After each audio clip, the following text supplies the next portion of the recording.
All right, here we are, Adam Aid Live. I'm so excited you all could join us. We have an incredible day filled with intriguing guests, insightful points they will be making, many fun games, and hopefully raising a bit of money for this important cause to save nuclear, to build more nuclear to help save the world. It is an incredible day here, and hopefully we won't have too many technical glitches, as this is the first time we're doing a stream like this. But I know that everybody on here will be very patient with us if we do. Our first guest of many amazing guests today is someone who is partially responsible for getting me into nuclear energy in the first place. His name's John Kutch, and he founded the Thorium Energy Alliance, which a lot of people have kind of found their way to nuclear energy through. I think there's something about the idea of using a different type of reactor, a different type of fuel that maybe opens up your mind to the concept that nuclear energy could be a good thing, and it kind of gives you permission to rethink a previously held position you might have had about it. So I'm excited to start off with John Kutch here, telling us about the work of the Thorium Energy Alliance.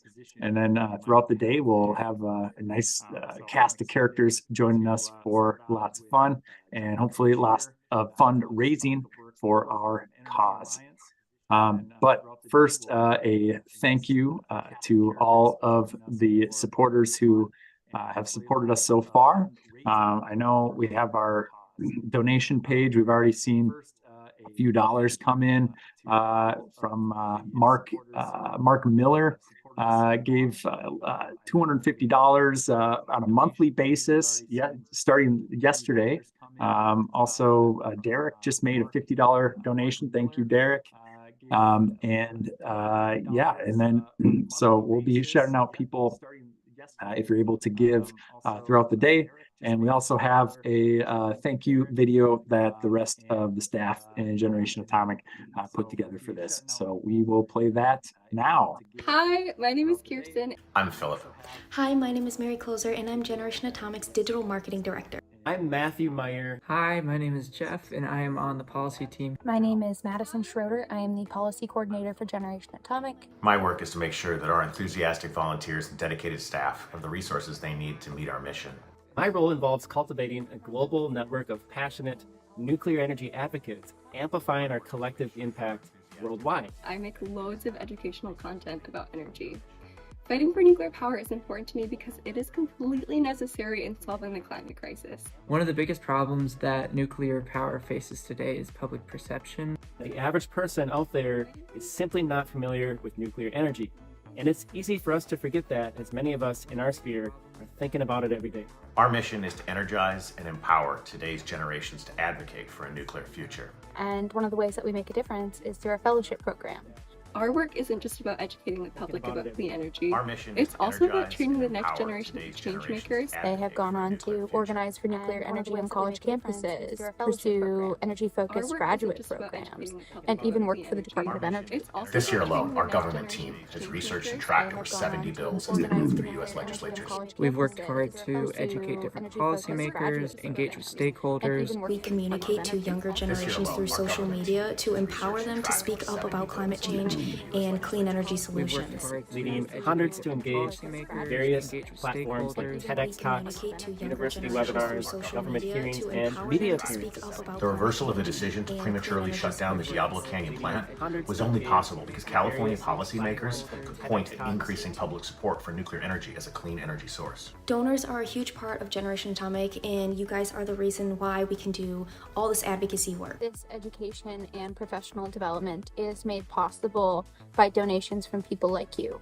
Your contribution will help us educate policymakers and the public about the many benefits that nuclear power provides. Please consider supporting our work today so we can continue this important work in the future.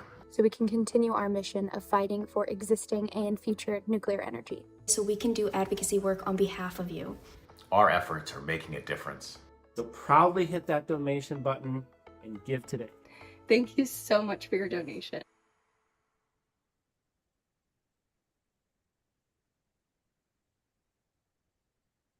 All right. Awesome. Nice video. And hey, there's John. Hey, John, good to see you. Glad you could join us today. How are you doing on this fine Tuesday? Doing pretty good. Is this the main screen here at the upper left-hand corner? Just deal with that, huh? Yep. You're looking great on the stream. I'm being distracted by Jim Hoff rotating his camera and looking at the ceiling here. That's okay. Nobody else can see that. That's all right. Yeah, Philip's got us covered on the back end with the stream there.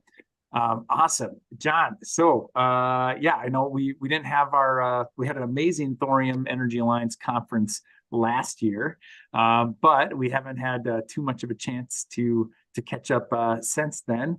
Yeah, I would love to hear what you guys have been up to. Give me the update. Yeah, absolutely. Maybe I'll share a screen real quick. Is that okay? Yeah, you bet you. Go for it. Let me just do. And while I'm doing that, I just wanted to let you know that we might be doing a. I only say might just because we have so few. We have to get some volunteers there to help us with the with everything, but showing the doing a show like Thorium Energy Alliance is quite a major mission to pull off. Here, I'll share that.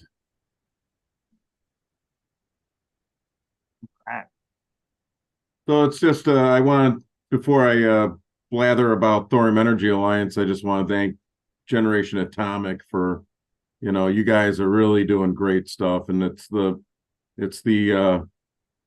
and part of that is if you guys make a donation and Eric lets us know, if you actually mention Thorium Energy Alliance in the donation, we'll just on behalf of Generation Atomic send out our sticker sets and t-shirts and whatever you want.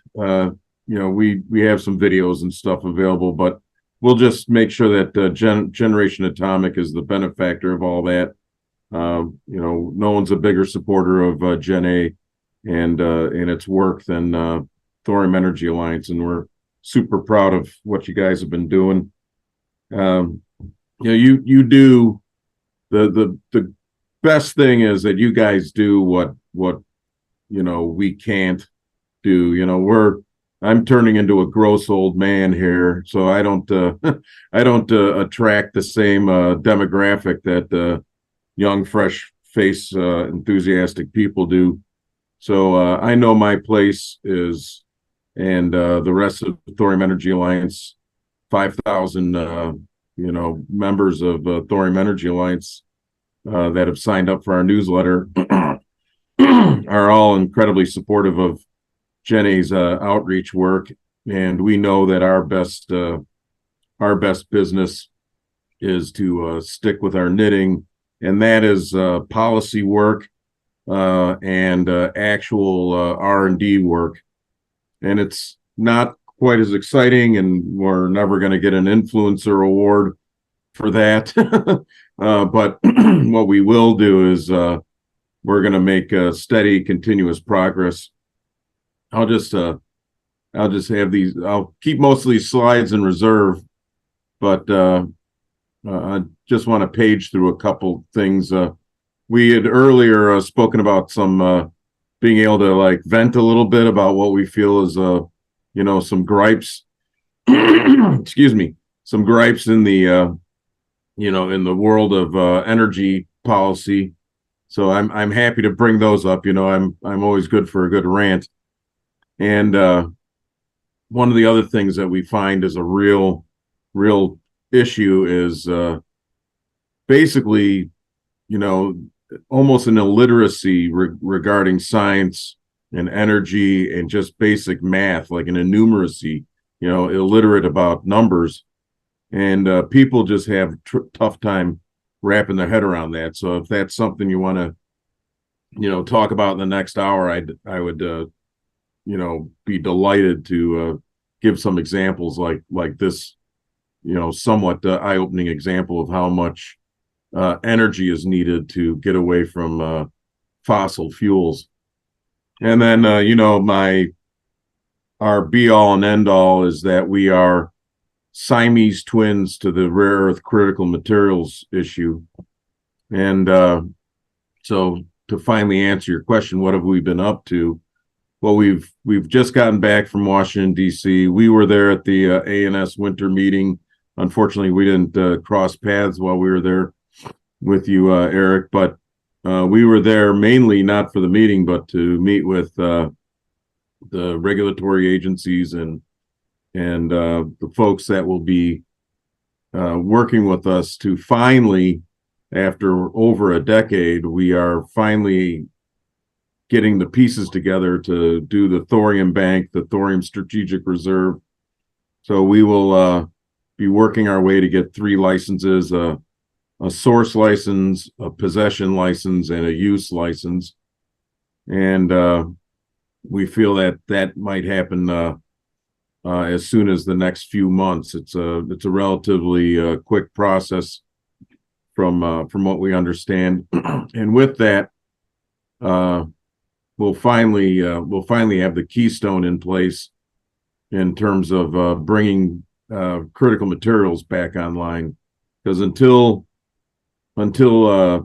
we do that, you aren't going to get anybody in this country developing yttrium or lanthanum or neodymium. And without those sorts of things, you're not going to have electric car batteries. You're not going to have windmills.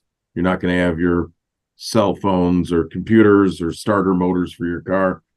It's just none of that modern technology works without that. And none of that is going to be available in the Western world unless we put our big boy pants on and deal with thorium. So even if you don't care about thorium in any other sense, you don't want to use it as a material, you don't want to use it as a nuclear fuel, you at the very least have to cheer us on to be able to store it and take it away as this giant liability that keeps European and Western countries from working with critical materials directly. Yeah. If I could just hop in for a second. Yeah, that's it. I mean, you and Jim Kennedy were the guys that turned me on to this whole issue. I think it was back in the 80s, the NRC reclassified thorium as a source material, as in a source for nuclear weapons material, and that basically killed our domestic mining industry for any rare earth metals, because they're always found with thorium, and all of a sudden you get this huge liability, and you can't dispose of it as normal mining tails. You need to treat it like nuclear waste, and that's just a shame. And I think it was around that time as well that China kind of bought the company that had the intellectual property for all of the chemical processes to separate out these rare earth minerals, and started moving that manufacturing over there. And it's just it's the great train robbery of of all time, moving all those industries. And still today, it's I think it was Jim who pointed out that that we can't even get all of the materials we need for like our F-35s and our drones and things like that without getting a permission slip from Congress to get it from China. Yeah, correct. Absolutely. That's a very good assessment. I mean, that is the only mine left in America really is MP Materials mine in California. And it's kind of a low quality deposit. And the reason they're able to mine it is they purposely go after ore bodies that are very, very low in thorium and uranium. And then, like, as you said, whatever little bit they get out, they throw it away. They throw they cement it in borated concrete and poured in a pond. So it's an unbelievably, future generations will hopefully laugh, if not curse us for being so short-sighted and cowardly in our energy and materials policies. But yeah, that the one point that you mentioned in passing, but there is no way to get around this. There's vanishingly small critical material resources like ionic clays that don't have some actinide issue, and it's not an issue to me and you. It's an opportunity I used to say fairly often that I'm not a religious guy, but it is interesting that these phosphate minerals, that's where we get all of our fertilizer. That's where we got all our critical materials, and they come with the energy source to run modern society. So maybe some intelligent designer out there knew what he was doing when he said, hey, for a planet of 8 to 10 billion people, you better have a way to support that. And the way you support it is these phosphate minerals have fertilizer, they have the critical materials, and they have the thorium and uranium energy to run the society. And it's, they're all bound together because they just love each other. So xenotime, monazite, bacillite, apatite, all the phosphate minerals, have all the same basic elements of their, they got phosphates, they got a lot of other stuff in there, obviously, but with the phosphates, the critical materials and rare earths, and the thorium and uranium, that's your basic description of a phosphate mineral. And not to be like a broken record here, but we need, if nothing else, if we do nothing else as the Thorium Energy Alliance, but come up with a way to handle and store thorium, then we will have enabled a huge opportunity to lead a life of abundance, and we could clean the environment. We can walk lighter on this earth, because what is our other choice is to build these toxic solar cells, these fairly useless windmills, and pretend we're doing something, and it's just pretend. And that's part of the other slides. This sad thing where we are so easily bamboozled into thinking that we're doing something when we pretend to recycle materials when we're not really recycling, pretend to use wind energy when we're really using coal or natural gas. So I leave it up to you guys, because you're way better at it than me, to explain to the public, especially the young public, that we have an opportunity here to actually really fix this, and not just play kabuki games here. We're not quite as jaded and beat down from decades of uphill struggles quite. I think that's what gives me hope, though. Like, once the full story of what's possible, it's so inspiring, and it gives you so much energy to volunteer to make a difference, whether it's with Generation Atomic or many of our partners we'll see today. And that's why we're here today, to bring it back. I didn't mention it yet, but on the screen there is a QR code, and there's a website. Both will bring you to atomaidlive.com, where we have a little thermometer going towards our goal. The first $10,000 of donations today are matched by a couple generous donors, one by the name of Eddie Hunt, and the other named Ron Jester. So thanks to those guys if they're watching. And we'll be fundraising throughout the day here. So we have a schedule as we're going through, and our the next thing on here is to Well, first of all, thank John. We'll bring you back in a second, John, for our game. But our next thing is we're gonna pull up the video of Miguel from Curious Games talking about Megawatt. And this is a game that we brought to multiple science teacher conferences, and we've used in classrooms. And I think there's 200 or 300, maybe even more, I forget, several hundred copies being printed or have already been printed and delivered to the climate talks in Dubai, some even in Arabic, I understand.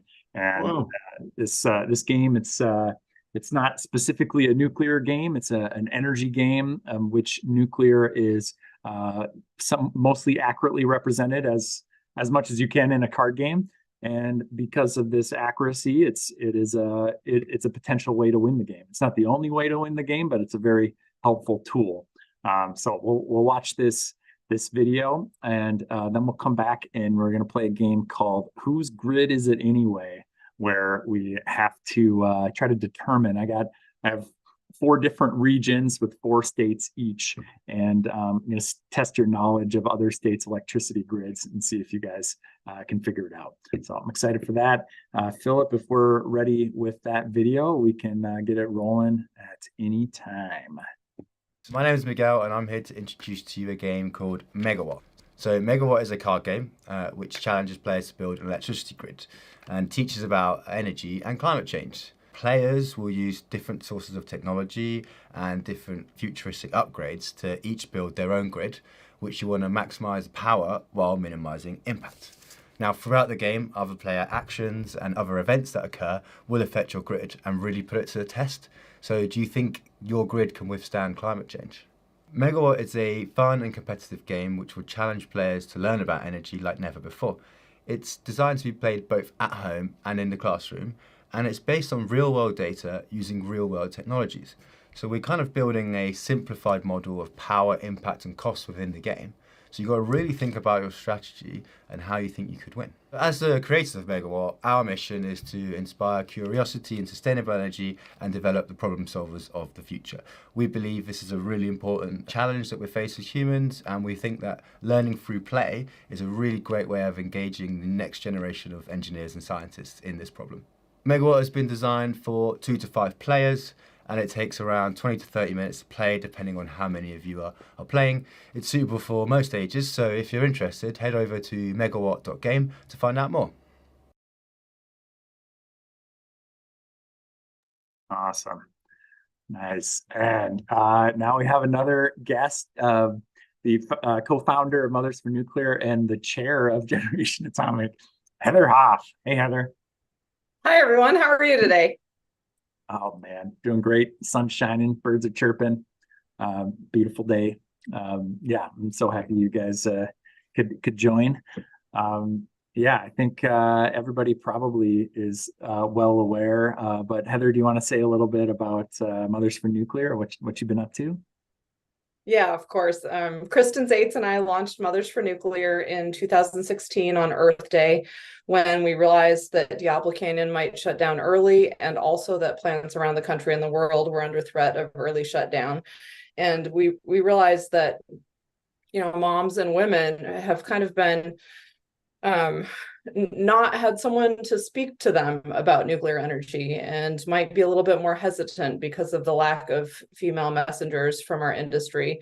There's a lot of, corporate people, spokespeople that maybe don't listen with empathy or, really connect with people before starting to give the facts about nuclear energy. So we saw kind of a hole there and thought we could communicate differently in ways that could help change hearts and minds and save existing nuclear plants around the world, and also expand and build more.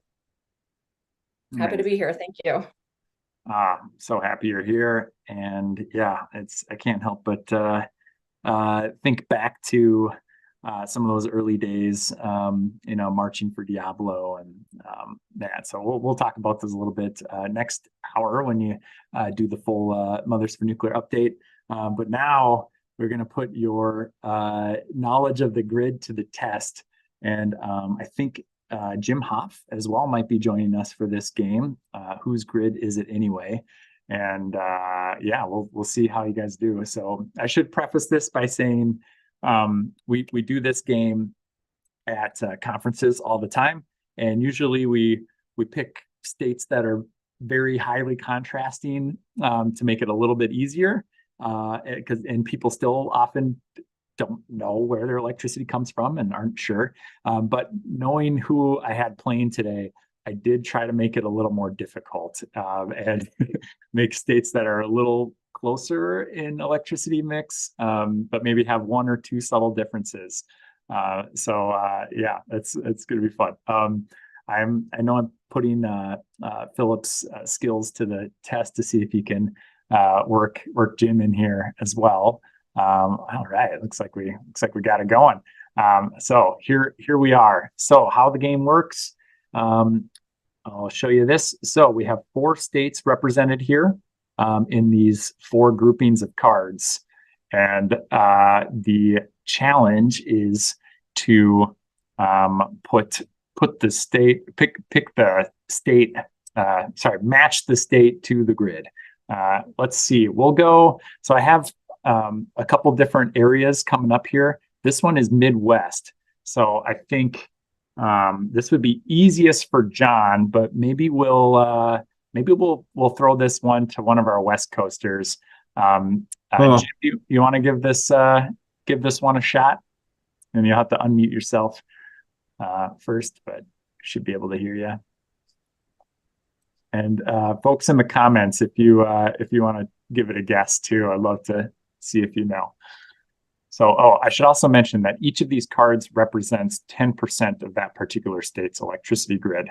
So, for example, this one on the top left would have, since there's one gas card, have about 10% gas, 3 coal, about 30% coal, and 60% wind. And we did have to round to the nearest 10 to make this work, but in general, that's it. And these are 2021 EIA numbers.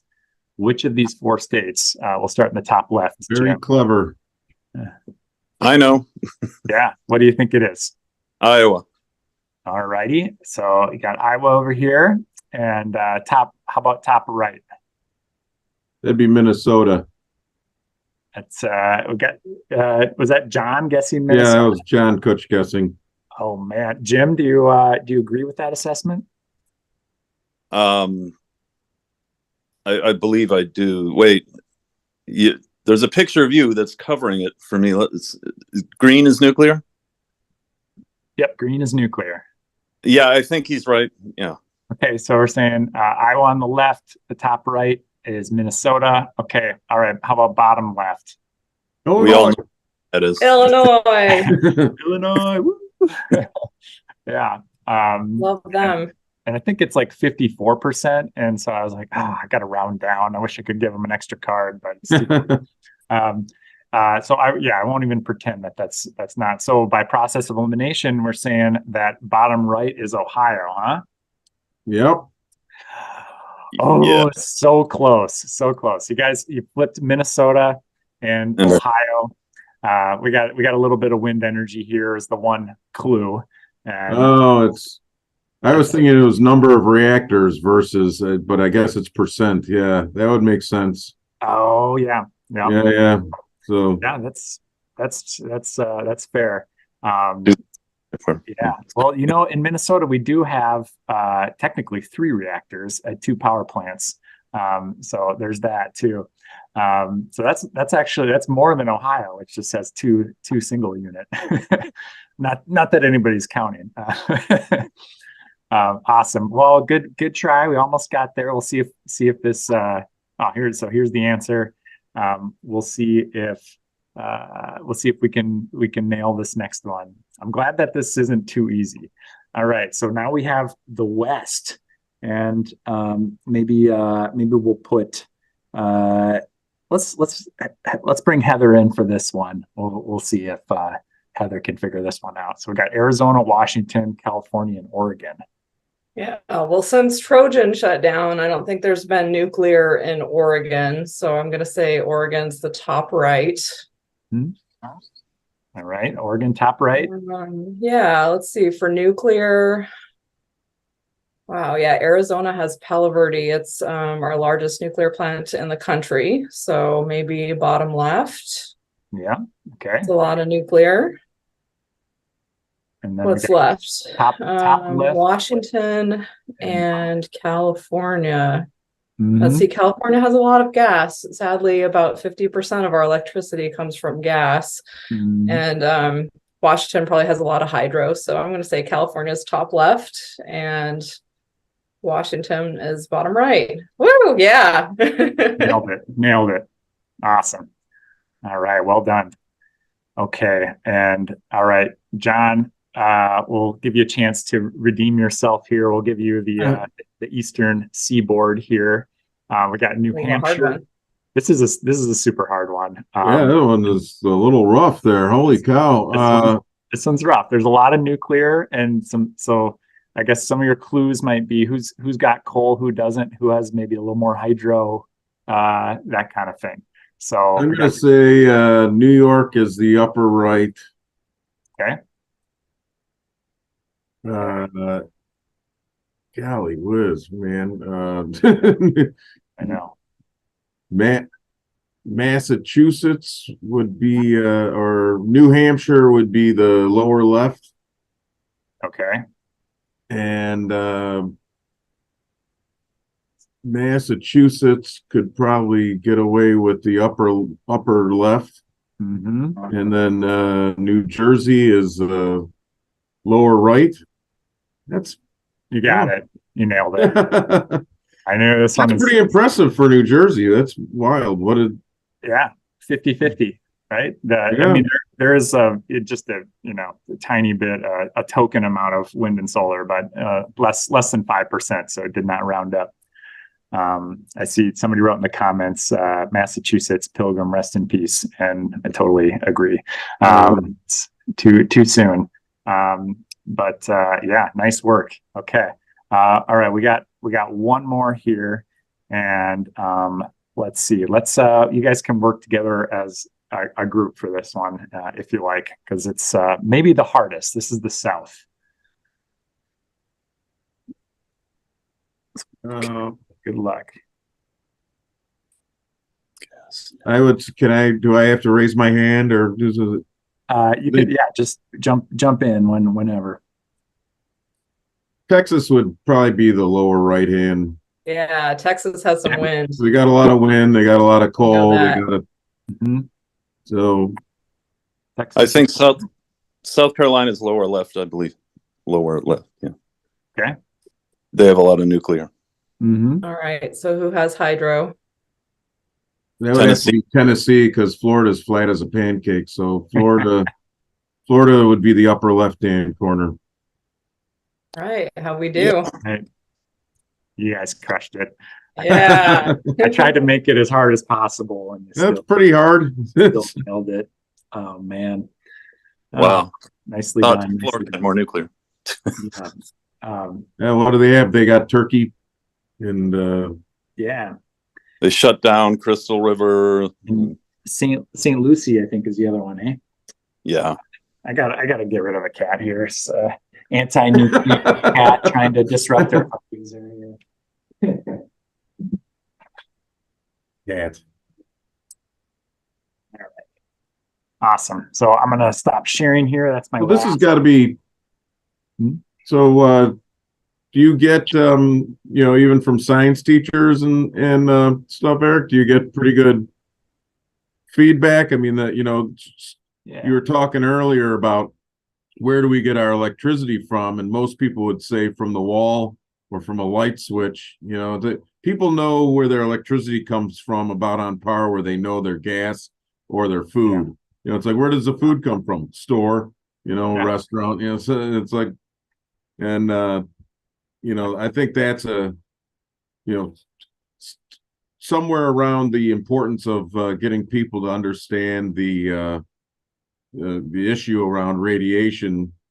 Knowing where their energy comes from is probably right up there in terms of like being able to make anything remotely like a reasonable assessment of what their energy policy, personal energy policy should be, right? Hmm. Yeah, no, it is very similar levels of awareness. It might even be less for energy because there has been more of a buy local type of awareness on food. But yeah, people have no idea, and it's fun to hear the cogs turning when they say, "Oh well, Minnesota's got the Mississippi, so they must have a lot of hydro." Or I see a single wind turbine on my way to work, so we must have a lot of wind, like that kind of thing. Yeah, yeah. And it's very much recency bias. So when you play the game, do Yeah. you that is obviously a different way to play the game, what we just did. When you actually play the game and you deal the cards out, is it for the player's personal idea of what a state should be, or is it dealt out according to what state they're actually from? Yeah, I'll tell you. So the game works differently than the game we just played, Right. which we kind of do it to sort of introduce the technology cards to folks. But I'm seeing if I have another thing I can pull up on this real quick.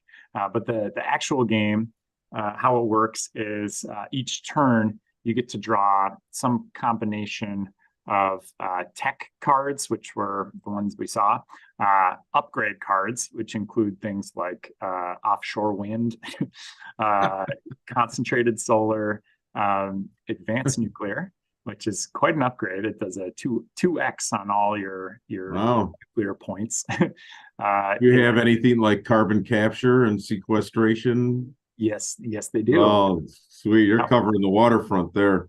Yeah. Here, I'll give Philip a warning. I'm going to share my screen one more time just to show a couple more of these cards in just a moment here. Here we go. And yeah, so carbon capture is in there, and that is quite helpful if you're building coal and gas and biomass. Makes those worth quite a few points. The grid battery and hydrogen and pumped hydro are all pretty important cards. They're able to give you additional currency to spend each round. The idea being, if you have this as extra energy that would have been curtailed or wasted, you can now save it and use it. And then let's see. And then there's an interconnector. So bringing in a little bit about transmission that lets you hold extra cards in your hand. Yeah, it's obviously not a one-to-one representation of how the grid works, but a fairly good approximation that teaches about the different technologies at play. You're giving a lot of credit to concentrated solar there. That's interesting. I know. In the update, it's so there is going to be an updated version of this game late next year probably, and it's going to change, I think, to perovskite cells, which are like higher efficiency. Yeah, CSP wasn't as good as maybe we thought it was going to be. It's only kind of worked out in Morocco, right? So yeah, that one's changed. Also, geothermal will be added now that's being a little more prevalent out there. So yeah, so you can upgrade your tech with these, and then there's these action cards where you can mess with the other players. Yeah, there's actually one where you can steal a card from another player, and people always ended up stealing nuclear plants. And at first we were thinking, how could you steal a nuclear plant? It's kind of ridiculous, but oh well, it's kind of funny. And then like months later, Russia steals a nuclear plant. Yeah. Like, oh my God. That's great. Yeah. And then there's these event cards that kind of put your grid to the test. So yeah, geothermal would be interesting to see how people interacted with that. Yeah. That might be a card upgrade one of these days. You could also put a ghost card with fusion on it, but it's not playable for another 30 years. Mm-hmm. Yeah. Oh, come on, that was a pretty good joke. Yeah, I know. Yeah, right. Vaporware card. Yeah. All right, so I should You remind guys did a everyone. great job with that. And that's got to be, what's the feedback you've gotten from any science teachers? Are their students patient enough to Yeah, learn the intricacies of the game and try and play it? yeah, definitely. The game on the website for it, there's uh, a bunch of teacher resources. You could teach a game about 15 minutes and play it in half an hour or less. And yeah, it's a fun introduction to everything. I should also remind folks that you can buy the game. I have it on my screen share here for it's $25 on our store. You can also, that's if you're ordering from the US, you want to buy it from our store. If you're ordering it from the UK or Europe, you probably want to order it from megawatt.game. We're kind of the US supplier. And yeah, so check that out. And I should also mention that if you give at a $50 a month rate, we will send you a free deck of Megawatt. So let's switch over to our fundraising, see how we're doing. Oh man, we're making lots of progress here. Holy cow. So we started out in the morning with about $300 from some nice donors. And then just in the last half hour, we shot up to 3,400. Goodness gracious. Thank you, Adam Anderson. Appreciate that. And that URL is givebetter.com at AdamAid. Yeah, you can get there with on the bottom of the stream. People see it's AdamAid live.com goes to this page here, and there's also a QR code, and that'll take you here. Do a few more shout outs. Thank you, Adam Anderson, Sacramento. We see him on the government team and communications team meetings often. Thank you, Adam. Chris Bergen, also see him in a lot of volunteer meetings, joining us. He's from Iowa, but often joining us on the road from his truck. Very cool. Jim Hoff, thank you so much. $2,500. Awesome. Jim has been such a strong supporter of our movement, ever since he retired early from the industry. He used to work on designing storage casks, and retired early to help fight climate change, and does work with us, Citizens Climate Lobby. Really, really good advocate. And then there's Gary Kahanek. I know him from Arkansas, doing a lot of good work with Climate Coalition, Valerie Gardner, those folks. So thank you very much, Gary. And I'll remind everyone, the first 10,000 today is matched and doubled. So if you want to have your donation doubled, hop on in and give us a donation. Very, very cool. All right. And then there are some other perks too, which I think we have a slide for. Here we go.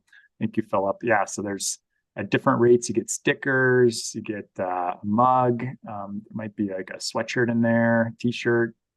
Yeah, so let me know what you're looking for. We should also mention, when you donate, there is a drop-down menu, and you can either leave that and not select anything, and then it'll be split between all of our participating groups. Or if you want to direct your funds to Mothers for Nuclear, or Friends of Fission, or Canadians, or Thorium Energy Alliance, or whatever, you have that option. And then most of your funds, except some kind of a little bit of like overhead processing for Gen A, most of your funds will be directed towards that organization. But if you leave it like that, we'll split it up between us. So very, very good. Awesome. Well, it has That's been great. a pleasure. John, maybe I'll throw it to the chat, see if we got any questions for our speaker here. And I could also mention who we got coming up next on our stream, which Heather, I believe, is next. We'll be coming back telling us more about Mothers for Nuclear and their work I know Kristen, for example, is going to the climate talks, and we'll be able to hang out together there and do some good stuff there. Californians for Green Nuclear Power will be joining in that same hour. And then at 1 o'clock Central time, we got the Friends of Fission. And there'll be the first half, and the second part will be Mike Conley, the author, who's got an upcoming Earth is a Nuclear Planet book. A couple things coming up. I see a question, chat. How do we support actually getting thorium reactors online? What do you think, John? You know, you brought up a really interesting person earlier. I'll take this to a very practical degree. Valerie Gardner and Rod Adams have started probably the best low barrier to entry way to financially invest in, put your money where your mouth is. Now, obviously, Eric needs you to donate money because those cats don't feed themselves. But if you have an investment fund, you can go to Nucleation Capital, and that is a way I've been telling people who say, hey, I want to, actually, invest in this and like promote this. Well, that's a good way, and nothing signals the market better than being able to show that you've got investors that are willing to commit money to it. So there's a couple fairly pure thorium companies out there, not as many as I'd like, but there's Clean Core Thorium Energy that's doing their thorium fuel for CANDU reactors, and they're in fuel qualification now at Idaho National Lab. Obviously, Copenhagen Atomics is probably the biggest one, who's very adamantly sticking with the pure cycle 2-fuel region molten salt reactor. Really innovative design, but also really brass tacks, getting it done, building actual equipment, and there's Thorcon is still plugging away at it in Indonesia, and some people think it's odd, but one thing we've been working with at Thorium Energy Alliance is the government of El Salvador last year asked us to help them deploy molten salt reactors powered by thorium in El Salvador. And what's so incredibly interesting about that is El Salvador at times gets up to 83% of their power from renewables, hydroelectric, geothermal, a little bit of solar. Oddly enough, almost no wind because of the nature of their environment there. But the balance of it comes from thermal energy, which is basically a way of saying diesel generators, and it's and a little bit of natural gas. And so think about that. This is a country that's living the future dream of a lot of these people who promote green energy. They're already up to 83% renewables at times, and even they know that they cannot balance the rest of their grid. They cannot get rid of that last 20, 30, 40% of the grid without nuclear, right? Otherwise, they're going to be stuck burning natural gas. It's astoundingly expensive to bring in, or diesel, which is even more eye-wateringly expensive for that country to bring in. So I think El Salvador can become the Dubai of Central America. Wow. They want to deploy a large amount of nuclear power, and they've been working with different technology vendors that want to go in there, and the IAEA. It's very inspiring to see this country have the vision to say, look, we've done it. We've done the penetration of renewables as far as anybody on Earth can do, and yet we're still committed to doing nuclear because we know that just the idea of doing 100% renewables is not practical. Certainly not for a society that wants to be industrial, bring a huge amount of its population out of energy poverty, and do modern things like data centers and even things like Bitcoin mining and very, very energy intensive things like that aren't going to happen on the backs of solar and wind. They're going to happen when you have 24/7 abundant nuclear to bring some prosperity to the table. So that's a little plug for El Salvador. I guess I'm plugging Copenhagen a little bit, but Thorium Energy Alliance is very grateful for Eric and Generation Atomic to put this together. But we've been supporting our own policy and advocacy work for quite a while now. So, support Gen A. They've got a young organization that really needs to get their membership out into these conferences and, get them all the way out to COP28 to tell the folks there to switch to nuclear. And, if you want, you could try and get it, where to find me, but we are looking for supporters for specific R&D projects like using thorium in superconductors, thorium ceramics, thoriated metals like thoriated tungsten and magnesium.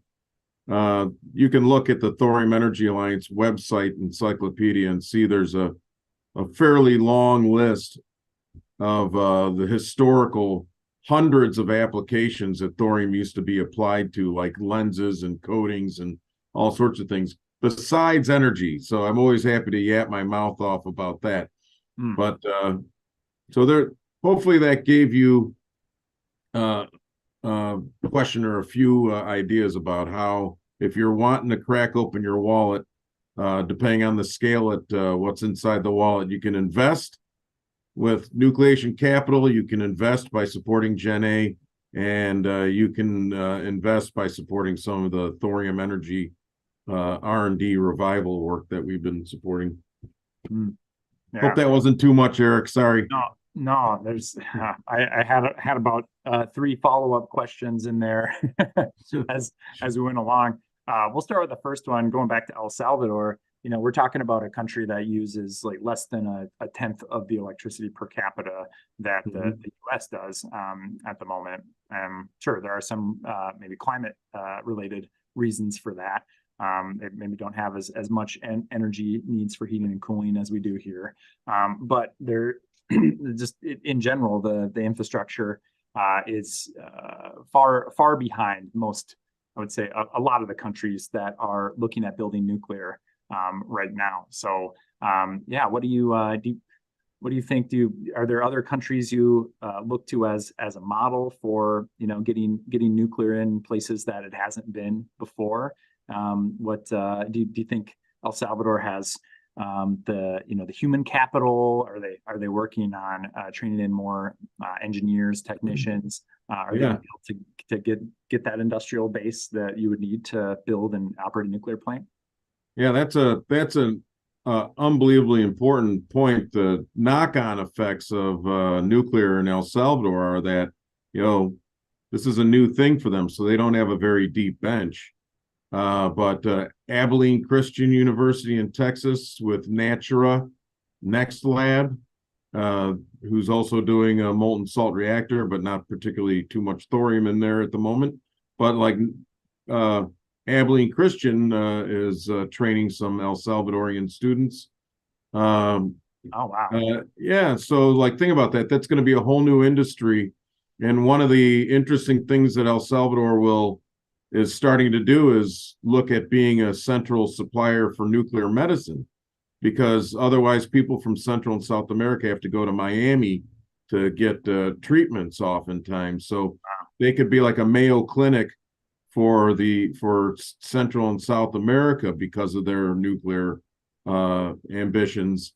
You'll have a new professional class of engineers and operators and technicians that can work now because of, and one of the things we're having a problem in the USA is, a large immigration issue at the southern border. But if we give these countries huge opportunities for growth and opportunity, no one's going to want to leave their home. They're going to want to stay home.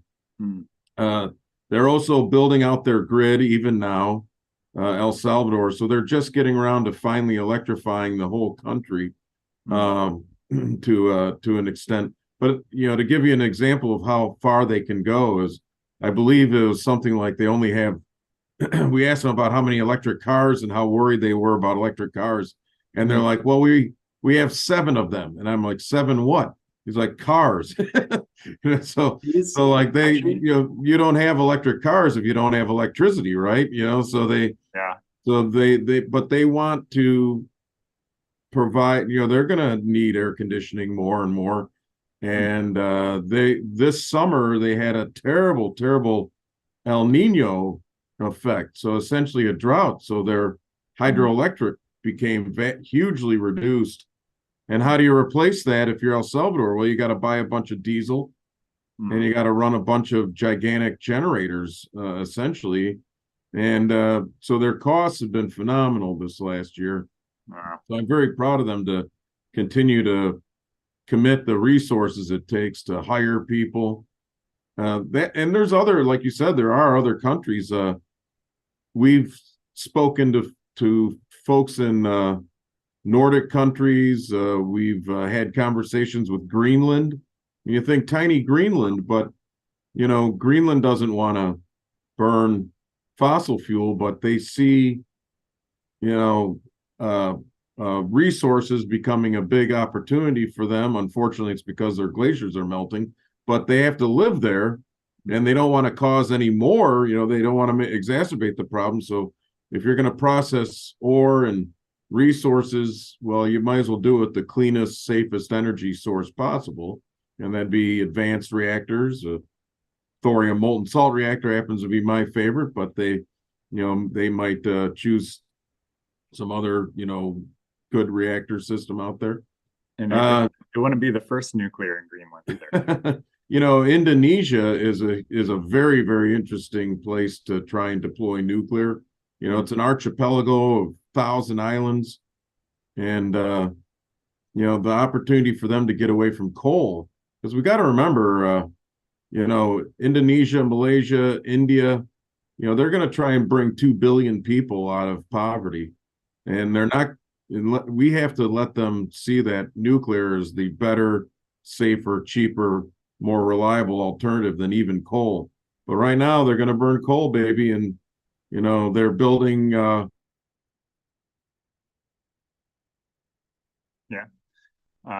might have lost John here, but yeah, I think I know what he was going to say. That they're building coal in Southeast Asia, Indonesia, Philippines, and when it comes to a country like Philippines, they have a basically finished nuclear reactor that they could bring out of mothballs and restart the Bataan facility. Hey Heather, so nice to see you. We're just about gonna say goodbye to John anyway, so I will say thank you so much, John. I appreciate you being with us, even though our time was cut short by about maybe 30 seconds. Pleasure. Thank you.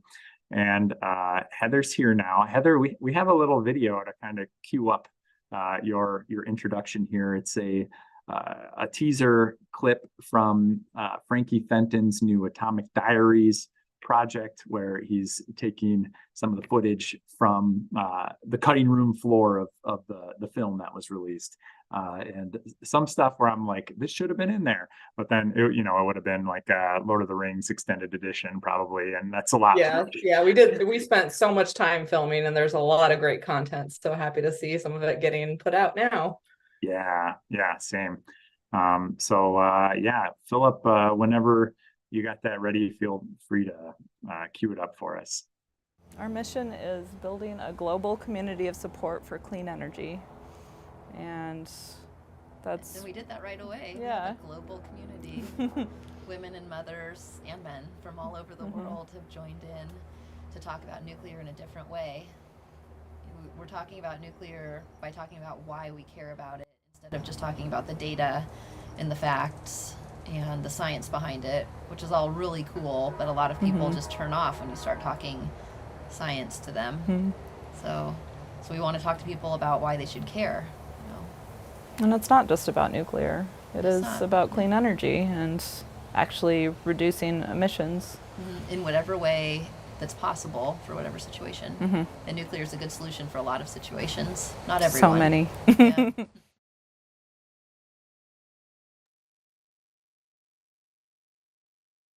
Well, that was great, Eric. Thank you. Yeah, absolutely. And I think there'll be some more of those later during Frankie's section, so that should be fun. Well, thanks for being here and playing along in our game. It feels like I just saw you last night, because I did on our board meeting. Yes.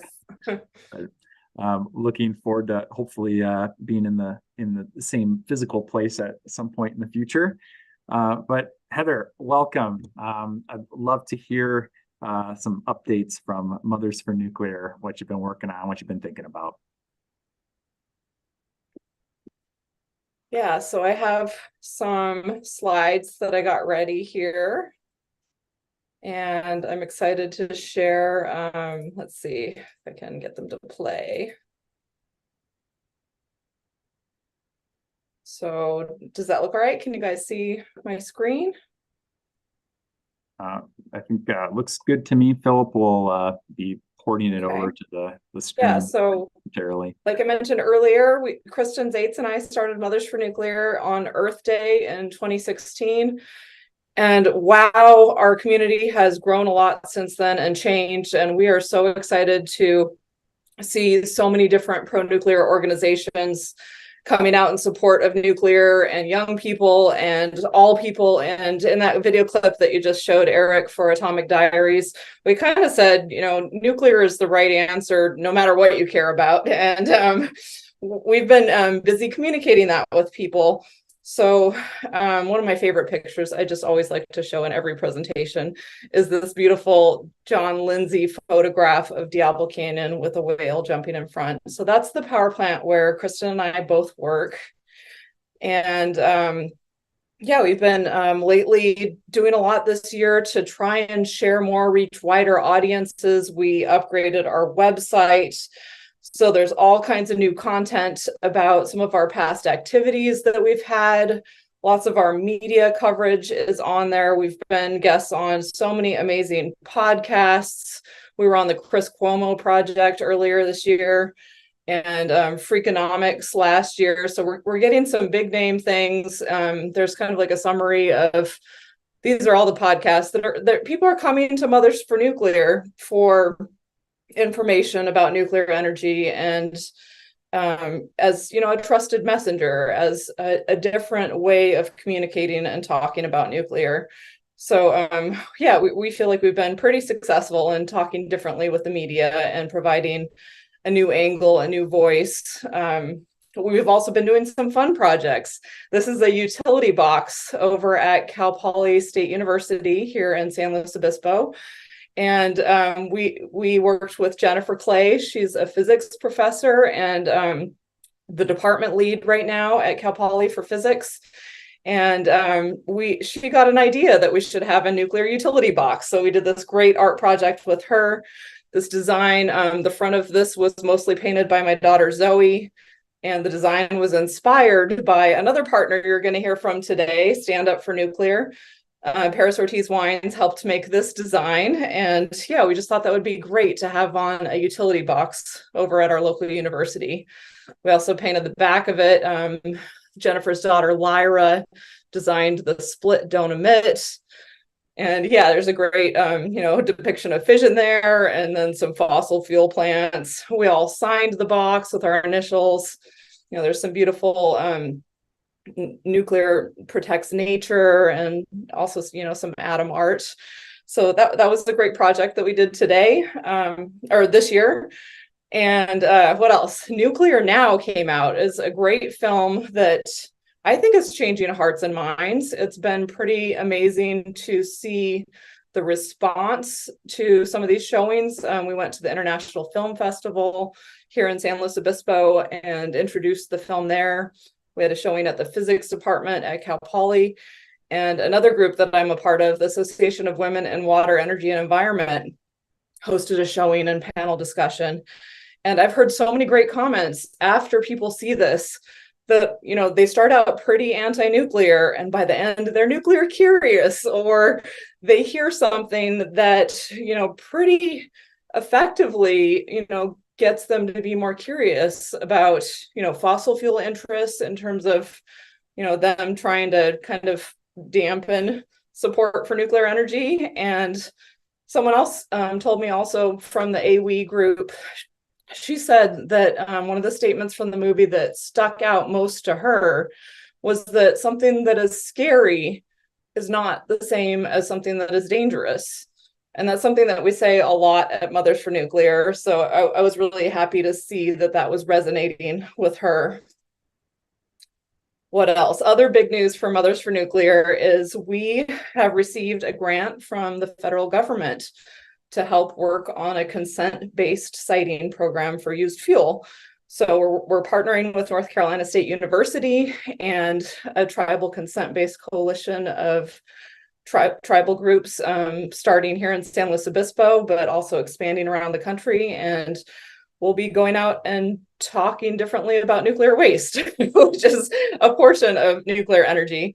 And so we're really excited about this project. Lots of kind of new communications happening with that, because, for the last 7 years, we've kind of said, it's fine where it is. It's in these dry casks at all our sites around the country, and it's really small and it's never hurt anyone or anything. However, that's not the full story. So we do have, the government has an obligation to take the waste and deal with it. There's legal requirements. And also, it's the first question that we get a lot of the time. What about the waste? So we obviously have more work to do there, and we're excited to help be a part of how we move forward with that. We got a lot of great new merch. Our stickers are pretty amazing. Yeah, we're gonna have these available at some point to order. And in the meantime, if you make a donation, we'll send you some as part of our thank you. We got some new decals for our cars. You can see I'm wearing the same thing right now. double nuclear merch. Our t-shirts are available on Bonfire on our website.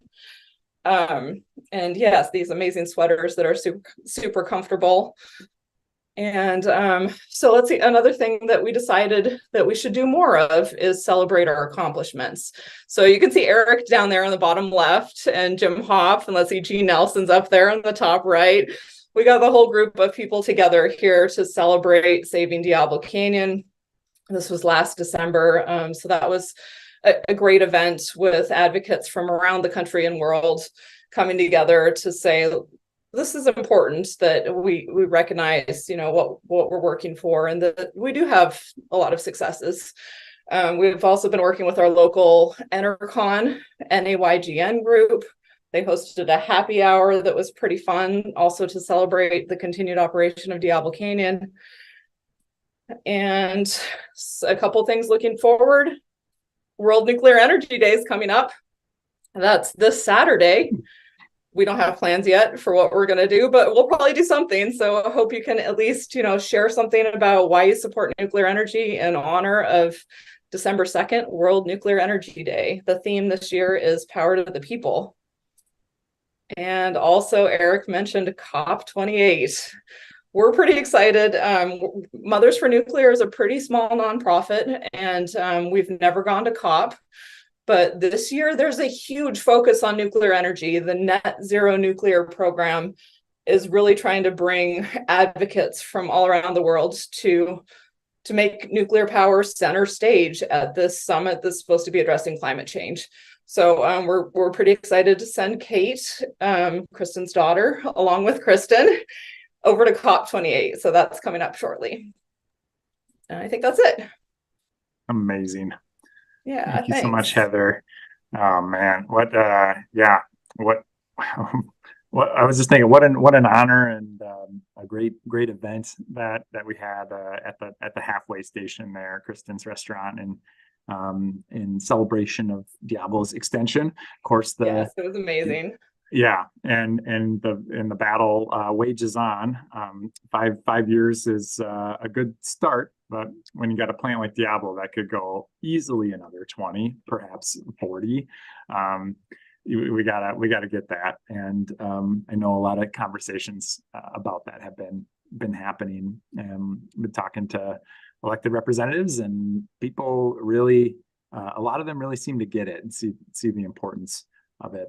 But there's still that like anti-nuclear presence that's been, they haven't given up, and we still have some work to do for sure. Absolutely. They're still meeting. We can't be complacent one bit. They're still meeting with politicians and making their case and putting op-eds in and all that. So we can't definitely can't sit on our hands there. Yeah, what else? COP. So excited for that. I didn't realize Kate was coming too. Yes. It's gonna be amazing. She's like 9 years old, maybe 10 now. Oh gosh. Probably 10. Yeah, I think I something first like met her when that. she was like 3. So that was like 2016. I bet she's like 10 years old now. That's amazing. That's gonna be awesome.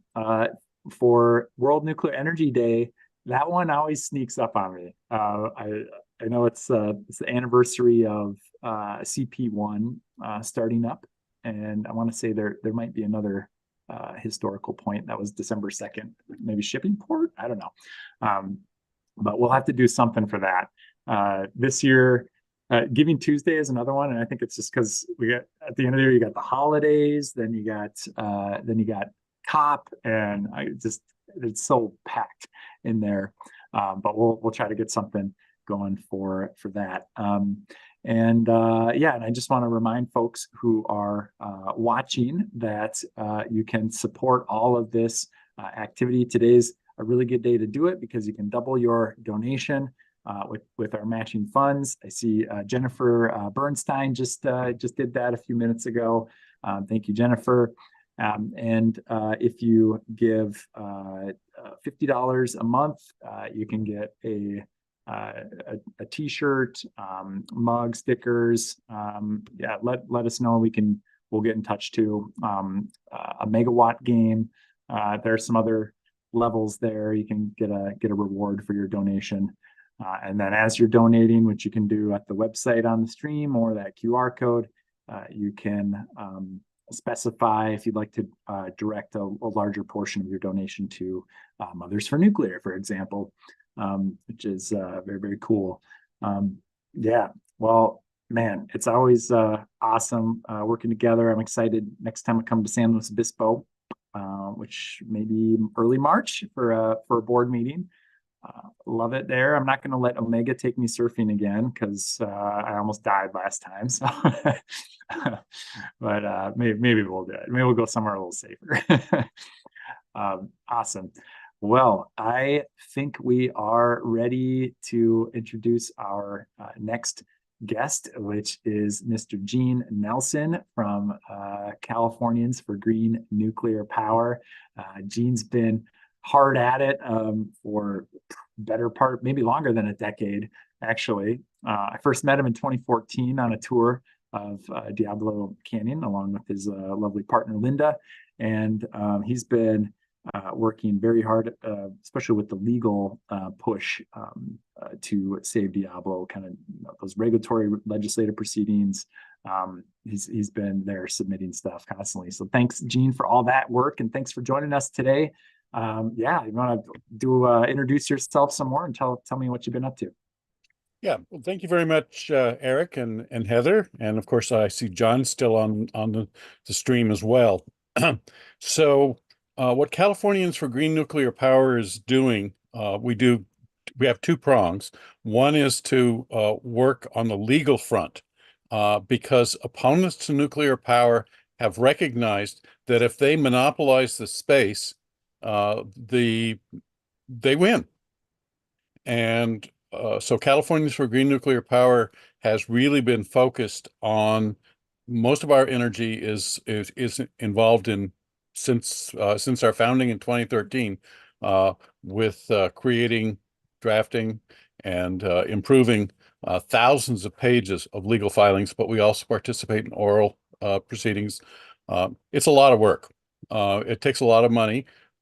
We get our guidance from former four-term California Assemblyman Mike Gatto. He's a very skilled energy attorney, And so he assists us, but that's not free.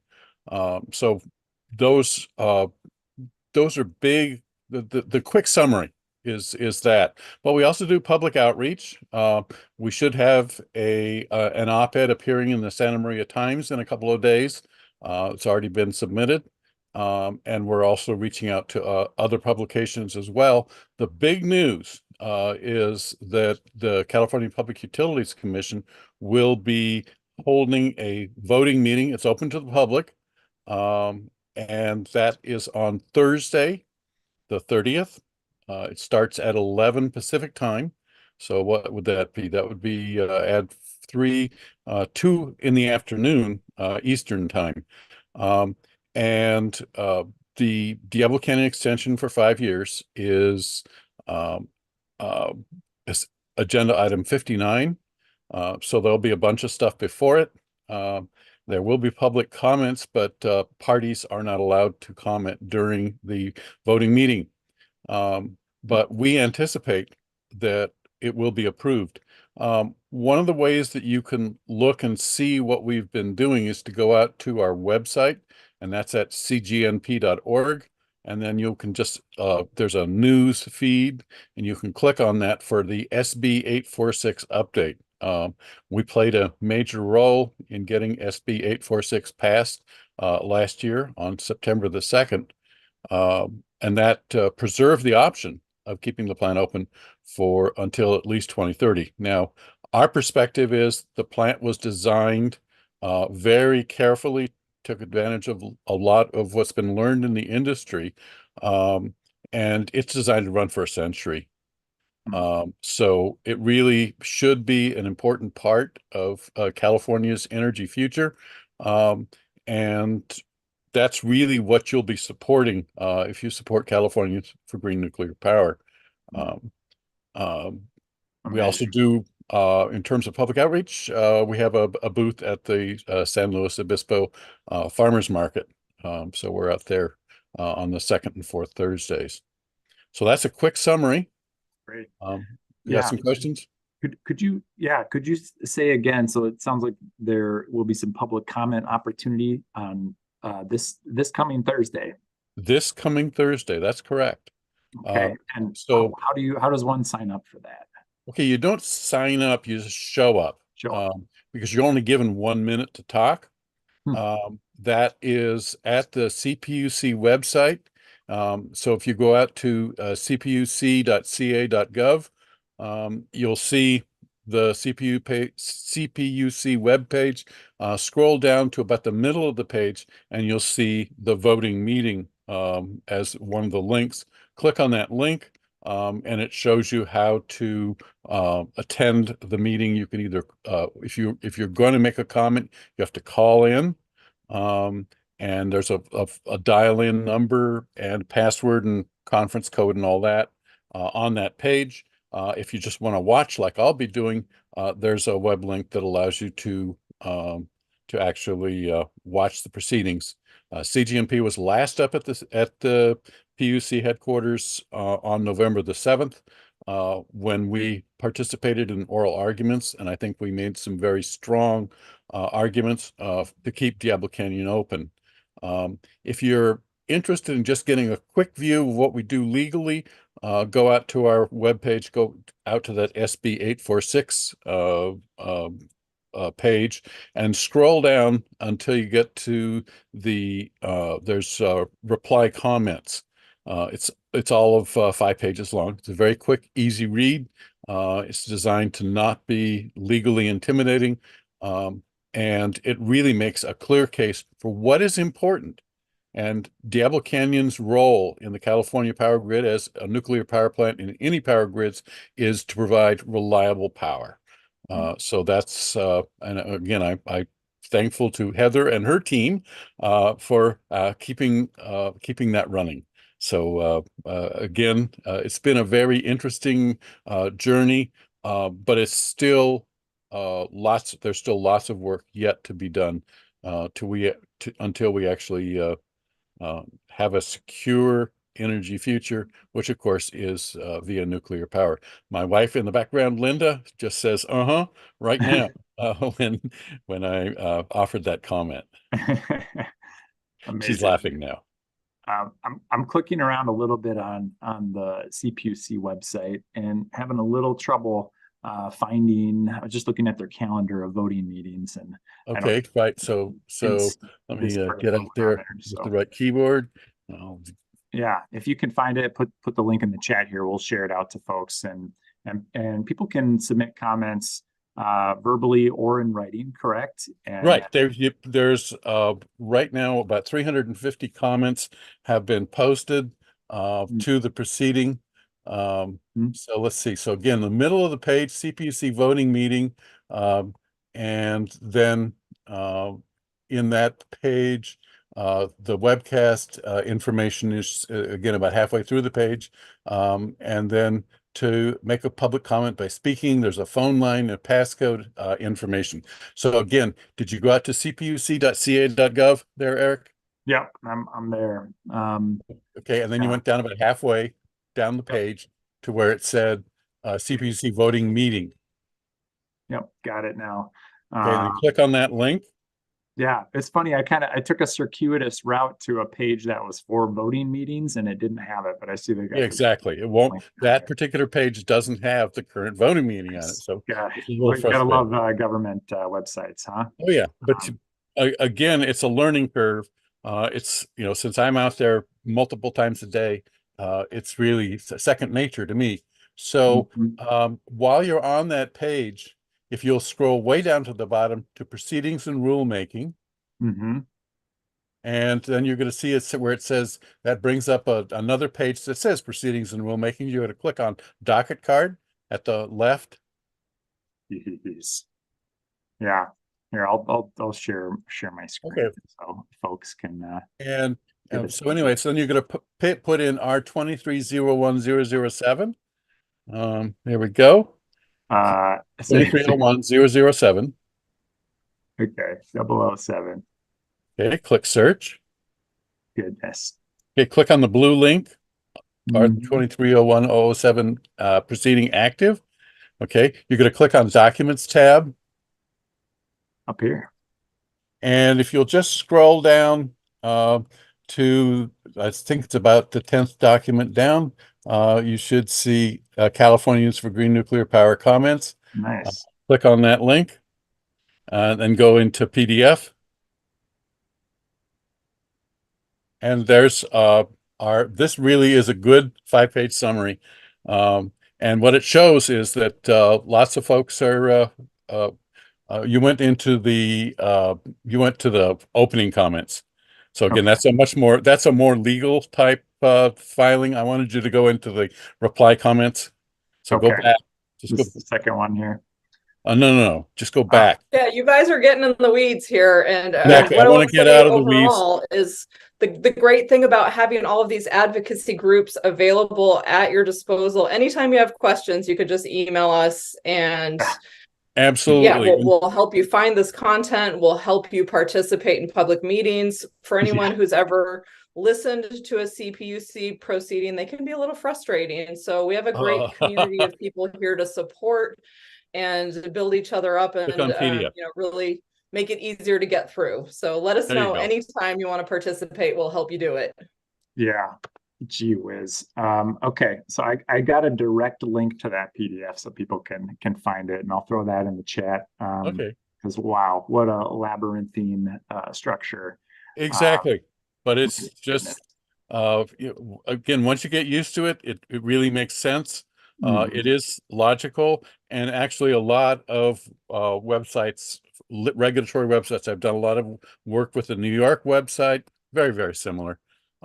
So anyway, I know I only have 10 minutes here, and I think I've just about used it up. Yeah, thanks so much, I appreciate the opportunity to present what we're doing. And again, I'm grateful to Heather for giving us 10 minutes of her hour to talk about what we're doing.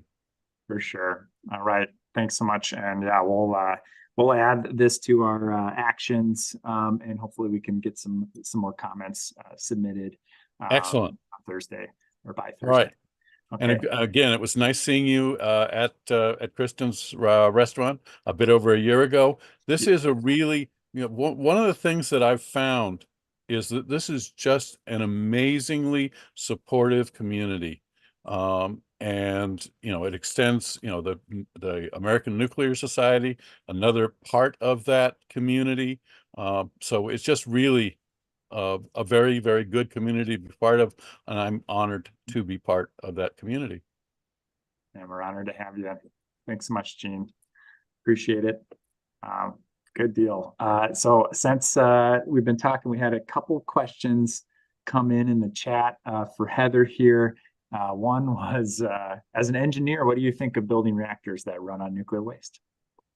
Well, I'm super excited about that idea and have definitely also, as I mentioned, been thinking more about waste generally since we got this new project with the Department of Energy. They made these really cool dry casks that are 3D printed that kind of help show, like what does used fuel actually look like. So here's a little fuel assembly going into a cask. And another great advocate that we know, Tim, made these mock-ups of our fuel pellets, that how big they are. And it's just, we have so many great tools to help share about what can happen with the waste in addition to just storing it. Now we have great companies like Oklo that are pursuing recycling technologies up in Idaho right now as we speak, and wanting to build new microreactors that can use our used fuel from our existing power plants and make more clean energy with it. So I'm super excited about that. We do always, as advocates, have a hard job to do in terms of communicating about, these very technical issues. And I think it's important to be as honest as we can when we do that. So when we do decide to reprocess fuel, that will create, complication, new waste streams that we haven't had to manage before. So it's all going to be a balance. There's impacts to everything we do. And generally, I just always like to say nuclear's, the best balance of, like a big bang for our buck. And we should definitely pursue, building more power plants that can use our waste. It's a great idea. Yeah. Awesome. And this is a perfect time. Garrett Bruhaug, who is a volunteer on our tech research team, just entered into our Zoom feed here and now is up on the feed for everybody else. And I know, Garrett, you've been looking at this question a lot recently about recycling waste. What do you think? Should we do it? Yeah, I mean, the French do it. It's a great path, but yeah, I've been looking really heavily into not just recycling waste, but recycling weapons material. As quite famously, we had the megatons to megawatts program where Russian weapons grade uranium powered 1 out of 10 US houses for something like 10 years. And that was wildly successful. That's the best way, to paraphrase Rod Adams, the best way to get rid of a nuclear bomb is to burn it in a nuclear reactor. And there's a huge amount of plutonium as well that the US is actually treaty required to get rid of. And we're not doing it because we are fumbling the very basic chemistry side of just making the fuel forms for the plutonium. And so we've been trying to put together calculators to see how much fuel we can get out of it, maybe help kickstart some of the HALEU craze as well, because plutonium is really good fuel and you can mix it in for those micro and small modular reactors. And maybe we could even burn up some more of our weapon stockpile and instead, power our cities and make the world a better place. Yeah. And you put together a little bit of a spreadsheet calculator for this recently, which why not? Why we should, I'm going to share my screen and we'll have. Oh, you got it up? Yeah, why not? And unless you could share it too if you want. And I'm trying to get to it, but if you have it, go for it. I got it ready to go here. We'll put it up here and then we'll be ready. We have a game coming in a little bit, so we'll be ready for that. I didn't give Philip a very good warning for this, so we see it in the middle, but that think that works more or less. All right, so we have pick your reactor first. What would you recommend, Garrett? I think the Natrium demo one is kind of a good conversation starter because Natrium had to delay their startup due to the the lack of HALEU fuel, and then treaty disposal plutonium is what, as a country, we are supposed to get rid of right now, and the only solution we have so far is to mix it with dirt and bury it in the ground. And then is that some kind of arms reduction treaty? Yeah, same thing with the Russians. The Russians burnt their fuel. They actually burnt it in fast reactors, just like Natrium. But we haven't followed. You're saying we haven't done that. We haven't done anything. We were going to build the MOX plant in South Carolina, I want to say, and that was a whole big debacle that ended up being canceled. But yeah, you can see right there, total equivalent reactor fuel or number of cores. That's 48 Natrium cores. And, people can argue if I got that number exactly right. It depends on the plutonium quality and blah, blah, blah. But it sure is a heck of a lot more than one. Wow. And right, that project's delayed for lack of fuel. If we were just to, take that plutonium and start making rods out of it. I forget how long Natrium's refueling cycle is. Do you know that? Oh, I don't know off the top of my head. It's probably proprietary because it'll depend on how they want to operate it as well. Long term, it's supposed to be, I think, like 30 to plus year lifespan on the reactor core because it's supposed to breed and burn. Very, very cool. Yeah. And then I'm just looking through here. So I know I'm always pushing in our tech research team to put things on a human scale, and you guys happily indulge me. So we have 69.7 million homes that could be heated for a year. We got let's see, number of people's yearly electricity, just south of 50 million there.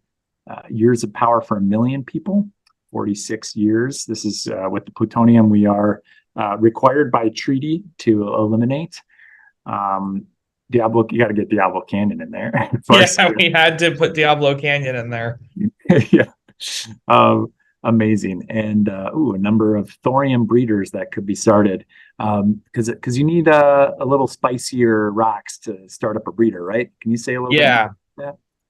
Yeah, you need more excess. You need more fissile fuel to get a breeder of any kind going, fast or thermal, because you're trying to kind of start with a lot of extra neutrons that can then get the whole process kicked off. It's sort of like using your propane torch to get your fire going. You want a little kick at the beginning.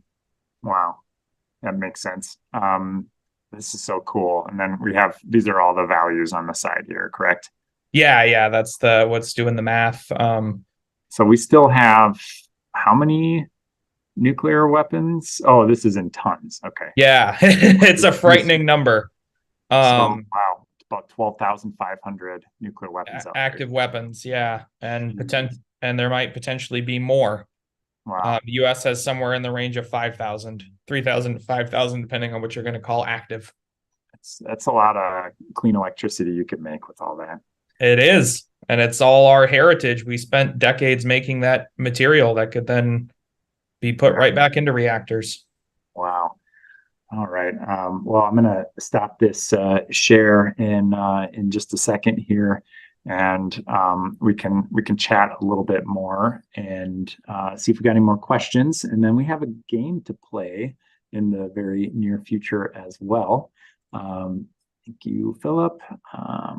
Garrett. Okay. Awesome. All right. I see some people were asking about my cool nuclear hoodie. This is actually from Generation Atomic. So yeah, I got 3 different atoms of gear on right now. So it's a little chilly here, but what am I saying? It's California, not Minnesota. Yeah, you gotta wear layers though. No matter where you're at, you gotta layer up. Yeah, we're getting snowed on in New York too. So wow. Layers. Yeah. We got snow yesterday, but it's it's pretty much all gone now.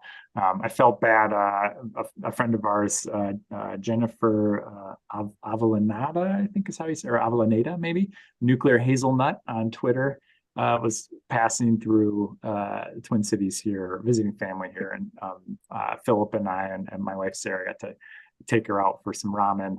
But then she had to drive home to Texas through the snow. So it was very rude of the weather to not wait until she. Man, all right. I see. Okay, there's a question about the hoodie, which we covered, and I put a link to it. Hey, we got another one. Is it cost prohibitive to use spent fuel or weapons in nuclear reactors? And what are the reasons we don't do this now? Maybe Garrett, you want to start? Sure. Weapons fuel is kind of free. So I would say, if anything, that's almost a cost problem. The megatons to megawatts program sort of sunk the US uranium industry in some sense. Reprocessing, though, does add cost. It's an extra facility on top. France does it successfully and doesn't seem to mind the little extra cost, though. As to why we don't do it, that's nasty long politics, right? There's no technical reason we couldn't do it. The US has recycled nuclear fuel before. The Navy used to do it for a long time. Call your senator. Yeah.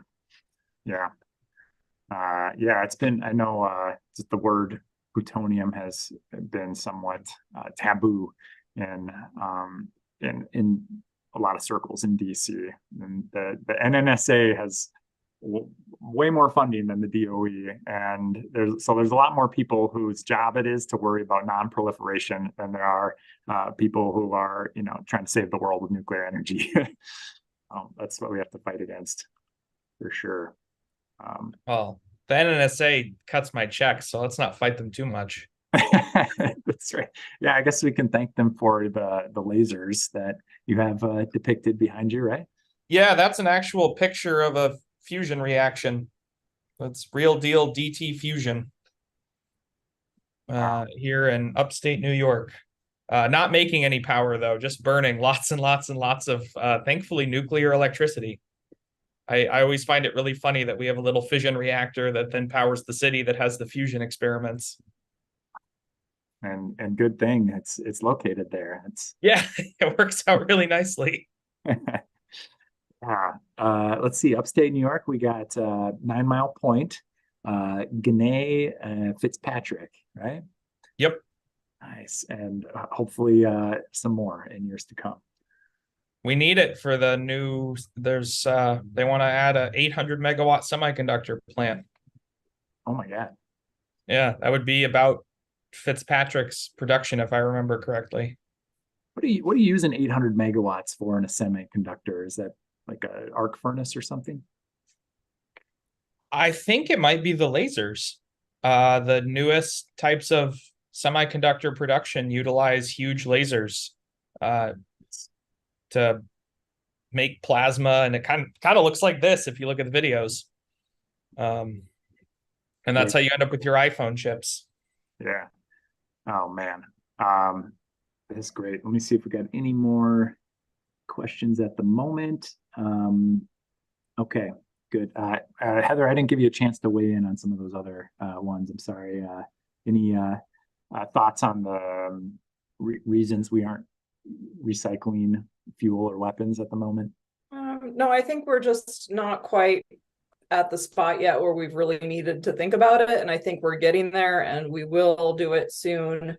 And something at Mothers for Nuclear we've been thinking more about is shifting a little bit from, we're going to keep supporting nuclear, obviously existing nuclear and next generation nuclear, but also how do we build up our nuclear workforce of young, excited, STEM people, women, kids who want to go to work in nuclear and who want to help make these things happen. We really need to boost that. So we'll be working on that too. Yeah, that's going to be a big focus of Gen A next year as well. Got a couple different things cooking for workforce development. So excited to make some more announcements there. We had such a good time in Jamaica, working with Breakthrough Institute on the boot camp there, and hoping to do that, something like that, or we got a intensive multi-day course to get high school students up to speed on energy, which is a topic that is not covered. I've spoken to maybe 400 high school teachers, somewhere like that, and it's just not in the curriculum. They might get like half of a class period in a larger section on climate change. And yeah, I don't know. I think primary energy deserves, and electricity deserves as much attention as kinetic and potential energy. You got to get the fundamentals in there, but also connecting the physics of the grid to real world issues. There's just it's STEM all together, and it could fit into many different classrooms. One of the great things about the consent-based siting program that we're working on right now is we're getting connected with a whole bunch of other people who care about nuclear and clean energy and want to communicate about it. And there's a guy from Rensselaer University in New York who has a new way of teaching nuclear science, and so we're all sharing ideas, and it's a great I think way to start talking more, not just about what we do with our used fuel, but lots of different things about nuclear. And I see Sheila asked a question in the chat too. I want to give her a shout out. She's up in Canada at Bruce, and also runs Bruce Willing to Listen. It's a podcast and a Facebook group, a grassroots community organization that talks about Canada's proposed deep geologic repository. And I've been listening to her podcast and learning a whole lot about that, and it's been really helpful for me. So thanks, Sheila. Yeah, Sheila, amazing podcast. Check it out, everybody. I'm just reminding myself we should have like a solid 10 minutes of podcast recommendations. Yes. Awesome. Well, we are going to take a kind of quick, we'll call it a station break, I suppose, where we talk a little bit about, again, why we're doing this. We're trying to raise some money. I have since our last time we shared, we had a couple more donations come in. Jean Lim, $50 given for Generation Atomic and Friends of Fission. Thank you, Jean. Very, very awesome. And another Jean, all the Jeans right now. Go Jeans. Jean Graycheck with the $500 donation. Thank you so much, Jean. And thank you for your many years of advice and guidance and mentorship for our organization here. Jean, former board chair, still board member, and has decades of experience in the industry. It's been so helpful to learn from. Awesome. So for other folks, we are now 13% towards our 25,000 goal. Hope we can get there by 5 p.m. Funds are, if they're donated on default here, they are split between all these wonderful organizations we'll see and talk to today. Otherwise, if you can specify your donation towards a specific one, and we'll make sure that portion gets to them. And then there are different rewards for different levels of donation that you can see pop up on your screen here. We also have one that isn't pictured here, which is a megawatt game at the $50 a month level. So if you hop on in for a monthly sustaining gift, we can hook you up with one of those, or you can give one time as well. And we'll make sure those funds are put to good use, saving nuclear, building nuclear, saving the world, all that good stuff.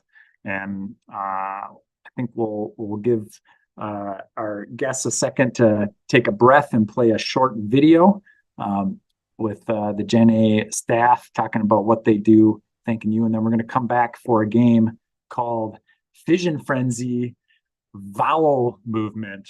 And that's with V for victory, just if you're having trouble hearing that.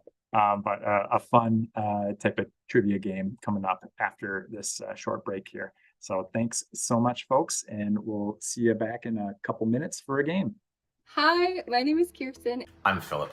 Hi, my name is Mary Closer, and I'm Generation Atomic's Digital Marketing Director. I'm Matthew Meyer. Hi, my name is Jeff, and I am on the policy team. My name is Madison Schroeder. I am the policy coordinator for Generation Atomic. My work is to make sure that our enthusiastic volunteers and dedicated staff have the resources they need to meet our mission.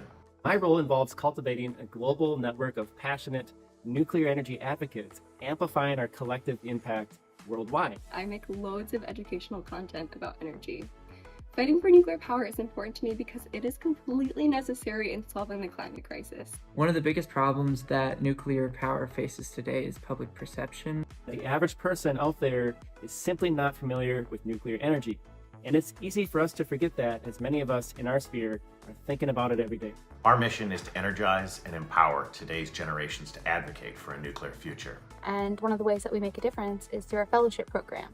Our work isn't just about educating the public about clean energy, it's also about training the next generation of change makers. They have gone on to organize for nuclear energy on college campuses, pursue energy-focused graduate programs, and even work for the Department of Energy. This year alone, our government team has researched and tracked over 70 bills as they move through U.S. legislatures. We've worked hard to educate different policymakers, engage with stakeholders. We communicate to younger generations through social media to empower them to speak up about climate change and clean energy solutions. Leading hundreds to engage in various platforms like TEDx Talks, university webinars, government hearings, and media appearances. The reversal of the decision to prematurely shut down the Diablo Canyon plant was only possible because California policymakers could point at increasing public support for nuclear energy as a clean energy source. Donors are a huge part of Generation Atomic, and you guys are the reason why we can do all this advocacy work. This education and professional development is made possible by donations from people like you. Your contribution will help us educate policymakers and the public about the many benefits that nuclear power provides. Please consider supporting our work today so we can continue this important work in the future.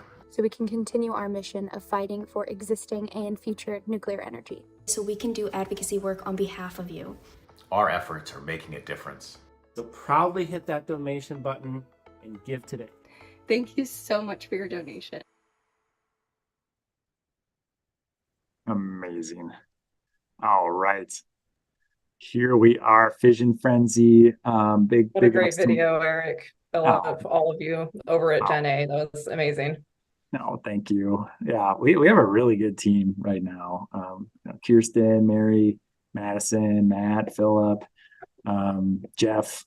Man, we've been really lucky to have such awesome fellows, and many of them who have turned out to be part-time workers, still working on their PhD. Madison is, or Kirsten's a triple major in college right now. I don't know how she has time to do all the great TikTok videos, but we do have a really good team, and thrilled to have them.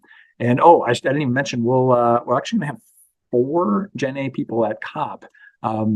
So Madison, myself, Matt, and 5. Jeff, who is actually going with his other full-time employer, C3, which is like a DC-based think tank, energy, and Vlad, who is our newest tech research fellow, who's originally from Ukraine, lives in Italy, and he's going as part of the Ukrainian delegation. He's been there for many years. He's a veteran of COP, so I'm excited to hang out with him as well. So there's five of us directly from our team, part of the huge coalition of nuclear folks that will be there. So we'll hear more about that later when we talk to Mark Nelson, who's been doing a lot of organizing COP this year. But for now, we'll bring back Garrett and Gene, I guess, too. He's still here. We can include him in the game if we can fit him on the screen. And we're going to play this game called Fission Frenzy Vowel Movement. So how this works is we have a series of words that will be displayed with the vowels and spaces removed, and whoever guesses first wins the round. And I'll give you guys a few seconds to think about it. If there aren't any correct guesses, I'm going to give a series of more obvious hints. So an example of what this might look like. So here's here's we don't have any vowels in here. Somebody have a guess what it might be, and you'll have to unmute in order to answer. Generation Atomic. Okay, great. That one was too easy, and that's good because I didn't have any hints for that one. Awesome. All right, but they'll get harder. Don't you worry. Oh yeah.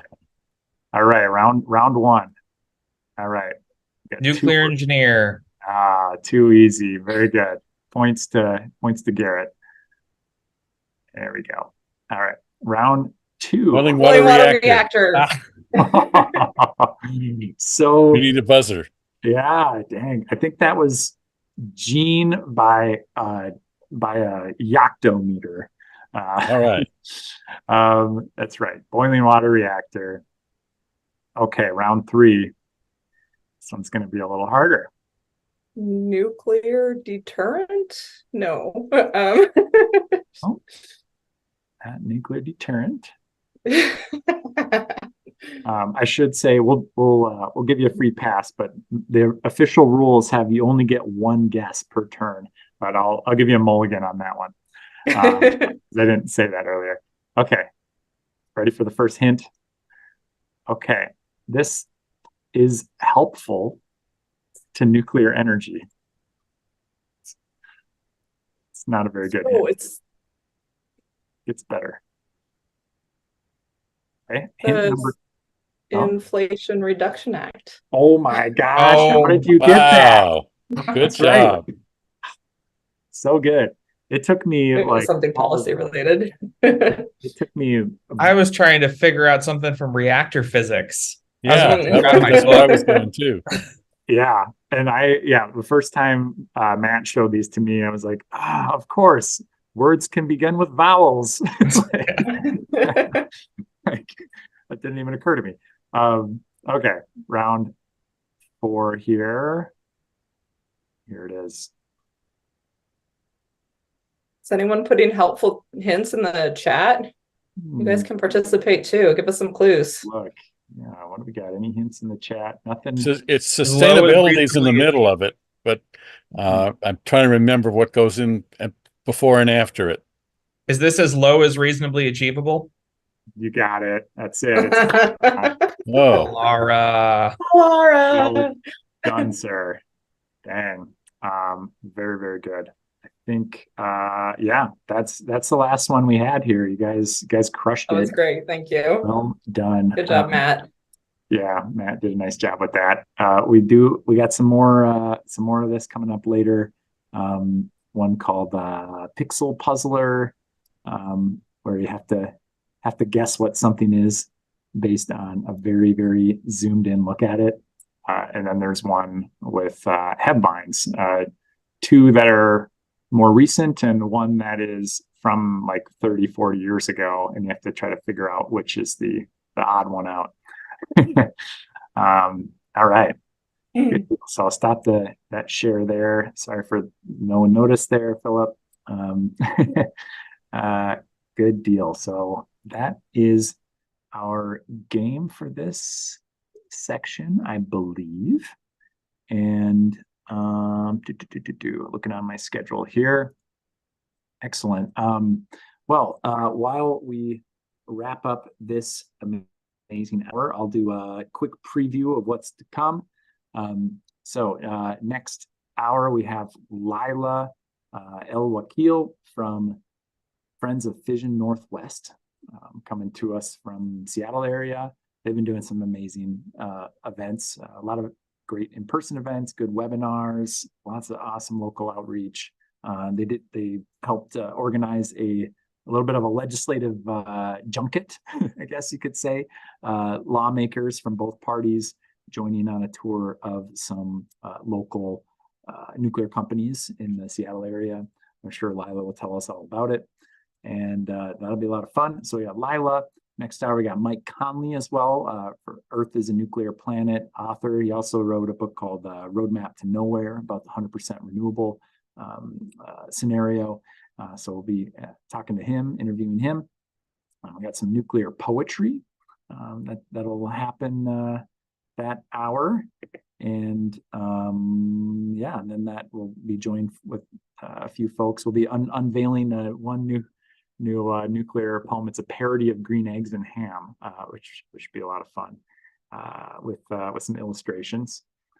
And then the following hour, and maybe we'll try to post this in the chat so folks have a visual reference. But following hour will be Dr. Chris Kiefer, Canadians for Nuclear and Decouple podcast. Robert Bryce from of Power Hungry podcast and Juice, How Electricity Explains the World fame, and he's got a sneak peek of his new docu-series coming up. And then we have another game at that point. So that will be a lot of fun, and I'm looking forward to it. Very, very good. So in the meantime, I'm wondering if we, Philip, if we have another, maybe Atomic Diaries or something we can queue up. And before that, I'll maybe invite Heather to say her farewells for today. Thank you so much, Heather. Really appreciate your time. Yeah. I just wanted to say one more thing about like wearing all the layers of the atoms. It's pretty cool to have all this merch available. There's stickers and clothing, and something else that I really love is our nuclear necklaces. I have an atom on right now. It's a little reflective.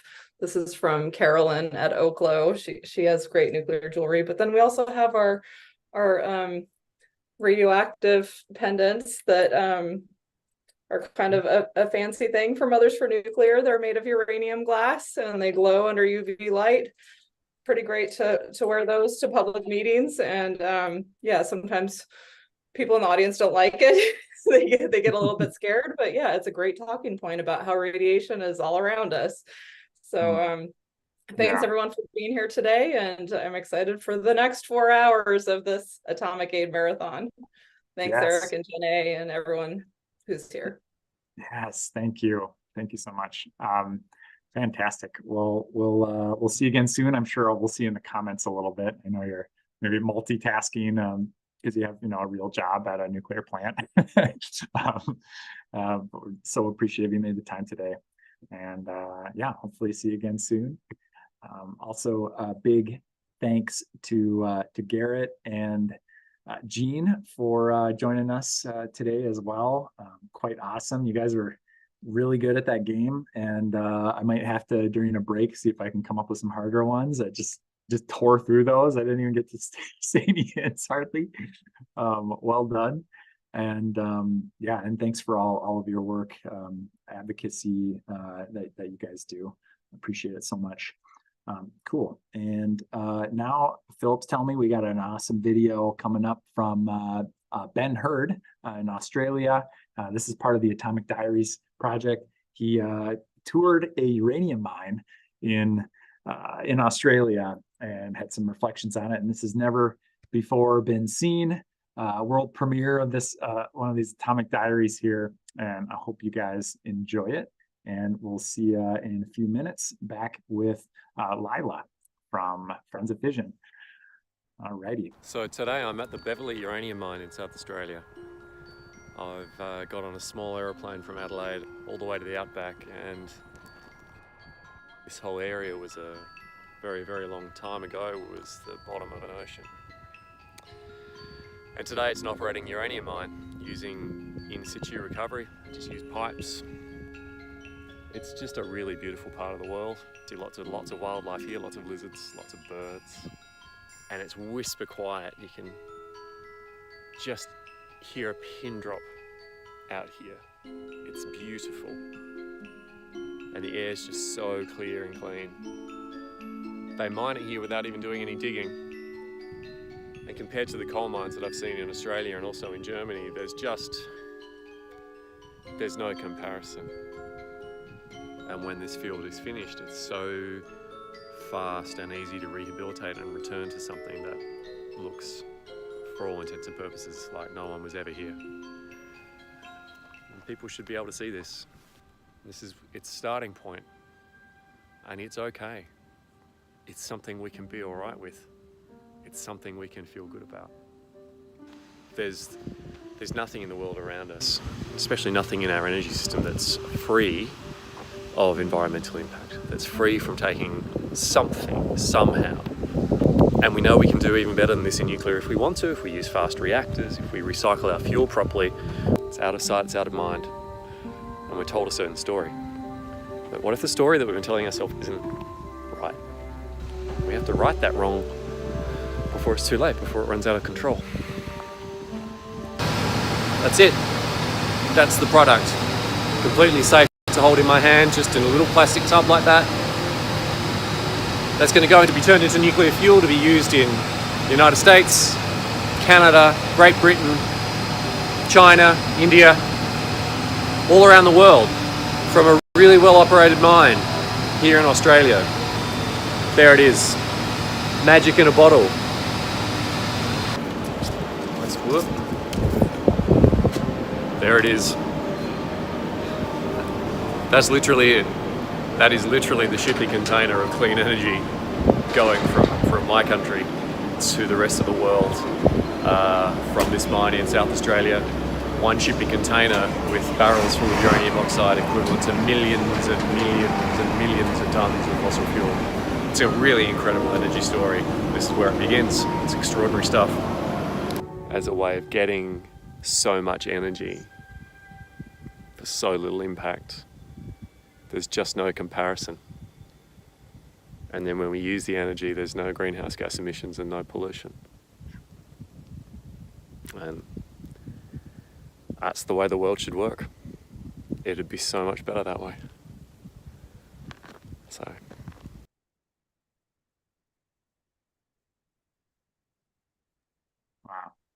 Wow. Man, I'm just kind of astounded. I don't know if I don't know if folks are feeling the same feels I am right now, but it's just profound how little environmental impact uranium extraction can have. I know there are different flavors of that. There's the more mechanical process, which has definitely led to some areas that have been polluted and some health consequences for folks, especially in the early days. I'm thinking of the Navajo in particular. But we've definitely learned quite a bit on how to mine uranium sustainably and safely since then. And that story doesn't get told enough. So hopefully, with the work of our collective organizations and the folks that are watching and all the donors that are helping make it possible, we can get that message out there, get that story out there. So thank you for that, and thanks to Ben and Frankie for making that video. And with that, I'd like to welcome Lila from Friends of Fission Northwest. Thank you so much for being here, Lila. Introduce yourself a little bit and tell me about what's been going on with Friends of Fission. Thanks. So I'm Lila El Wakil, and I'm a member of Friends of Fission Northwest. And I've got a little slide deck that I can go through just to kind of start things off, if that's okay. Yeah, go All right, I'll go ahead and share my screen here. Let's see.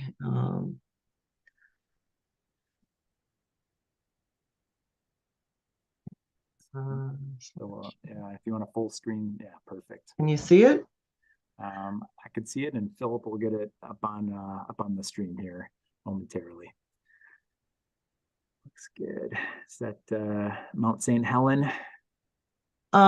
Yes. Actually, I think this is, yes, Mount St. Helen. It's not Mount Rainier. Mount Rainier is kind of the big popular one that everybody thinks about when they think of Washington State, and that's our highest mountain, of course, at 14,000 feet. But this is the one that went off in the early 1980s and blew ash all over the world. So Friends of Fission Northwest actually started as Seattle Friends of Fission, and these are the founders, Paula King and Brian King, and they're terrific and still really active and still really at the helm of what happens with Friends of Fission Northwest.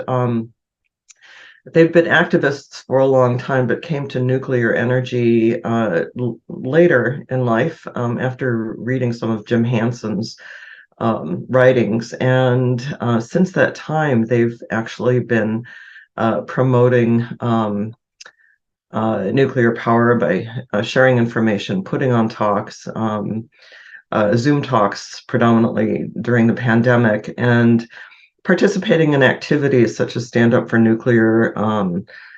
They put together a kind of a booth in downtown Seattle during a Stand Up for Nuclear event, and so forth. Anyways, and so I joined them several years ago, and last year we actually became a nonprofit, and we changed our name to Friends of Fission Northwest to be a little bit more inclusive, to include Eastern Washington and Idaho, Oregon, and so forth.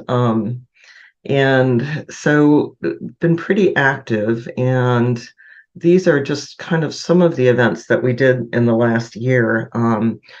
One of the really, and I'll talk about some of them in more detail, but one of the really fun things we did last year is we organized a tour of the Columbia Generating Station, which is our only commercial plant in the state of Washington that produces electricity for the region. And we had probably about 12 folks going.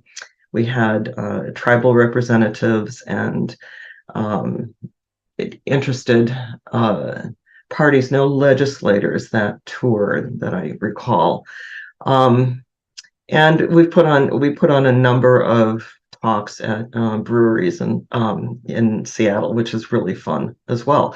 And actually, one of the favorite ones that I have is one where Eric, you were at, and that was the I think the annual board meeting of Generation Atomic was happening in Seattle, and we put on a talk at Bickerson's Brew House, and it was really fun. I think it was really well received. Questions went on for a long time, and the topic was pretty much nuclear advocacy, with lots of other information included.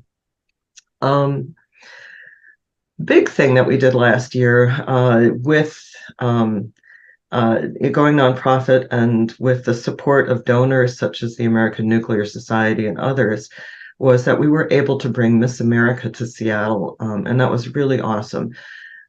She spoke at Louisa Borden Middle School, which is in South Seattle, and it's a very diverse community, and she did a terrific job. She really engaged the kids.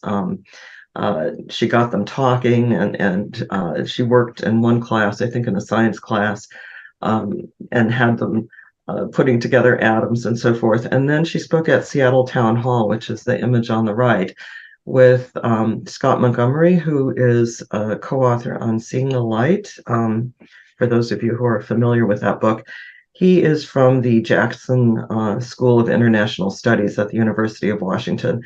And again, she did a terrific talk and handled questions from the audience all the way from middle schoolers, high schoolers, to the adults there. And that was really great. The other thing that we were able to do that was kind of big was we put on a showing of Nuclear Now at the university. And one of the great things out of that was that a couple of students who attended there connected with one of our younger members, and they're looking at putting together an energy club on campus at the University of Washington that will be pro-nuclear. And so we're excited to see if how that's going to roll out. It's particularly encouraging because the nuclear engineering program at the University of Washington was shut down, like so many other colleges shut down nuclear engineering, I think in the 70s, something like that. So, and then the last thing, and I can talk about it in more detail, but just briefly, the Legislative Nuclear Energy Caucus of the state of Washington is new, and they organized this year. They did a tour in Eastern Washington of including the Columbia Generating Station and some startups there. And then this fall, we were able to sponsor a tour of the facilities here on the western side of the state. And this is the group here. This was at TerraPower. And these are the other facilities that we were able to go to, UltraSafe. It included a couple of Fusion facilities, but it was great. And we went on a bus, so we were able to talk to the legislators. And this is a little bit of a write-up about us, but the one thing I might mention is that the Northwest is not, everybody thinks we have lots of rain and lots of hydro, and it's true, 67% of our electricity comes from hydro in the state of Washington, but we are looking at drought as well, and there's an anticipated 23% reduction of hydropower in the next decade or so. So we need energy, we need clean energy, we need nuclear energy.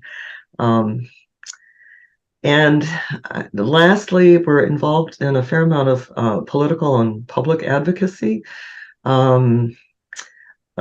In 22, so it's a little bit longer than a year ago, we actually were involved in a ad hoc committee of the Environmental Climate Caucus of the Washington State Democratic Party. And Washington is heavily Democratic, and it's interesting. They're the ones that need the most education, it seems. But we helped to co-author the Nuclear Energy Committee report, and have now been involved in revising the current state party platform to include nuclear energy as green.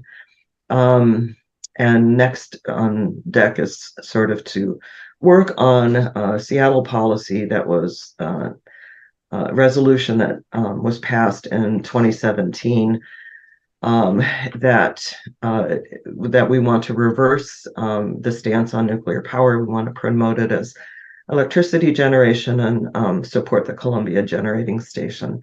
And I think it's particularly important for a port city such as Seattle that we really support nuclear power.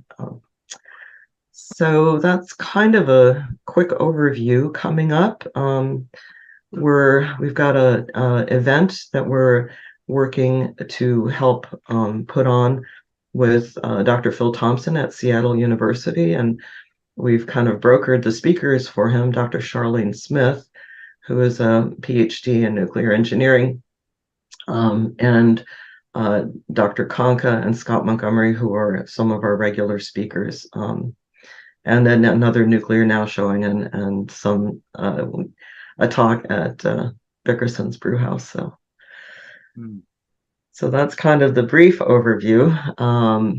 Fantastic. And I will stop sharing.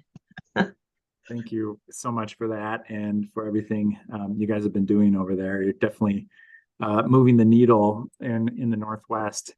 And yeah, coming from Minnesota here, I can definitely empathize with having a state legislature that has some preconceived notions about nuclear energy and needs a bit of more information, a bit of education on the topic. And you guys are, an inspiration for doing that. Yeah, so a couple questions. One, knowing a little bit about your background, you're actually a physician, correct? Yes. I'm a retired internist, and so now I have the time to actually work on this. So it's just been great. But my background is. Now, what inspired you? I'm wondering to go from that, and now you're actually studying nuclear engineering. Yeah, I'm a STEM student. Yes, I'm taking engineering physics, and I finished calculus. I'll be doing vector calculus, and so yeah, hoping we'll see. It's going slow. I have lots of other things going on, but I'm enjoying it. But I worked in medicine, of course, actually in the Bay Area. I'm one of these people that is not new to nuclear. I grew up with nuclear. My father actually was a nuclear engineer and was a professor at the University of Wisconsin in the Midwest. And so as a little girl, he'd get me out of my mother's hair on the weekends, and he would take me to his engineering lab, and there was a little Triga reactor, and I remember peering down into that reactor and thinking it was the coolest thing. And so I grew up at the dinner table hearing about, the peaceful use of atoms, and that this was clean. So to me, there was nothing scary about nuclear energy, and it was kind of like, why aren't we using more of it? Um, and I've been pro-nuclear all my life.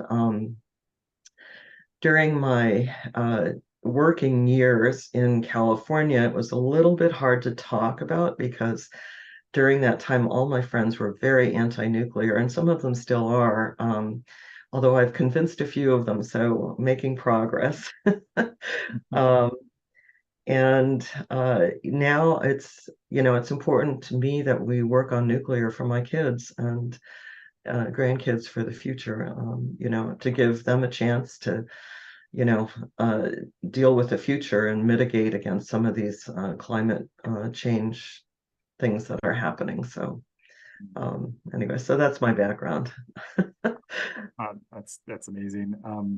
We do have one question in the chat here. Going back to the Miss America STEM event, wondering what were some of the most common questions you got, and was there a theme regarding questions from girls and women, I guess, within STEM? I'm going to interpret that as. So, I mean, they asked about waste. I think that was a very common question, and she used the soda can analogy, which was really, I think, helpful for them. There was one young woman who was actually interested in where she could go to college for engineering, what schools had engineering, and so Grace Stanke is graduating or has graduated from the University of Wisconsin, and she didn't know much about the schools out here in the West. So I actually took that student aside and spoke to her about what colleges here in the West Coast actually have nuclear engineering. So that was really fun. The cost came up. One of the adults brought up cost, and there's a kind of the usual questions. But yeah, no, the young were definitely engaged and interested, and by and large don't have the biases that some of the older audience does. Yeah, I've noticed that as well. Yeah. It's a lot easier to persuade somebody who hasn't made up their mind yet. So yeah, you gotta be strategic about how you apply your advocacy energies. I've discovered, and so targeting folks is a big part of that. Amazing. Anything else you'd like to leave us with before we'll transition over to a short station break, and then we'll bring Mike in here. But yeah, any final thoughts? Well, I just want folks out there to consider supporting Generation Atomic and us going forward, so that we can continue to bring the information to people and continue to put on these events. And so yeah, no, it's all good. Awesome. All right. Well, yeah, hopefully we get to hang out together again in person. I'm excited for that January 6th event, which I saw Bill McKibben is going to be speaking at earlier in the day. Yes, he's actually, I think he's the keynote speaker, I believe. And we were going to put it on World Nuclear Day, which is in a few days, December 2nd. But it got to be kind of big, and Dr. Thompson he does this symposium, but part of it is also for educators. So there's an afternoon session as well that's not open to the public. But there will be somebody from Seattle City Light. There'll be somebody from the Washington State Department of Commerce who is in charge of some of the clean energy programs, and so it should be a good event. Yeah, but we get a solid slot of time to talk about nuclear energy, so we're pretty excited about that. Yeah, Yeah, that's great. Well, I hope Bill sticks around to hear the nuclear section. It seems Yes. like he's kind of coming along, but not quite comfortable to announce his love from the Right, right. mountaintops yet. But great, awesome. Well, thank you again, Lila. I really appreciate it. And yeah, we'll see you again soon, hopefully. Yeah, and this is time for me for a minute or two, remind everyone what we're doing here. There's a QR code on the screen. There's the Atom Aid Live link you can go to. We're going to do a quick check-in, see how our goal is going. And let's see what we got here. Okay, since so the last time we checked in, we had Gene, was very nice. Thank you, Gene. And since then, we've had Brian Campbell come in with $25. Thank you, Brian. Julia DeWall, amazing. Thank you for that $500 donation. Awesome. And yeah, good luck. I know Julia's working on micro reactors right now out on the West Coast. So we'll be following all of your good work there. Thank you, anonymous person, for $25. Very kind. And Gary Abraham. Awesome. Thanks, Gary. $100. Very good. And for those of you who haven't donated yet, you can go over here. We have matching funds up to the first $10,000. Thanks to some kind folks, Ron Jester and Eddie Hunt, for those matching funds. Very cool. Donations are split evenly if you don't select anything up here. And if you do, we will direct a large portion of it to the selected organization, whatever that might be. So if you liked what Lila had to say, you'd click on Friends of Fission and send them a few bucks and support their good work. Amazing. We also have some rewards for donating at different levels, things like stickers and coffee mugs and a megawatt card game, which we talked about a little earlier today, if you're joining us later here. Also, I should say, if you donate at any level, the thank you email has a coupon code for the best discount we can give for our store, and until we start to go negative on things. So basically, get things at cost with that coupon code if you give a donation. So very cool. Awesome. Well, next up we have another good friend of mine I've known for over a decade now, Mike Conley. He is an author and a thinker, a communicator, and he has recently finished a book that will be available for sale quite soon. It's called Earth is a Nuclear Planet, and we're going to be talking about that a bit today. And I'll say one more final thank you so much, Lila, and hopefully we'll see you again soon. And we'll get Mike in here for our next segment. Thank you. Yeah, take care. Okay, I'm gonna stop sharing. Very good. All right. Oh, I see. I was actually the bottleneck there. I needed to stop sharing to bring Mike on. Sorry.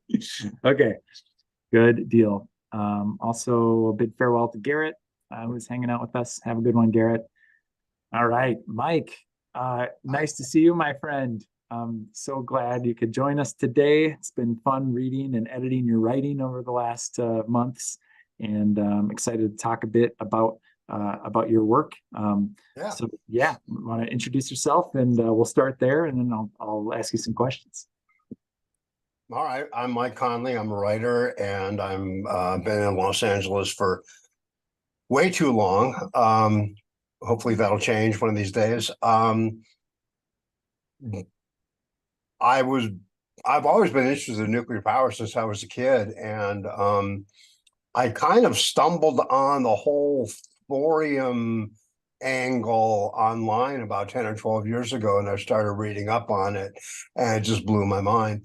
So I read up a lot more. I talked to a lot of people. I joined the Thorium Energy Alliance. I met several nuclear engineers, nuclear physicists, and just basically picked their brains. And one at the time, the things that I was reading online to help me understand, I found some of it kind of difficult to understand. And I had this idea. I was like, these people need writers. So I just sort of made it my intent to write about this. And I told the nuclear people that I was interacting with, you explain it to me and I'll explain it to the world. And that's been the bargain ever since. And so I don't put myself off as out as a scientist. I am a writer who has talked to and read up on a lot of, talked to a lot of scientists, read up on a lot of the science. And Earth as a nuclear planet is sort of a very long letter to a friend saying, hey, look at this cool stuff I found and figured out. And this is how this works, and this is how that works. And when you think about it, there's this and that and the other. So why not this, that, and the other? And so it's sort of, I'm not necessarily an amateur to an amateur, but a non-scientist who has stumbled upon something that really needs to be promoted. And I'm just applying my writing talents to putting out an engaging narrative that can walk people through pretty much every question and concern that I've heard over the last many years about nuclear power. What about the waste? What about Fukushima? What about Chernobyl? What about bombs? All that kind of stuff. And so I just dug into each subject and explored it. And basically, the book is a report from the field on what I've discovered. And it has over 500 endnotes. So it's basically, I write about something, I was like, I don't take my word for it. Check this out, check this out, check this out. So it's sort of a one-stop shopping way of being a general education in the basics of nuclear power with a boatload of references to back up just about everything we say. I wrote it with Tim Maloney, who is an amazing fact checker and a stickler for details. Beat me up all the time. You shouldn't use the word energy here. You should use the word power. And I'm like, oh, technical dyslexia strikes again, but that sort of thing. So Tim really kept me on the straight and narrow. He has a PhD. He was an electrical engineer. So I guess that's a nice little thumbnail synopsis of what it's about. Yeah, very, very, very good. Right. One of the things that I kind of like about your story is it underscores the fact that anyone can be an effective advocate for nuclear power. You don't need to have a PhD. I'm an opera singer with a policy degree,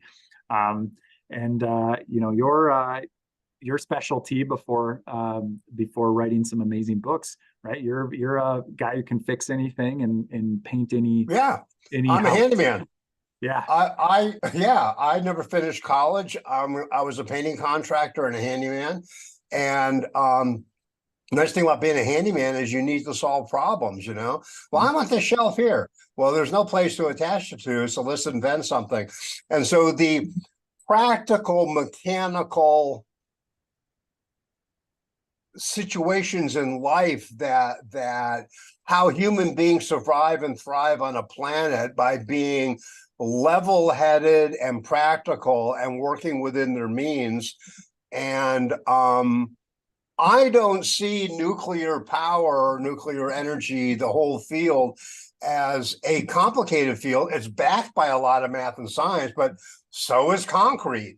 You want to get into the science of concrete. Oh my God, you can get a master's degree in concrete chemistry if you wanted to. So like I say to I have a friend who's a plumber, and I say, look, you don't need to be a hydraulic engineer to understand plumbing. Yeah. It's not that The mechanical, practical, in-world realities are not that complex. There's a lot of math behind it, but there's a lot of math behind your cell phone. You don't need to be an electronic engineer to use your cell phone or to understand its function, its practicality, its limitations, etc. Right? So you don't so you don't have to be an electronic engineer to write about cell phone use, cell phone advantages and disadvantages. You know, you need to be a writer who can understand enough to communicate the basic beats and to back up what you say if someone wants to dig deep with here's some references for further reading. Don't take my word for it. You know, so further, sometimes knowing a lot about a subject makes it harder to explain it because you can't remember what it was like not knowing about it. So you might think that the most important aspects of nuclear energy are, you know, how the strong nuclear force works, or you know, there you go. There you go. Esoteric part, but you know, we're missing the forest for the trees. Right. Of what a nearly limitless supply of clean energy can mean for humanity. That's a great example. I mean, when I was first getting into this, I kept on coming across this term fast reactor. Well, what the hell is a fast reactor? Does it spin faster? No, it isn't about rotational force.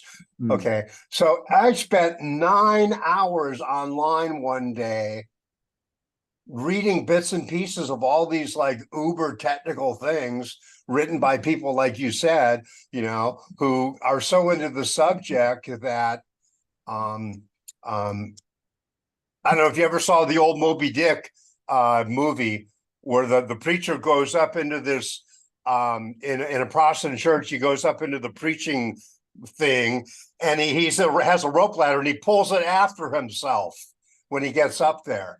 And that's a lot of scientific brainiacs tend to do that, because they pull the ladder up with them. You know, and but anyway, getting back to the fast reaction thing, it took me 9 hours to figure it out. And it's really simple. It's just the neutrons fly faster. They're not slowed down. Hence, they can bust apart a lot nastier stuff than U-235, plutonium-239, americium, etc. You need a faster neutron, and that's a fast reactor. That took me 9 hours to figure out, and I'm like, well, you know, there's got to be a better way than this. So I just wrote the damn book, and it took part-time 5 years. So it's a very tough subject, and there are many places to get things slightly wrong and little subtle nuances to miss, and it's I don't envy you in that task. Oh, I'm telling you, I was pulling my hair out at a lot of points, but you know, but the whole idea, it was to boil it down and render it so it's palatable to the average person, understandable, and that you're at the same time you're giving them the goods. You know, and so it's a very fine line between how deep do you dive into a detail, or if you have to dive into a detail, how do you make it so damn entertaining that people actually don't mind learning something? Yeah. You know, no so I think you've done a tremendous job doing that with this book, after having read a few iterations of it and helped edit it a bit. As well as your coming books. I'm excited about. There's a question in the chat, kind of asking you to explain, you know, the cinematic universe of Mike Conley nuclear books, because there are a few of them. So maybe you could talk us through the roadmap and LNT. Okay, good. Well, what happened was, I first got it in. The first thing I decided to write, and I teamed up with my friend Tim Maloney, was, as most people know, the most popular proposal for powering the nation with wind and solar is Mark Jacobson's roadmap. And he's come out with various iterations over the years, starting in 2015. The last one came out December 2021. And his concept is, or his, let's just say his concept is, he believes that the entire nation, not just electricity, but all primary energy, heating, industrial process heat, heating for homes and businesses, air conditioning, transport fuel, electricity, that's called primary energy, that can all be generated with wind and solar. And just a little bit of batteries, and everything will be hunky-dory. And so me and Tim decided to dig into this proposal that he wrote. And the more we read it, the sketchier it seemed. And so we started adding up, well, you know, he says he wants X amount of gigawatts for solar and X amount of gigawatts for wind. And he wants this kind of windmill and he wants this kind of solar panel. So let's add all this stuff up, and how long does it last, and what does it cost, and what do you do with it when it's junk, and how much land is it going to take up, and how much resources is going to. So we added it all up, and to be very polite, it's BS.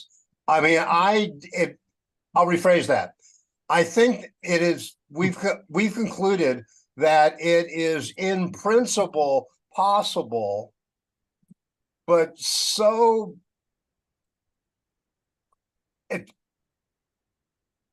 incredibly expensive and expansive and wasteful that it just seems like a completely impractical way to power the country, particularly since wind and solar are utterly dependent on favorable weather, and we are looking at a future of increasingly unreliable weather.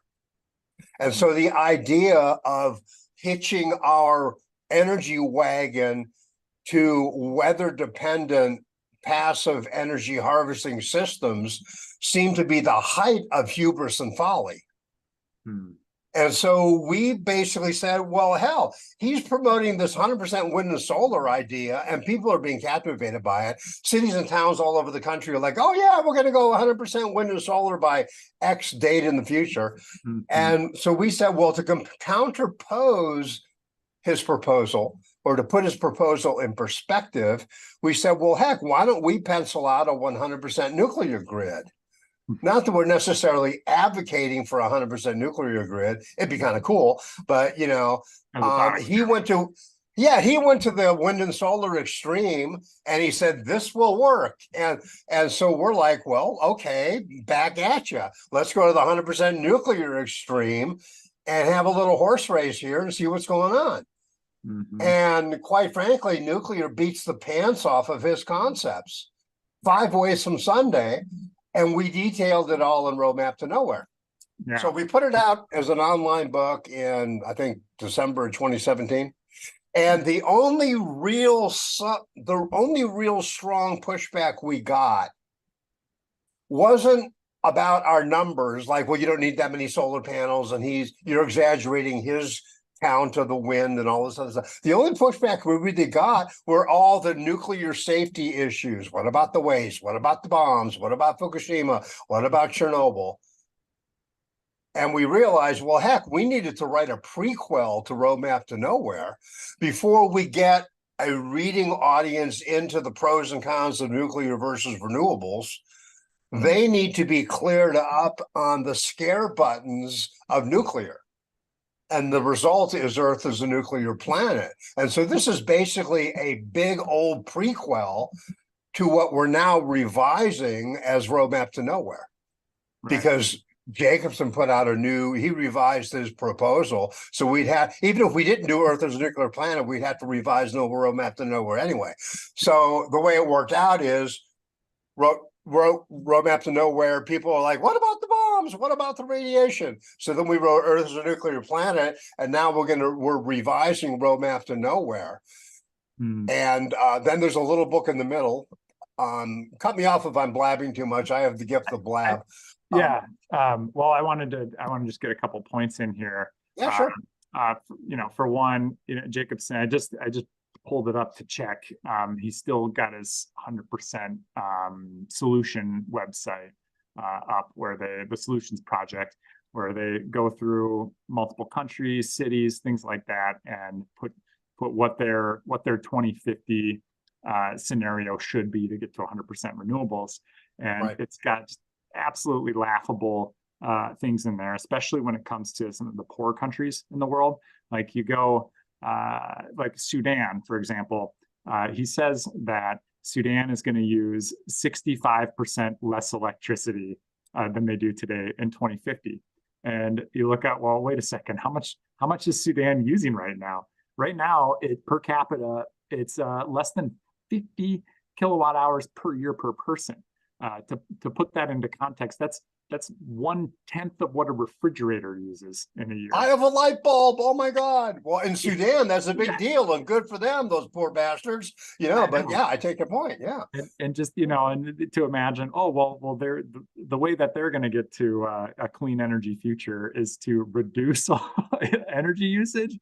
It's ridiculous on its face. And it's clear that some generic scenario was applied to all of these countries uncritically, and then they put out these fancy infographics and call it a day. And it's I'm glad you are here to deconstruct that in your in one of your upcoming books. And Earth is a Nuclear Planet is a great foundational piece to talk about like how we got to where we are today, where nuclear power is so unfairly maligned, and and explain in the ways in which it is, and the ways of how that isn't how that's an illegitimate assessment of it. So I'm excited for people to get that, and it's such a conversational book. Kind of the closest thing it reminds me of, and it's not a perfect comparison, but if anybody's ever read The Catcher in the Rye, where it's just immediately within a page, you're like, oh, this isn't a normal book. This is a book where the author is talking to me like we're in the same room. More like Fear and Loathing in Las Vegas, but I take your point. yeah, absolutely. No, but well, no, thank you. But it was written specifically and purposely to be like a long letter to a friend. Example, like I said, I have a friend who's a plumber, and I think he finished high school. And I basically, my idea is that I wanted to write about all this stuff so my plumber could get it. Mm-hmm. And it's important because a lot of people have not been educated in the ins and outs of nuclear power. It's always been seen as esoteric. But probably 30% of any kid in a high school, or at least when I was in high school, could tear down an engine. It was back in the day. Internal combustion engines were general knowledge. Refrigerators were general knowledge. Plumbing, general knowledge. The Americans who lived in the 20th and into the 21st century have a basic idea, pretty much, kind of, sort of, about how the stuff around them works. But, nuclear was like voodoo, and it isn't at all. There's some highfalutin terms, but I figured them out and explained them to people. And so that's kind of what I did. And it's so important. And like you said, the thing about people inordinately being afraid of nuclear power, perfect example just came out in the last week. There's a new study done, and it was determined that from about 2000 to 2020, coal killed about hastened the death of 460,000 Americans. Yeah. We had calculated much more conservatively that since 3 Mile Island, it's been maybe 100,000. Well, it's probably closer to 1 million because they started counting from 1999. My point being in all that is we had a minor steam release at 3 Mile Island. The whole whole world freaked out. The whole country freaked out. The average downwind dose was less than 1 human chest x-ray. And everybody's like, oh my God, nuclear. So they built out coal, and we killed like 500,000 to 750,000 people. I apologize for that. I thought I turned off my ringer. Oh, we couldn't hear it thanks to Zoom's excellent noise filtration. But this is a good point for us to move on to our next segment here. As we do that, though, I'm going to put a link to join. It's a Google form to join the Earth is a Nuclear Planet launch team. What this does for you, you get an early PDF copy of the book, and so you can read it, and then when it comes out, you'll agree to be a part of the launch team. You agree, okay, I'll purchase it when it comes out and submit a Amazon review. And that's why all the best book launches do this, and you can shoot the book up the Amazon charts, and then we can get more of that like organic traffic from people who are just like scrolling through trying to figure out what book to read, and they see, wow, this book looks pretty interesting. It's got a great cover and a bunch of positive reviews. I'm going to get that one. So I put that link in there. You can also, if you just search Google Earth is a Nuclear Planet, you can pre-order it from an array of book sites. It will be released March 12th. And I'm really looking forward to it. So I hope we got about 100 people on the launch team now. I would love to get that number doubled if possible, so we can have a really good launch. Fantastic. Thanks again, Mike. Appreciate it. Stick around a little bit. We'll have a short game at the end of the hour, and then there were a few questions we didn't get to on YouTube, so we'll see if we can fit those in a little later too. But now we will move to our friend Linnea Cooley, who is a student that's been working with us a bit on some sort of artistic nuclear pursuits. But I'll let her introduce herself a bit more. Linnea, tell us about yourself, how you came to support nuclear energy. Yeah, can you hear me okay? We can. Perfect. All right. I am currently a freshman in college, but I got into nuclear last spring when I did my senior project. So my high school, as a graduation requirement, makes all of the seniors do a month of some internship, sort of just activity that isn't regular school before we graduate. And I decided to spend my month working with Gen A and learning about nuclear and what I could do and sort of getting into it. And I started pretty skeptical because I've heard the general stuff, the fears, the things about the waste and everything. But I mean, just having the month, I worked with my cousin Philip, who's here helping out and running it. And it was a really eye-opening experience for me. I've been into conservation and environmentalism my entire life, and just really losing hope at this point. It's kind of tough right now as a young person, just seeing how badly everything's going, and this is the first time I've really felt hope, just learning about how much potential nuclear has as a way to get more energy, clean electricity, actually making sure, like in the last section, talking about how you can't just make everyone not have electricity in order to make it all renewables, and this could really work. So yeah, I'm really excited to get more into advocacy and help people learn about why this is actually a really feasible solution if we can get over some of the mass misunderstandings. Fantastic. Yeah. So before you talk to Philip, who is heroically running this feed behind the scenes, everybody, if you didn't catch that yet, but before you talked to him, had you heard much about nuclear energy? Did you have thoughts about it? I hadn't heard a lot. I remember just in school, a lot of times we do projects or like take a stand, or are you pro or against things, just general debating stuff to practice writing. And I think everyone I heard talk about nuclear was always super anti it, this is really bad for the environment, or General Simpsons like stuff where the big bad polluting thing is a big nuclear plant. So I was sort of skeptical. I was like, yeah, that's not gonna work. Didn't really give it a second thought. But my parents were always pretty pro, and I was always confused about that. So, but then actually looking into it, taking the time to research it and hear about it from a scientific stance and just actually look at the data and facts, it just makes sense. Yeah. And recently, as I began to screen share here, and Philip will get us all on the same screen here. Recently, we started collaborating on a bit of a poetry project where I kind of had the idea a few months ago. What would a green eggs and ham version of nuclear? Oh, Okay, Philip's got it. Actually, I'm going to stop share. There we go. Thank you, Philip. What would a nuclear version of the classic Dr. Seuss poem look like? Because for some folks, it does seem like you can address every single objection, but it's still a non-starter.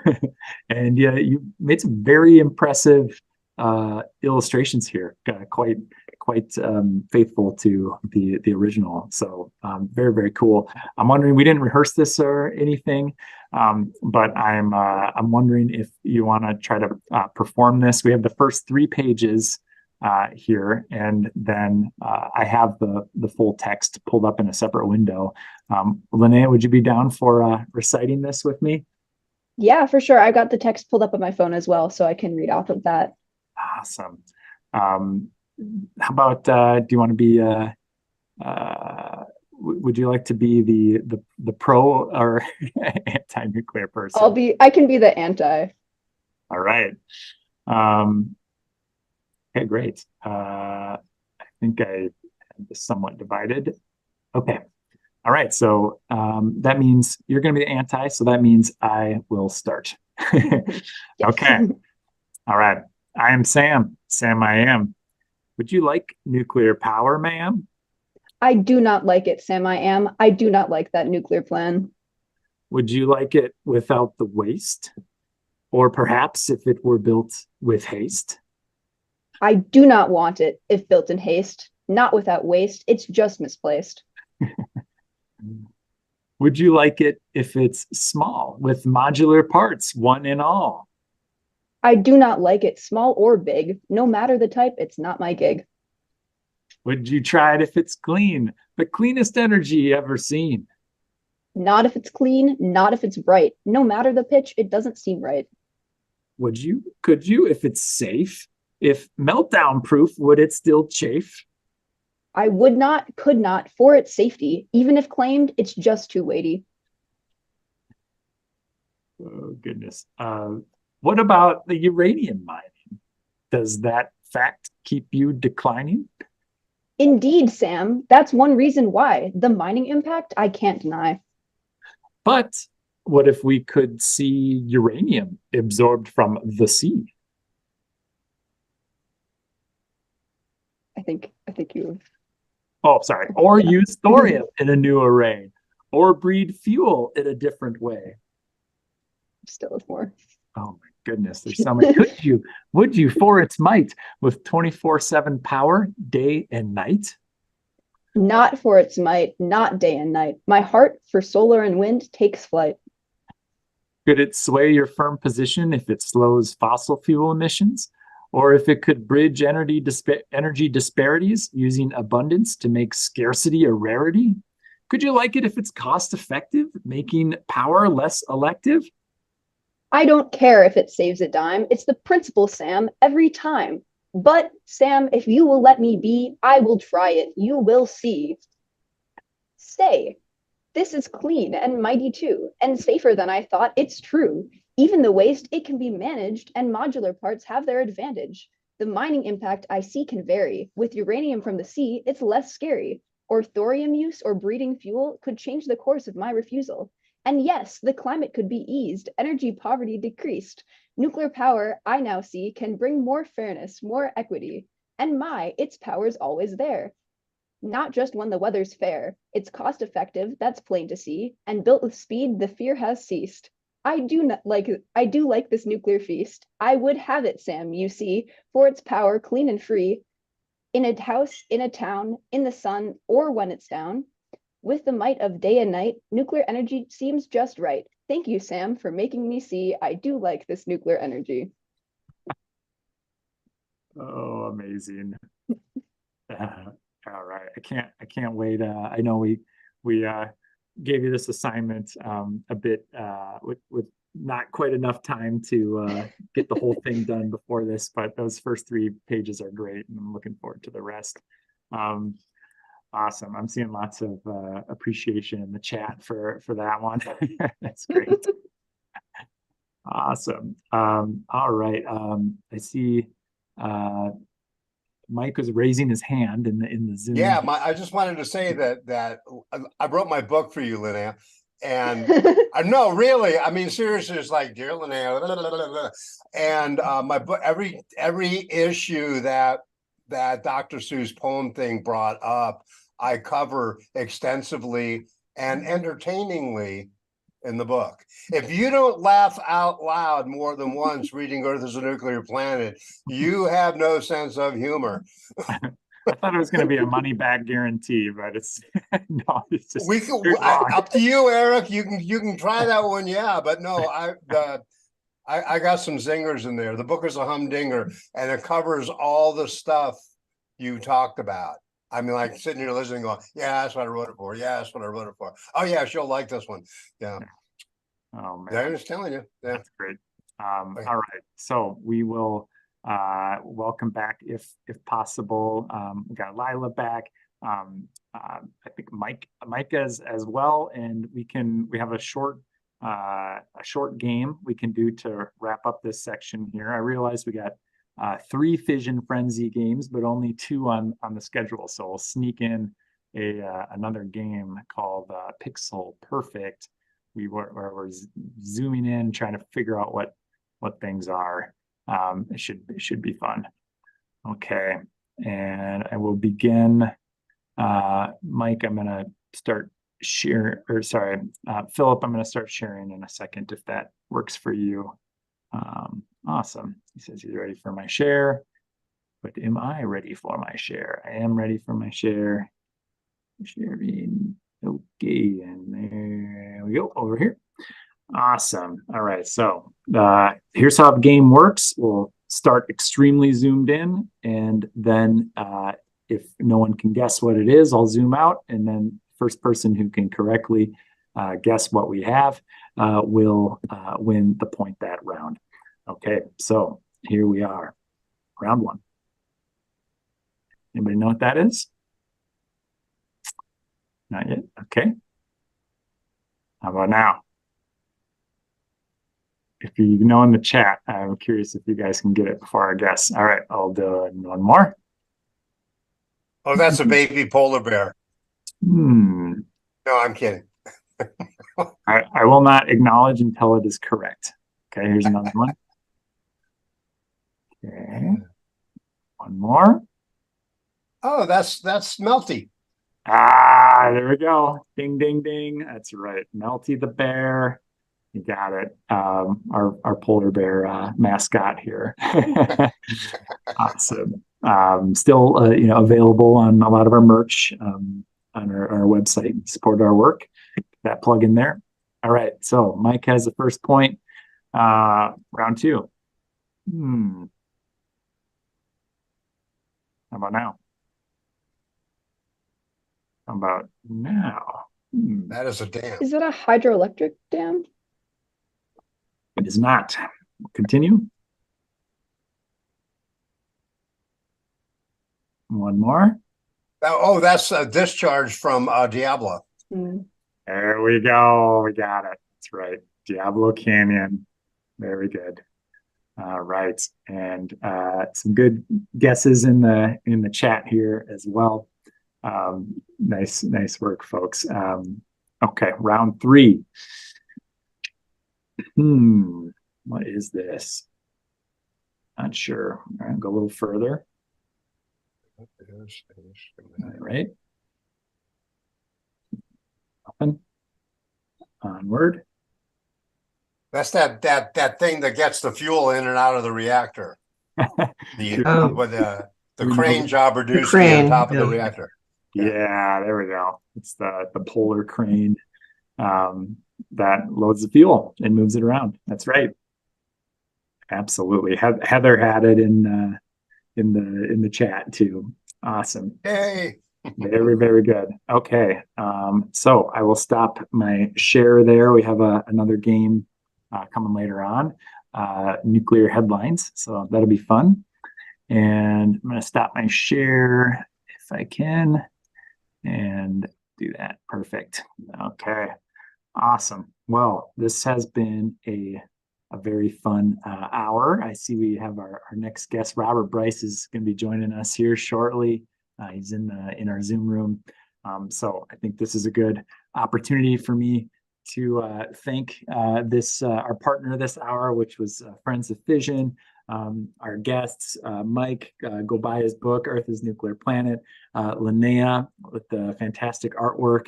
I don't know, we'll have to talk to some lawyers if we want to try to sell our parody of Green Eggs and Ham, but maybe that'll be maybe a free resource that folks can use.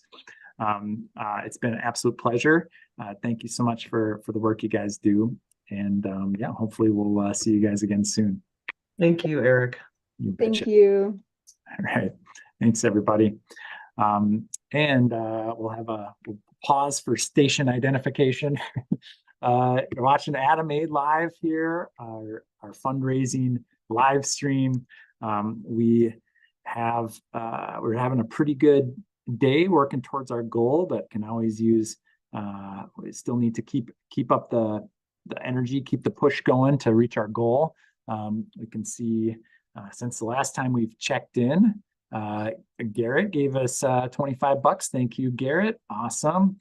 Hanju with $50. Thank you, Hanju. Awesome. Nice little photo. I didn't even know you could put a photo in the comments. That's great. AJ Williams with $50. Thank you, AJ.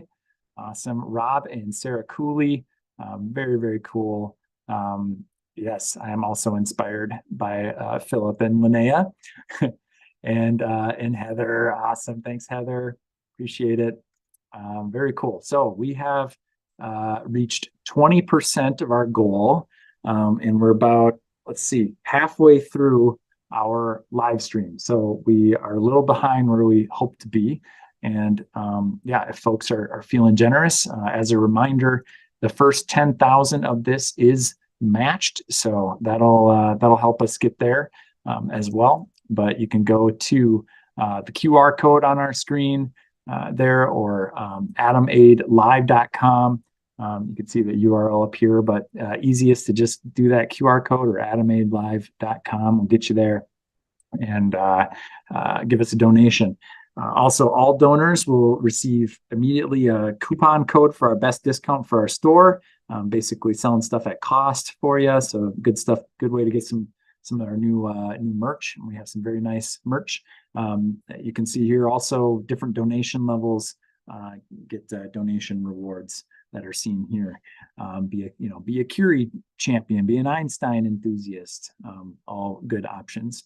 And as you're donating, you can also select an organization where you'd like to dedicate a larger portion of your funds towards our partnering organizations here for joining us. Amazing.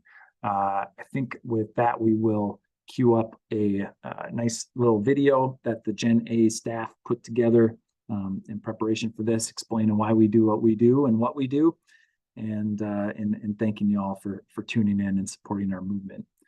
So I'll have Philip cue that up when he's ready. And Hi, after that, my name is Kirsten. I'm Philip. Hi, my name is Mary Closer, and I'm Generation Atomic's Digital Marketing Director. I'm Matthew Meyer. Hi, my name is Jeff, and I am on the policy team. My name is Madison Schroeder. I am the policy coordinator for Generation Atomic. My work is to make sure that our enthusiastic volunteers and dedicated staff have the resources they need to meet our mission. My role involves cultivating a global network of passionate nuclear energy advocates, amplifying our collective impact worldwide. I make loads of educational content about energy. Fighting for nuclear power is important to me because it is completely necessary in solving the climate crisis. One of the biggest problems that nuclear power faces today is public perception. The average person out there is simply not familiar with nuclear energy. And it's easy for us to forget that, as many of us in our sphere are thinking about it every day. Our mission is to energize and empower today's generations to advocate for a nuclear future. And one of the ways that we make a difference is through our fellowship program. Our work isn't just about educating the public about clean energy. It's also about training the next generation of change makers. They have gone on to organize for nuclear energy on college campuses, pursue energy-focused graduate programs, and even work for the Department of Energy. This year alone, our government team has researched and tracked over 70 bills as they move through U.S. legislatures. We've worked hard to educate different policymakers, engage with stakeholders. We communicate to younger generations through social media to empower them to speak up about climate change and clean energy solutions. Leading hundreds to engage in various platforms like TEDx Talks, university webinars, government hearings, and media appearances. The reversal of a decision to prematurely shut down the Diablo Canyon plant was only possible because California policymakers could point at increasing public support for nuclear energy as a clean energy source. Donors are a huge part of Generation Atomic, and you guys are the reason why we can do all this advocacy work. This education and professional development is made possible by donations from people like you. Your contribution will help us educate policymakers and the public about the many benefits that nuclear power provides. Please consider supporting our work today so we can continue this important work in the future. So we can continue our mission of fighting for existing and future nuclear energy. So we can do advocacy work on behalf of you. Our efforts are making a difference. So proudly hit that donation button and give today. Thank you so much for your donation. Amazing. And we are now in the Canadians for Nuclear Energy /Decouple Hour. Dr. Chris Kiefer, my man, excited to see you next week in Dubai.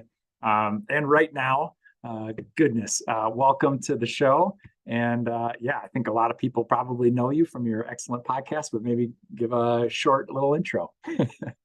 For sure. Thanks so much for having me. It's been great working with you over the years, and Generation Atomic has been a huge help, both in the founding of C4NE and Decouple. So big shout outs to Gen A, and thanks for having this day today. Yeah, so a little about me. I am an emergency room doctor, turned nuclear advocate, although I still practice emergency medicine. And I got interested probably about 5 years ago. When you have a kid, you start thinking a little further into the future, and you don't have a lot of time for a lot of things. But when, as a dad who's kind of a bit useless and not doing some of the, more maternal tasks, pushing a stroller, had a book out, was doing a lot of reading, thinking again about the big sort of existential problems that my son would face, and started thinking about climate change. And being in nuclear power in Ontario, pretty quickly saw an angle. Nuclear power, very poorly understood, misrepresented, lots of myths out there to bust. And I've always sort of been a fighter for the underdog. Previous activism was around things like refugee rights.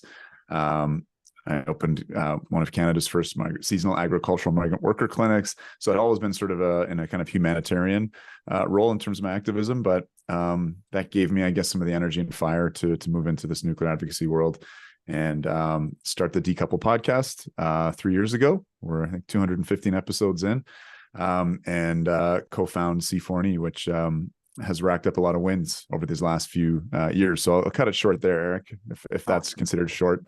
Pass it back to you.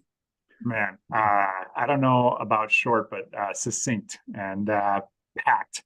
And when you've accomplished as much as you guys have in such a short amount of time, it's hard to abridge it.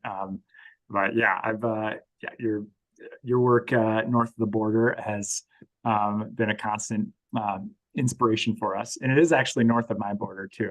I got on Ontario just hanging out right above Minnesota. Although you don't have too much nuclear in the western part of Ontario, do you? No. Wow. Yeah. Someday. I think you are actually to the north of me, because Southern Ontario sort of sneaks down below that parallel. So you may well be to the north of me right now, Eric. Oh goodness. All right. Well, from the west then. Sure. Awesome. Yeah. So part of this, we really wanted to profile the work of our partners. And I know there's a lot of stuff to talk about, whether it's getting nuclear included in the green bond, the rumblings of restarting Pickering and intentions to do so that we've been hearing from officials, the vision of several more gigawatts of nuclear electricity in Canada. Maybe if you want to give me a bit of a tour of some of the wins you guys have had. For sure. So you've hit a few on the hit list there. But before I sort of talk about the wins, I want to talk a little bit about strategy. And I think that's, probably where we have the most to offer. You know, it is pretty awesome being north of the border right now, for a whole variety of reasons. I think Ontario is the most credible jurisdiction, certainly in the Americas, but probably in maybe the entire Western world for nuclear. We have a real alignment now. Wasn't always that way, and part of this was due to our advocacy, but we have an alignment now from the federal, provincial, right down to the municipal level. We have a thriving nuclear industry because of our CANDO refurbishment program. So we're really, really well positioned in a way, unfortunately, that the rest of the West is not. But yeah, coming back to strategy, you know, because of not being industry funded, because of you know, being crowdsourced, and again, not having any industry ties, we've been able to take a pretty independent editorial line, and you know, fight for the things I think that were the most important. So Pickering Nuclear Station, that's a 3,100 megawatt nuclear station in Ontario. It's about 15% of our electricity supply. It was scheduled to be closed. With CANDOs, there's always this option for a midlife refurbishment.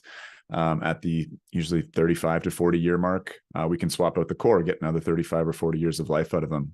The suggestion that you can just kind of keep doing that, not just a first time, but a second time. So our reactors can go, you know, upward of a century. But sorry about all the dings here in the background. Let me close out a WhatsApp. You know, we'd made the decision, both the government and actually industry really acquiesced to the sunset on Pickering, to Pickering shutting down. And again, that's 15% of our electricity, you know, an even larger proportion of our clean electricity. Ontario's grid is pretty darn clean. But to give people a sense, it's kind of like shutting down the Canadian side of Niagara Falls in terms of that electricity production. And, you know, just based on our values around climate, around air pollution, around, you know, good union jobs, we decided to wage a campaign on that. And we actually had a lot of resistance from industry, telling us to quiet down, not to pursue this issue, that it was a dead issue, that it was bad for nuclear to be fighting for this plant. But we really persevered in the face of that. And as you're mentioning, it was last September, the government did a turnaround and announced both that Pickering was being life extended and that a refurbishment is being considered. Since then, probably in the next 2 or 3 weeks, I expect the formal announcement of that refurbishment. So a big win. We produced a 30-page policy report that we got into the hands of the Premier here in Ontario, the Energy Minister, the Labour Minister, and I think that played a big role as well. So it's been pretty exciting. That's just kind of one of the accomplishments. But again, I can have a tendency to go on and on, so I'll keep this conversational.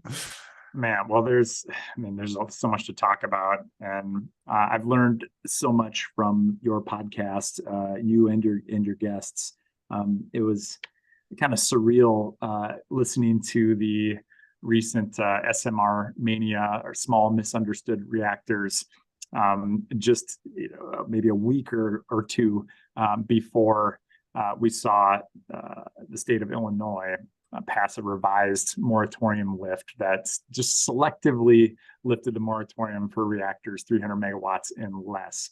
And that's something we've been sort of nervous about, this SMR mania, as you've called it, and have been pushing legislators for a while to, hey, let's just stick with the definition of advanced nuclear that the federal government put out with the Nuclear Energy Leadership Act, or NELA, I think did it, and go with that and not put a number on it, because we don't have a crystal ball, and a larger reactor might prove optimal for the situation.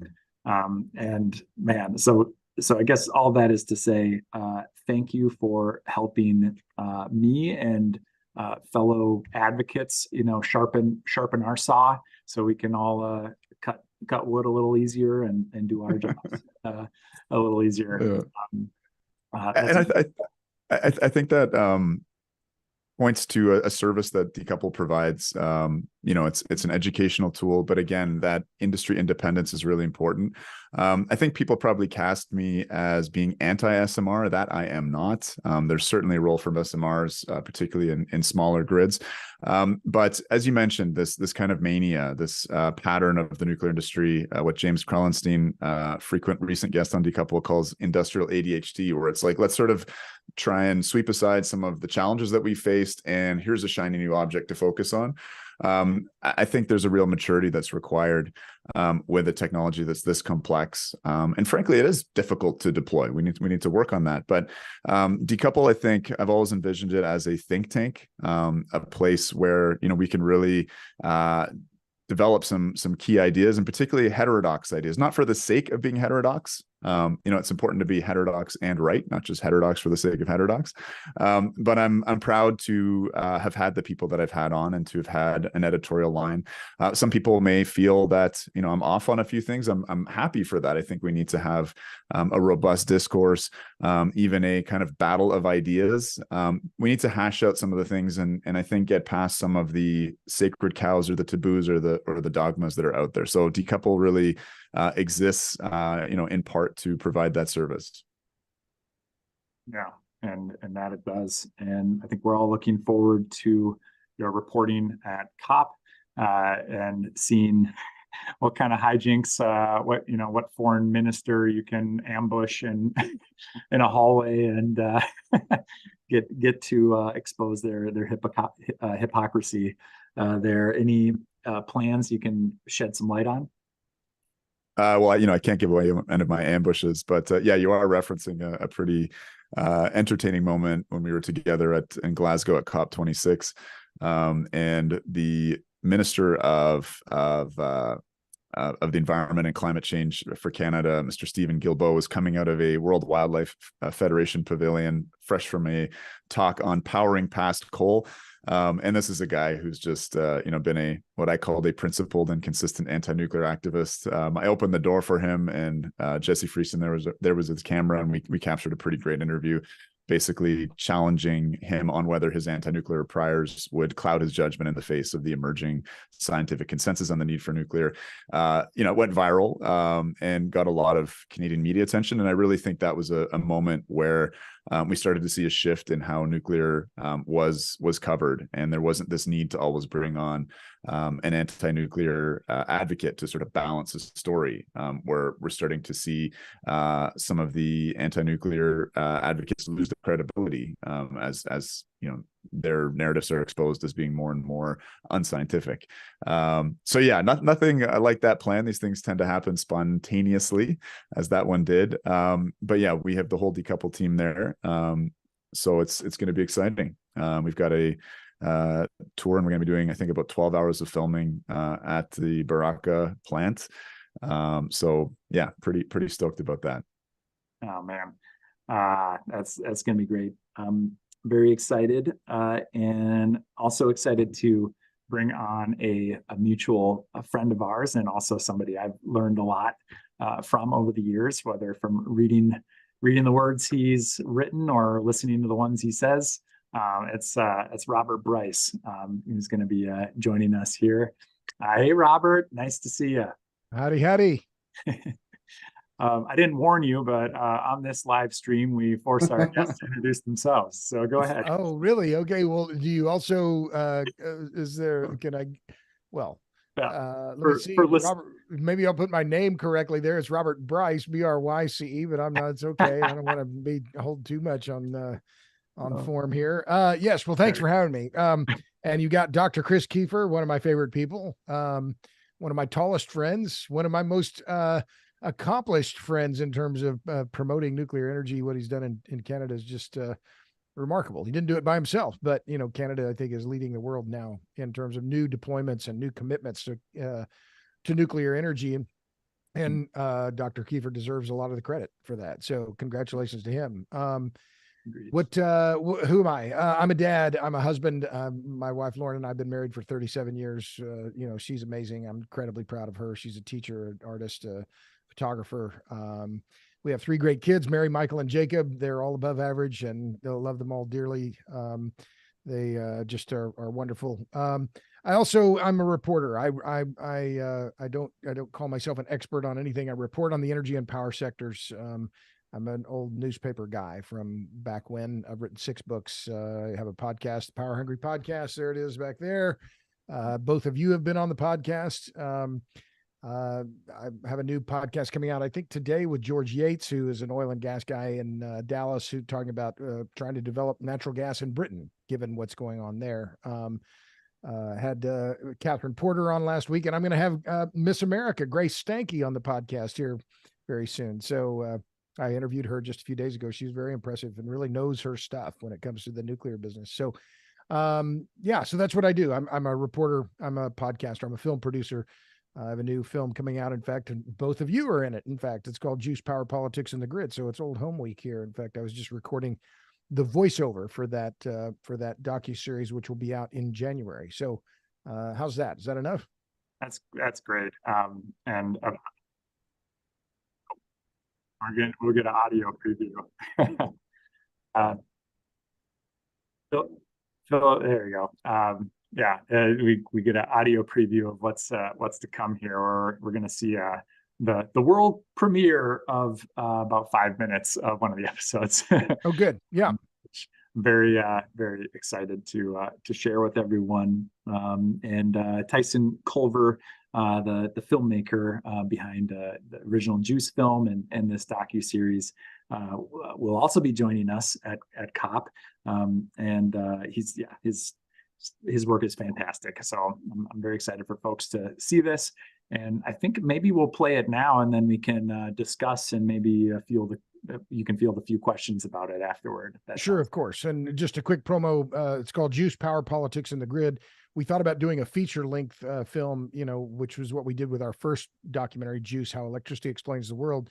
But we realized it was just wasn't the right format. So we're releasing this in 5 parts. And Tyson has just done an amazing job of putting it all together. We've got a great team, animators, composers, editors. Ted Powers has done an amazing job putting it together. And I'm really looking forward to getting it out. Our plan is to distribute it for free on YouTube. So it's going to be available internationally. I'm very proud of it, because we need more people to understand the importance of the electric grid and why we need fission. Absolutely. Awesome. Well, Philip, go ahead and hit it if you're ready. The mainstream environmental narrative is very pseudo-religious. We've sinned against Mother Nature by industrializing, by modernizing. We need to go back to a beautiful, romantic, mythical past, the Garden of Eden, and repent for those sins. The idea that we can get energy from renewables has led to an auction of expectations, that policymakers will say, well, let's go 60% renewable by 2040. And it becomes popular to say, well, let's go 70% by 2035. Oh, forget that, let's go 100% by 2030. And a lot of these promises are politically popular. Today, it's very common to say net zero, so no emissions by a certain date. The world would need to deploy about 1 to 2 nuclear power plants worth of energy every day between now and 2050. And while they're doing that, would have to retire an equivalent amount of fossil fuel infrastructure. So whether that's a coal plant, natural gas, you name it. If you don't like nuclear power, then instead of 1 nuclear power plant, use 14 million rooftop solar panels. Obviously, we're nowhere near on that pace. The sense of wanting to save the world is a very messianic impulse, and to some extent among young people, it's a healthy phase of development. But if you don't have a traditional religion to rely on, it ends up becoming its own apocalyptic religion. And that's what we've seen with renewables, with the war on nuclear, and now with climate change. The strange turn that we have not quite gotten past is that there was a form of loving nature and wanting to preserve and protect nature that thought of human beings as a form of contamination or pollution just by their very ratty biped existence. Strong supporters of their environmental, save the earth talk. I saw that similar to Vietnam when I was growing up. My generation would do anything we could to end the war in Vietnam. the environment has become their Vietnam. Human beings are biological creatures. And the notion that they could live on the planet without engaging with the production of food, with the channeling of water, the notion that they would somehow or other not be complicit in the changing of nature, well, that's gone. People make a lot of personal decisions in their lifestyle to eat meat, to not eat meat, to fly, not to fly. I wouldn't be against anyone for making any personal decision like that. But the important thing to understand is that the biggest lever that we have to reduce carbon dioxide emissions is how we produce and use our energy. Efficiency is great, but it's not going to get you deep decarbonization. We're not only capturing energy from the sun and wind, we're storing it. So even when the sun isn't shining and the wind isn't blowing, we're still powering America forward. When you think about how renewables are portrayed in every source of media, they are seen as the savior to all of our environmental woes. And what is always left out of that narrative is the fact that they don't work when the wind isn't blowing and the sun isn't shining. And the ways that we adapt to it are either burning gas or digging up a lot of the earth to make batteries, which haven't been proven to work at scale. People tend to be very dismissive about the problems of intermittency. Oh, there'll be batteries. And like I say, you need 3 times as much to have batteries. Just to produce 1 turbine, we have to extract 900 tons of steel, 2,500 tons of concrete, and 45 tons of non-renewable plastic. Then we've got to transport that and burn fuel, getting it all carried across the world and put up. And none of these things that go into a turbine are renewable. They're going to eventually wear out.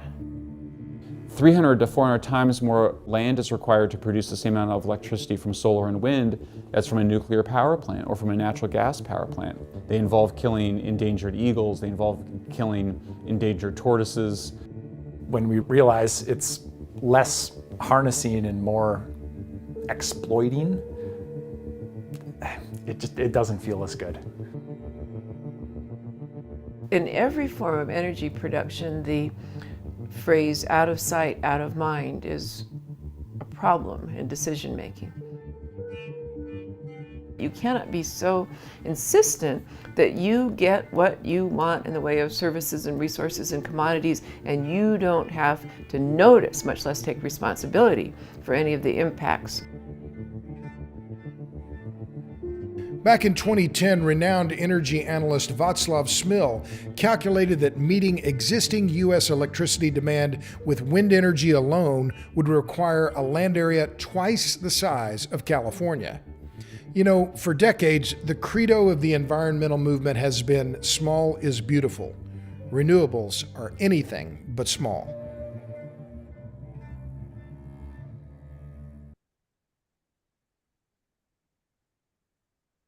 Incredible. Man, I'm so excited for people to see that. The number one question that keeps popping up in the YouTube chat here is when and where am I going to be able to see this? Well, so as I said, what we're aiming for now, a January release, and I'll be posting on Twitter, on my Substack. I'm on Instagram, TikTok, and I'll definitely keep you and everyone at Generation Atomic posted regarding the release date. But yeah, as you can see, Tyson Culver did a great job of stitching it all together, and I think we have 34 on-camera interviews. Obviously, you and Dr. Kiefer are included, but we have a broad range of people that we talked to. We went all over the world, and I think we paint a very clear picture of why the grid has been weakened. We've been spending money on the wrong things, and why we have to embrace nuclear if we're going to be serious about decarbonization. And as I was just saying, in fact, we were just recording the voiceovers for the 5 episodes. It's not going to be cheap. It's not going to be easy. It's not going to be quick, but it is very clear, and you all know this very well, that nuclear is gaining traction all over the world, and that's the hopeful sign. Yes. Chris, had you seen that before? Any reactions?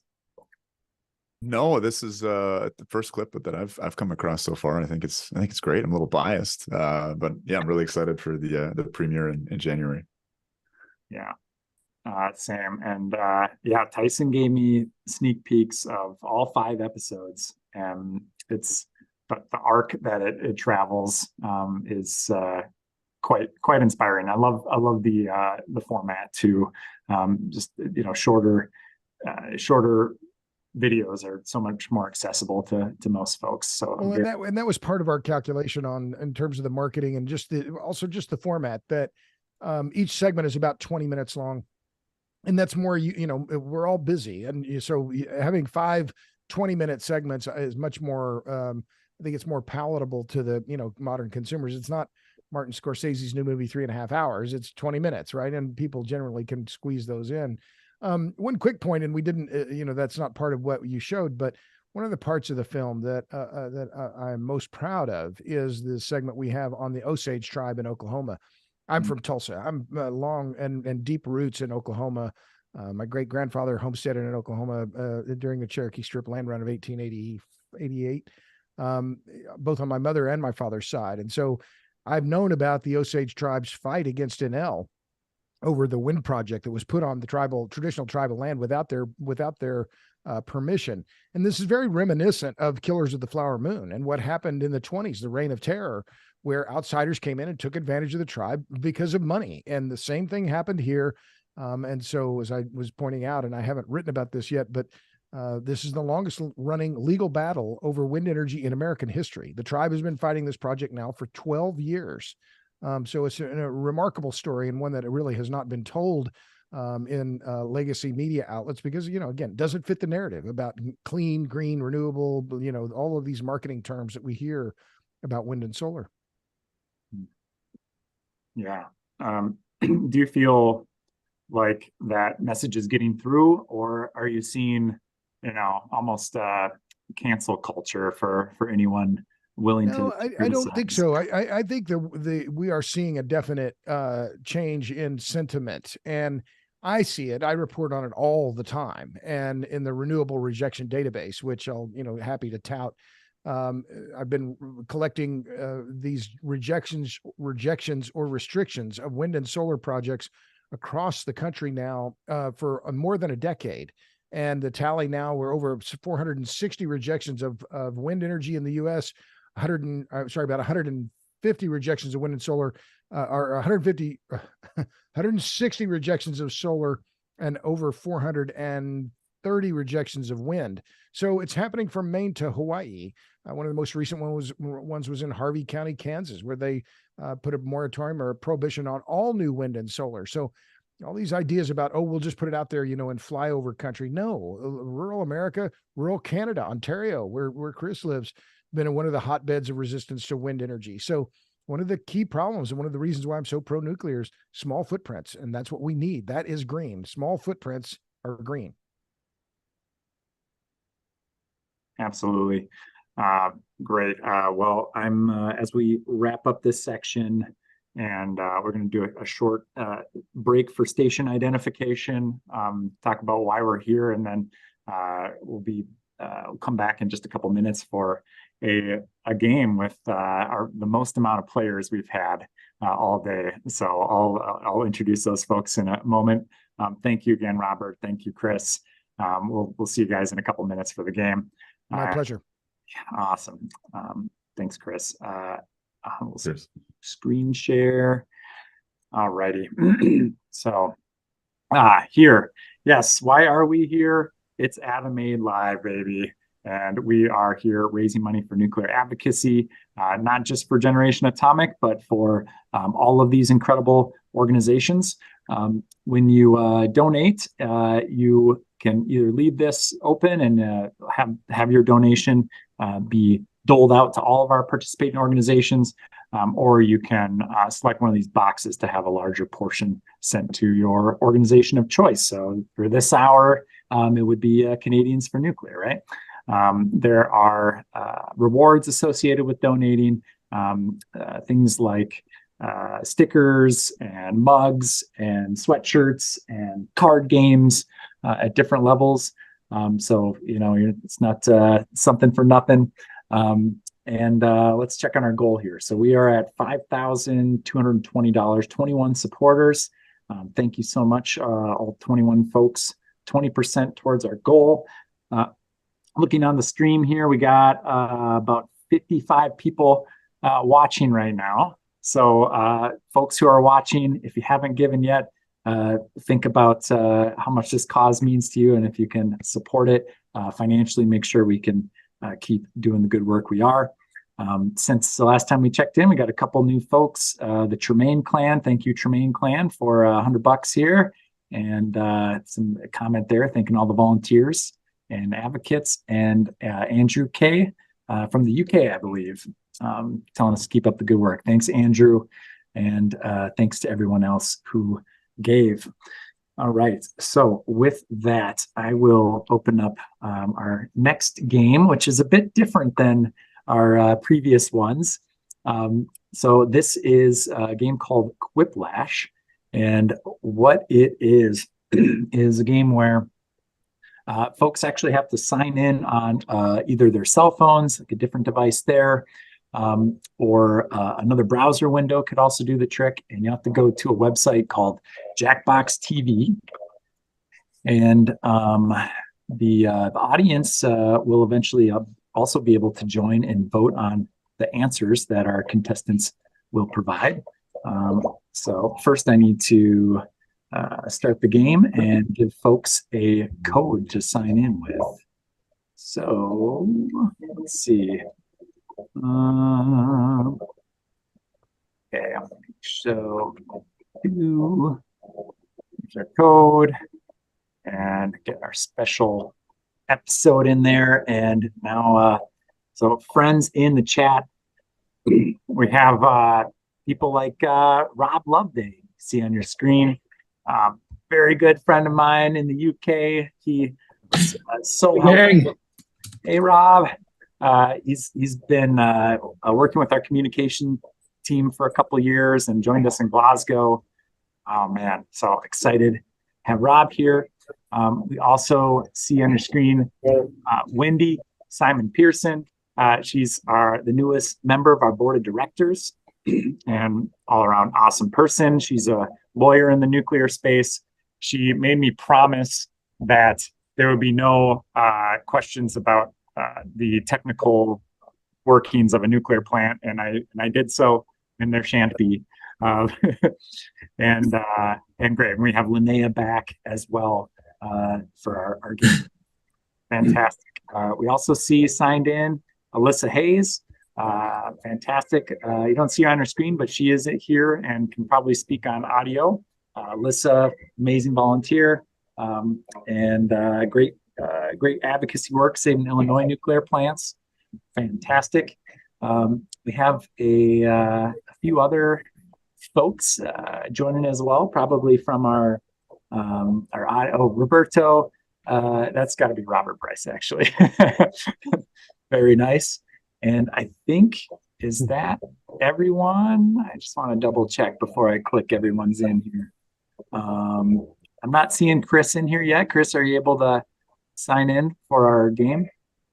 I'm gonna have to sacrifice my camera, but should be able to. Okay. No worries. All right. All righty. I see a couple members of our, I don't have a good way to control this actually on my side, but a couple members of our audience got in before Chris. So I'm curious, Lazaro and Carl, if you guys don't mind making room for Chris, that would be great. Yeah, I'm not sure. I'm sure there's just folks in our in watching the stream here. Yeah, very good. So if you can hop out, then we can get Chris in and we can get going here. Very, very good. Okay, Carl just messaged me. He's hopping out, so that's great. Who's lifter now? I should change mine to molten salt now, just to keep up there. I would guess that's maybe could be John Kutch, could be Mike Conley potentially. I don't know. Let's see. Molten salt for the win. Yeah, molten salt. All right. So yes, the way this works, again, you'll have to have a browser window or separate device. Okay. Mine's saying sit back and relax, which ironically always makes me worry. Yeah. It's not letting me kick Carl out, and Carl's saying though he left. All right, we're gonna have to do this again to get Chris in. Sorry, folks. So just a second, technical difficulty. Yeah, it doesn't, Carl, it doesn't let me kick you. So anybody watching on the stream, if you could not join until we get all of our guests in here, that would be great. So we'll try this one more time. Jackbox TV. You could always, Eric, one thing you could do is pause the sharing to the stream and then send in the super secret Zoom chat to us what the code is. That is true. That's true. Which, the code's been exposed now. Yeah. Well, Chris is in here, so hopefully we'll get this one. And I got in before I did. Chris, you got to click episodes menu and click Nuke Lab. Make sure we do that. Can you see it on there? This is in. Awesome. So we're waiting for Wendy and Roberto again. So it's a different code this time, ZWD. Eric, could you send me the code again? ZCWD.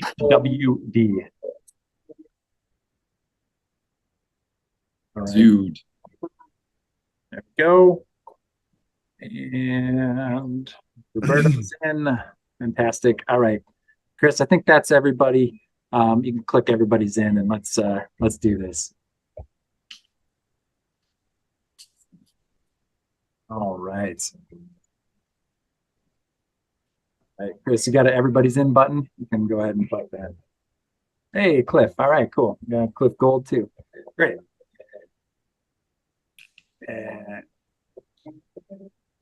And Chris, you have to hit a button. Yes, we're not seeing any buttons here. It's in the same window you signed in on. Okay.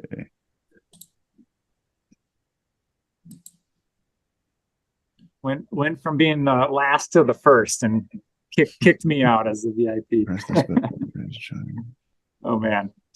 Well, and the audience can join now too, and you can vote on the answers. So thanks everybody for being patient with us. Okay, turn your creative parts of your brain on, and I'm Schmitty, and according to my guidance counselor, this is the only job I'm qualified for. Before we start, let's just enjoy the warmth of each other's company. Okay, that's enough. Remember that your entourage and country on can play along by joining the audience. Audience votes count. Oh man, nobody told me I could bring the entourage. One, you are about to see two prompts in your device. Type something hilarious or not for each one. Then everyone gets to decide if your answer is better than someone else's. Democracy at work. The more people who vote for your answer, the better your score. Let's go. Here we go. And you do have 2 questions, so don't spend all your time on the first one. Audience members can waiting around while the players type. Try the audience play along. We don't have the nuclear version. Shoot. Chris, you had to click Nuke Lab, Chris. It's okay. All right, we're going to try this one more time because we have nuclear specific questions. And I'm going to stop sharing and we'll get the right code in so nobody can steal it from me. Okay, so here's the code. I'm going to sign in first. All right. Okay, it's this one now. And About to say something very, very nasty. Yeah, in the chat. Call them in our house. There we we go. All right, everybody's getting good at this now.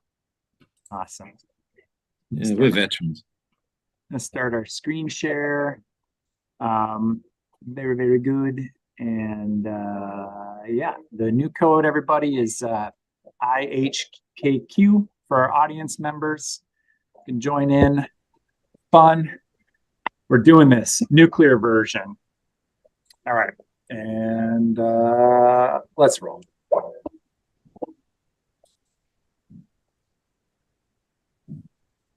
Okay.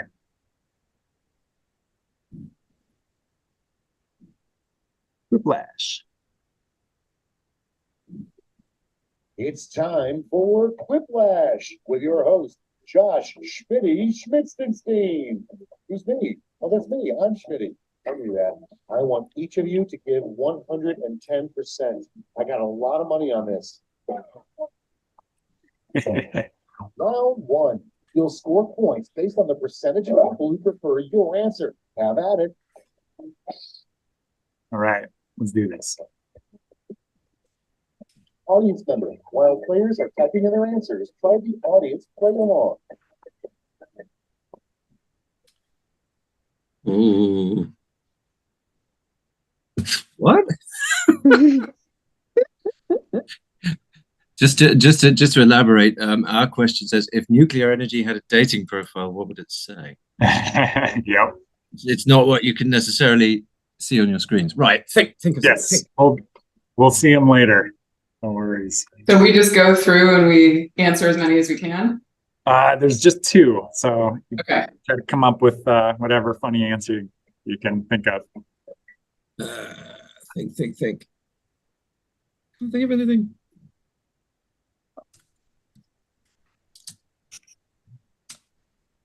There we go. This is dangerous.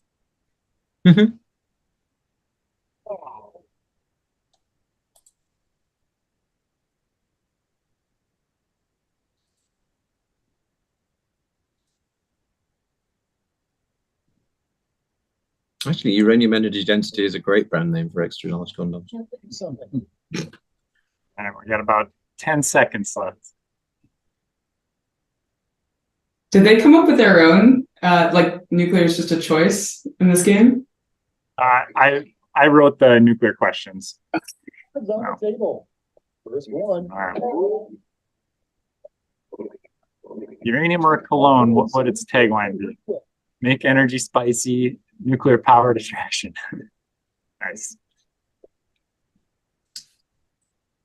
All right, audience, you guys can vote on this. That'd be good. And the players can vote as well, but they don't let you vote for your own. Democracy in action. Yes. You can vote for yourself in a democracy. That's true. If anything, it's the most representative of how our democracy works in the U.S. Man. I'd vote for me. Robert, very strong answer there. We are. Wendy, don't worry. There's plenty of opportunity to get off the mat. Oh. All right. Chris didn't get to that one. Linnea, nice one. Nuclear as day. Very good.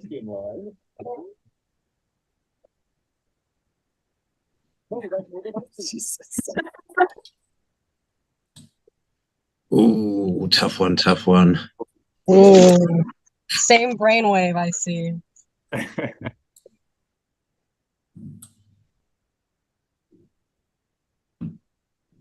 Splitty reaction. I think that's a seasonal McDonald's food item. It's got Shamrock Shakes, got McRib. So I found out in Germany when I went to, I still need to like do a bunch of stuff, social media wise regarding our trip to some of the shut down German reactors. But it turns out the McRib in Germany is just a number 5. Wow. Man. It's voting time. Oh boy, I can't spell. That's embarrassing. I used to be a proofreader. Dear, oh dear.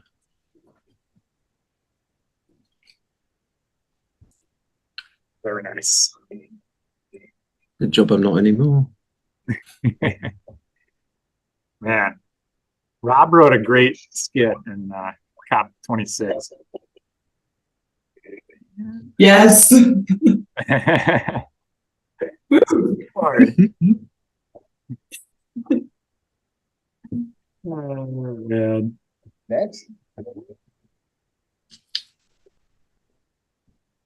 Oh, right, Linnea.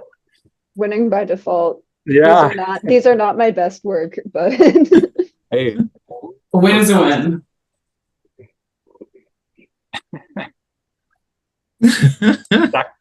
Dr. Chris in the bathroom. Oh man. Moving on.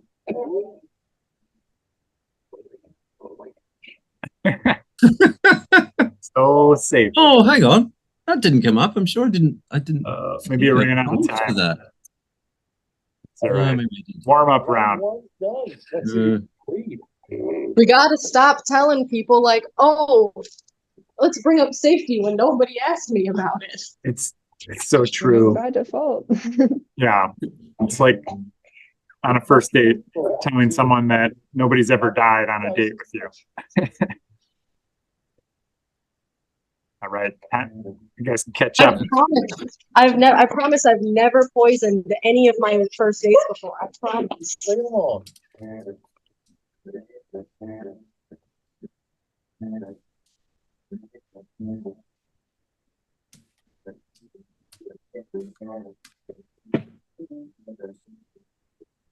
Oh, I see.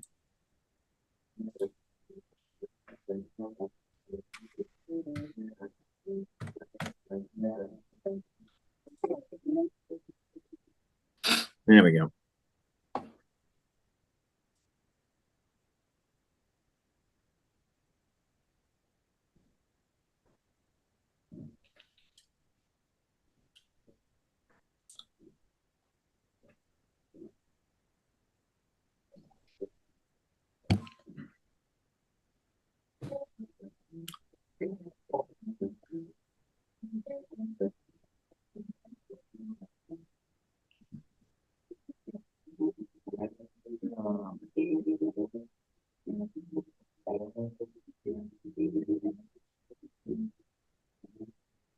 Almost out of time. You can see the click button if you have to.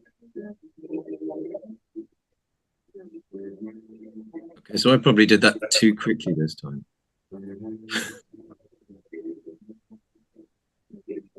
Oof. Oof. So close. Let's see what we got. Box number one is. Okay, voting time.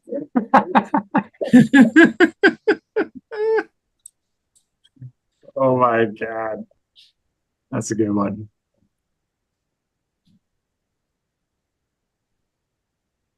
Nicely done. Oh my God, this is so funny. Scarily accurate. Oh my God.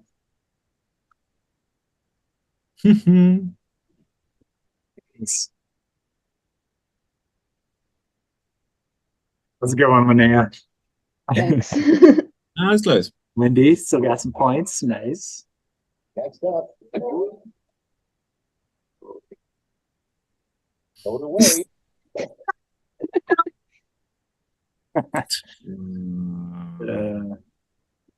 That's great.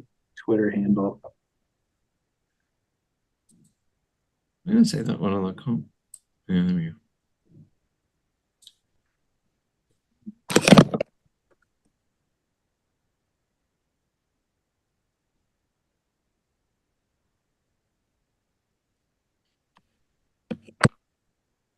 I just realized I forgot how Twitter works and it's an @ and not a hashtag.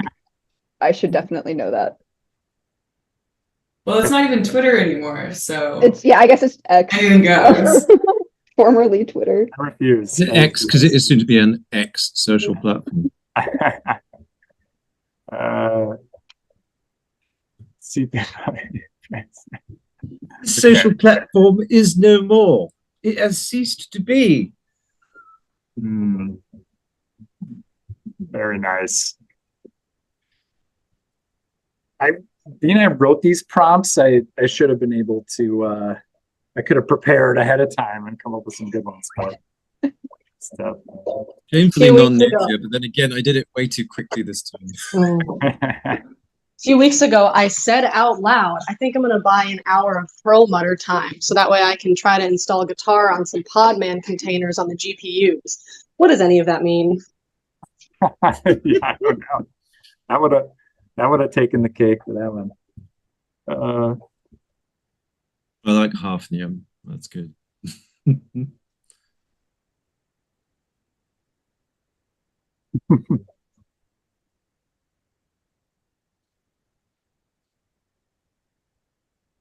Oh man, this is much more fun than work.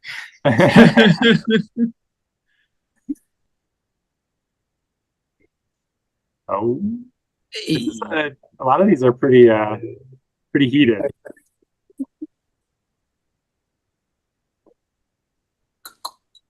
On deck. Get it back. Oh,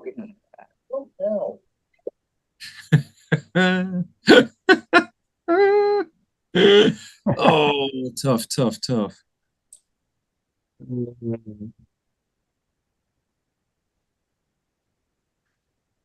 I think whatever Hyman Rickover actually said was get to work. do the thing. Oh man. Oh, I tell you. No, there you go. Finally. Robert. Oh, but audience points for Chris there. Nice. Moving on. People's choice. Activity bombs. My God. I'd watch it. For sure. 21 bombs. Your game is lagging here. Built the traveling carnivals. Energizer coaster.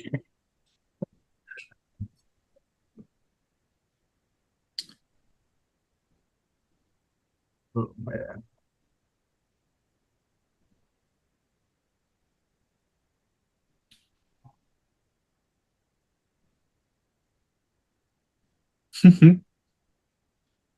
It's fun, nice one. Okay.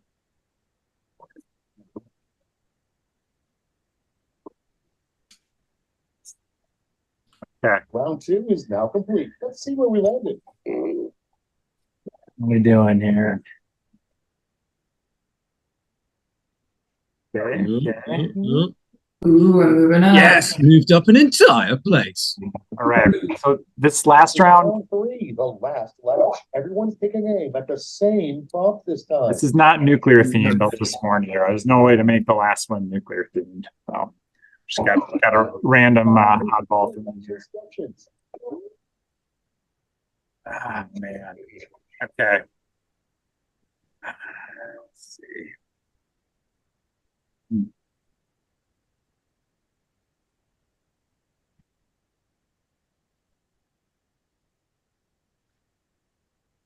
Wonder which of you will spot my paleontology training has influenced my answer. I'm trying to do something. There's something here with dental x-rays. Just don't know what it is. Oh, I didn't even think of that. Yeah.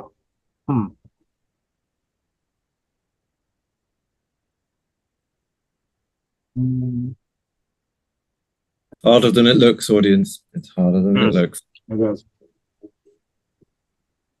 Especially when you know people are watching. It's like, oh, come on. Performance anxiety. Yeah. I'm funny in real life. I have a ton of respect for improv. Really comics. honest. Yeah. Time to take a look. All right. Hit your medal winners now. Oh. Oh my God. I'll give it that. So you get to vote for multiple this time. It goes like gold, silver, bronze. Oh, man. One more. Who can I vote for?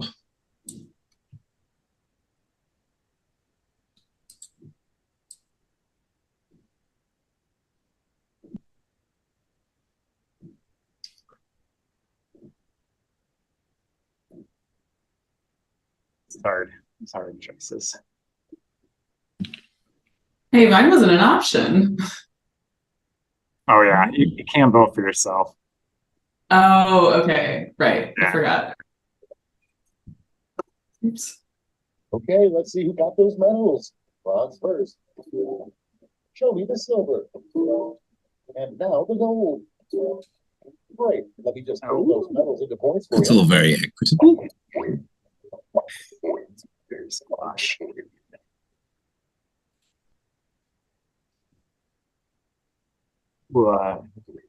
Hey!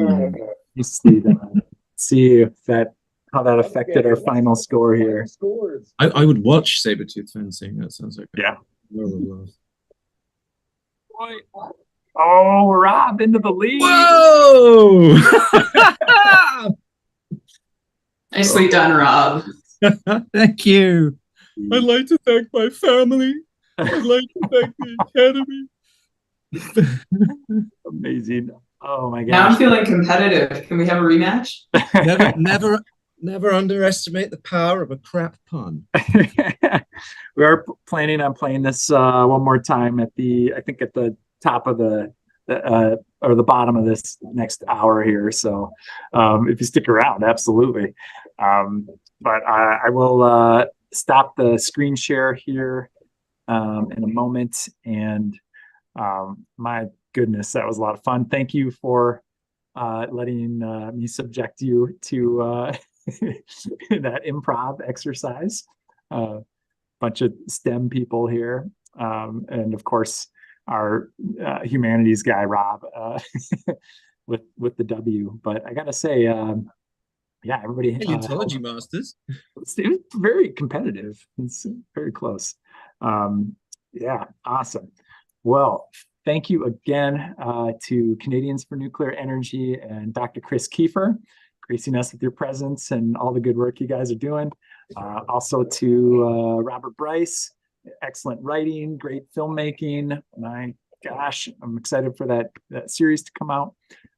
Everybody make sure to watch it and look for that when that comes out, donate, all that good stuff, and follow all their podcasts if you don't yet.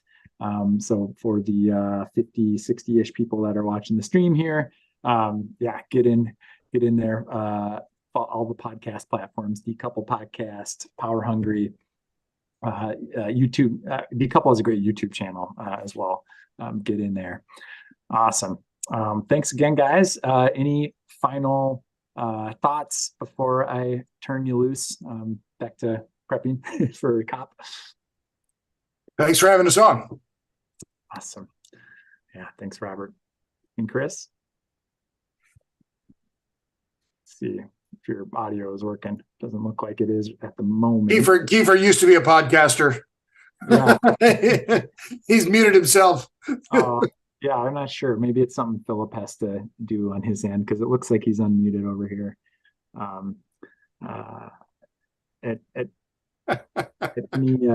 Yeah, I don't know.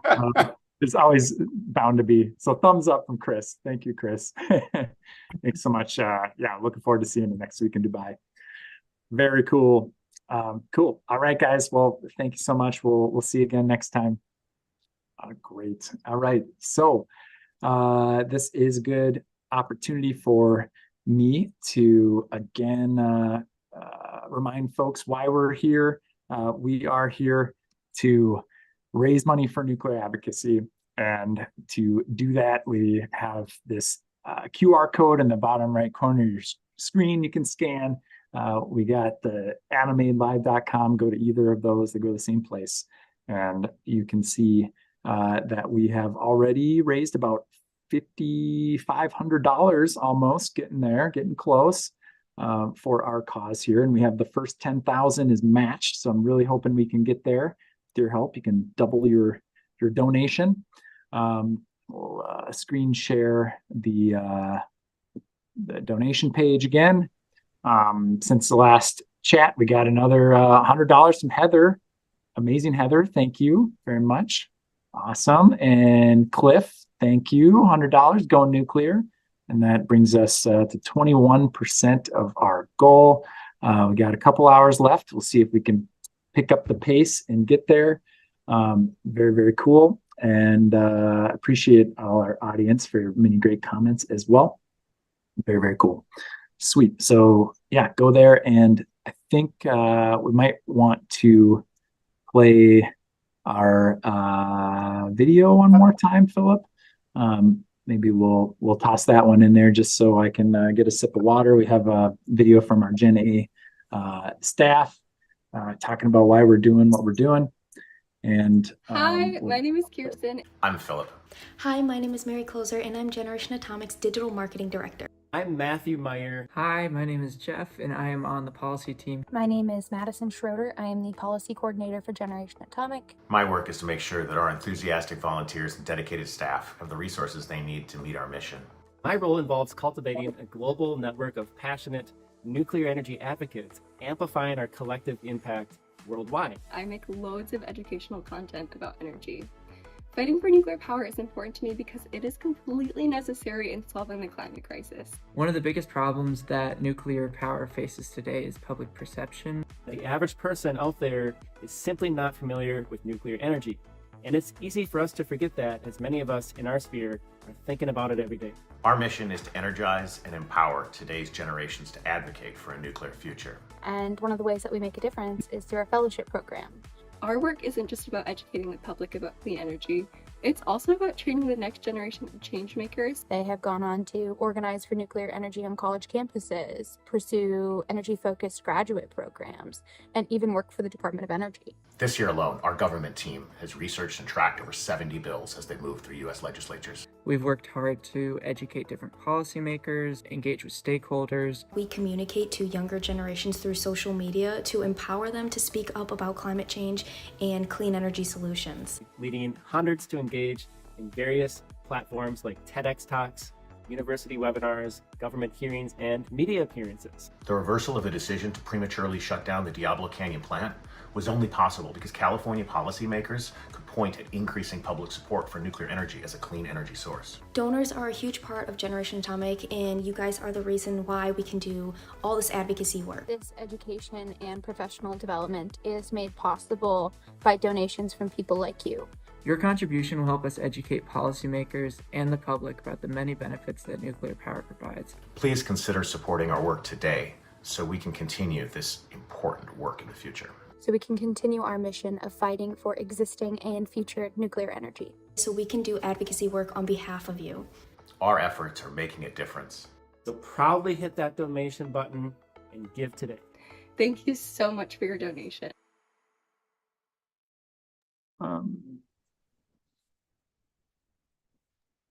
Amazing. Thank you so much. All right, I just had to unmute myself there. Is Suru, welcome. So this hour is Nuclear New York Hour, our partner here. But we will see some of our friends joining us for a game a little later on as well.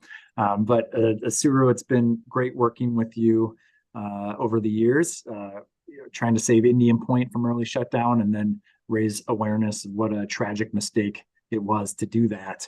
But I'm glad you could join us here and would love to hear a little bit more about you and what you guys have been working on. Thanks, guys. Great game show. Yeah, really thanks for Gen A for putting on this event and highlighting so many amazing people from around the country and the world. I've been listening and trying to see which of these amazing efforts that maybe we should replicate in New York. So it's been constructive.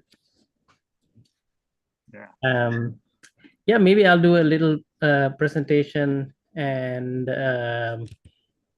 we can go to Q&A. Let's see if this works. Yeah, so Nuclear New York. So we are in New York and we advocate for nuclear and we are independent from any industry or any environmental group. We are independent advocates for reliable carbon-free power. This is us at a union rally at the Climate Action Council in last year. So I guess this is the case for many nuclear groups. We work with so many different people from so many different parts of the energy, climate, environmental, and human ecosystems, and how they kind of all come together because nuclear has a lot to offer to many of these groups. So, you know, labor groups see a lot of like well-paying jobs, nature conservationists see the kind of energy density and the low land footprint, et cetera, et cetera. So we attract people from very different political and backgrounds and kind of work streams, work backgrounds. And it's been a lot of fun kind of creating a space where all these people who are otherwise wouldn't talk to each other, but but having them all collaborate and kind of work towards a kind of prosperous, decarbonized future where we can have, you can have the cake and eat it too. So yeah. What do we do? So we do a bunch of stuff. So I think as you saw in the beginning, we do kind of really fundamental research because there seems to be a lot of, I guess, hype around some of these energy issues and a lot of misunderstanding about a lot of this stuff. So we do fundamental analysis that's based on kind of evidence, and then we educate people about that. And then we do, based on that analysis, we do advocacy, and we do kind of activism as well. So this is one of those things that kind of brings maybe kind of education and advocacy together, where we were invited to co-host the premiere of Nuclear Now in New York City. And so I got to interview Oliver Stone and Joshua Goldstein. And so it was fun kind of having these film people and these energy nerds come together. So that was fun. We can talk more about that if we have time in the end. And we have continued that across the state. So this is in Oswego, New York, where we were invited to kind of visit the 9 Mile Point nuclear power plant, which also is pioneering its hydrogen generation, carbon-free hydrogen generation through federal government support, and now it's working towards hydrogen for long duration storage research development through the New York State support. But so after that, they had a screening for nuclear energy workers at 9 Mile Point and beyond. The community came together. So these business leaders, political leaders, etc., carpenters, union workers. So that was fun. Well,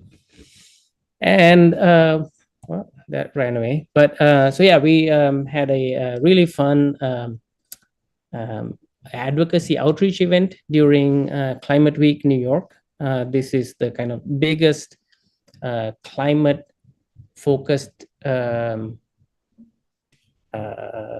guess, fair, maybe is not the right word, but during the UN General Assembly, the whole week, the Climate Week has events all across New York City. And so through Generation Atomic, we were able to get into the Science Summit of the UNGA. And we partnered with a bunch of these groups to bring together an amazing kind of panel discussion and presentations on nuclear during that time. So this was held at the Baruch Performing Arts Center in New York City. We are thankful for some generous donation on Anthropocene Institute, Constellation Energy for kind of putting this event together. Yeah, so that was a good event. And then we had so it was like throughout the day, we had about 100 people either online, from around the world through the UNGA event, maybe about 70 people in person at the Baruch Performing Arts Center to kind of learn about nuclear. So this was policy people, clean tech investors who are new to understanding about nuclear, sustainability folk, climate folk. And so there was a lot of people kind of came together and made this happen. We screened Atomic Hope at the end and had a Q&A with a few other people. So that was really good. Kind of reaching people that don't necessarily think about nuclear. On the advocacy campaign, we kind of do this postcard campaign where we wrote to NYSERDA, which is the New York State Energy Resource and Development Authority, which put together a 100% renewables only growth plan. They want to retain the existing nuclear after the largest source of energy was shut down, Indian Point. But they wanted to retain the existing nuclear upstate, but then they were too scared to advocate for any new nuclear. So ourselves and labor unions kind of advocated to say that doesn't make any sense. So this was a successful kind of postcard campaign where at the end, both the governor and NYSERDA said, yeah, we are open to nuclear. So we kind of see how our work is making an impact across New York. And the basic premise with Nuclear New York is kind of, if you can make it here, you can make it anywhere. And seems like we're making some progress. So this is analysis done by NYSERDA. But that said, to reach our climate goals, if we added 4 gigawatts of nuclear, you don't need 12 gigawatts of solar and wind and 5 gigawatts of dispatchable emissions-free resources, which is kind of like this magic technology that comes on as need be. But we actually have that magic technology that is a dispatchable on-demand source of carbon-free energy. So so this is, I think, and by the way, this saves money and it saves resources and it saves land. So this is a key change that we think NYSERDA has acknowledged. But then now we need to get the governor and the state to, okay, so what? Let's act on it. There is still no kind of mandate or no interest in the state policymakers to advocate for new nuclear. So we are working on making that change happen.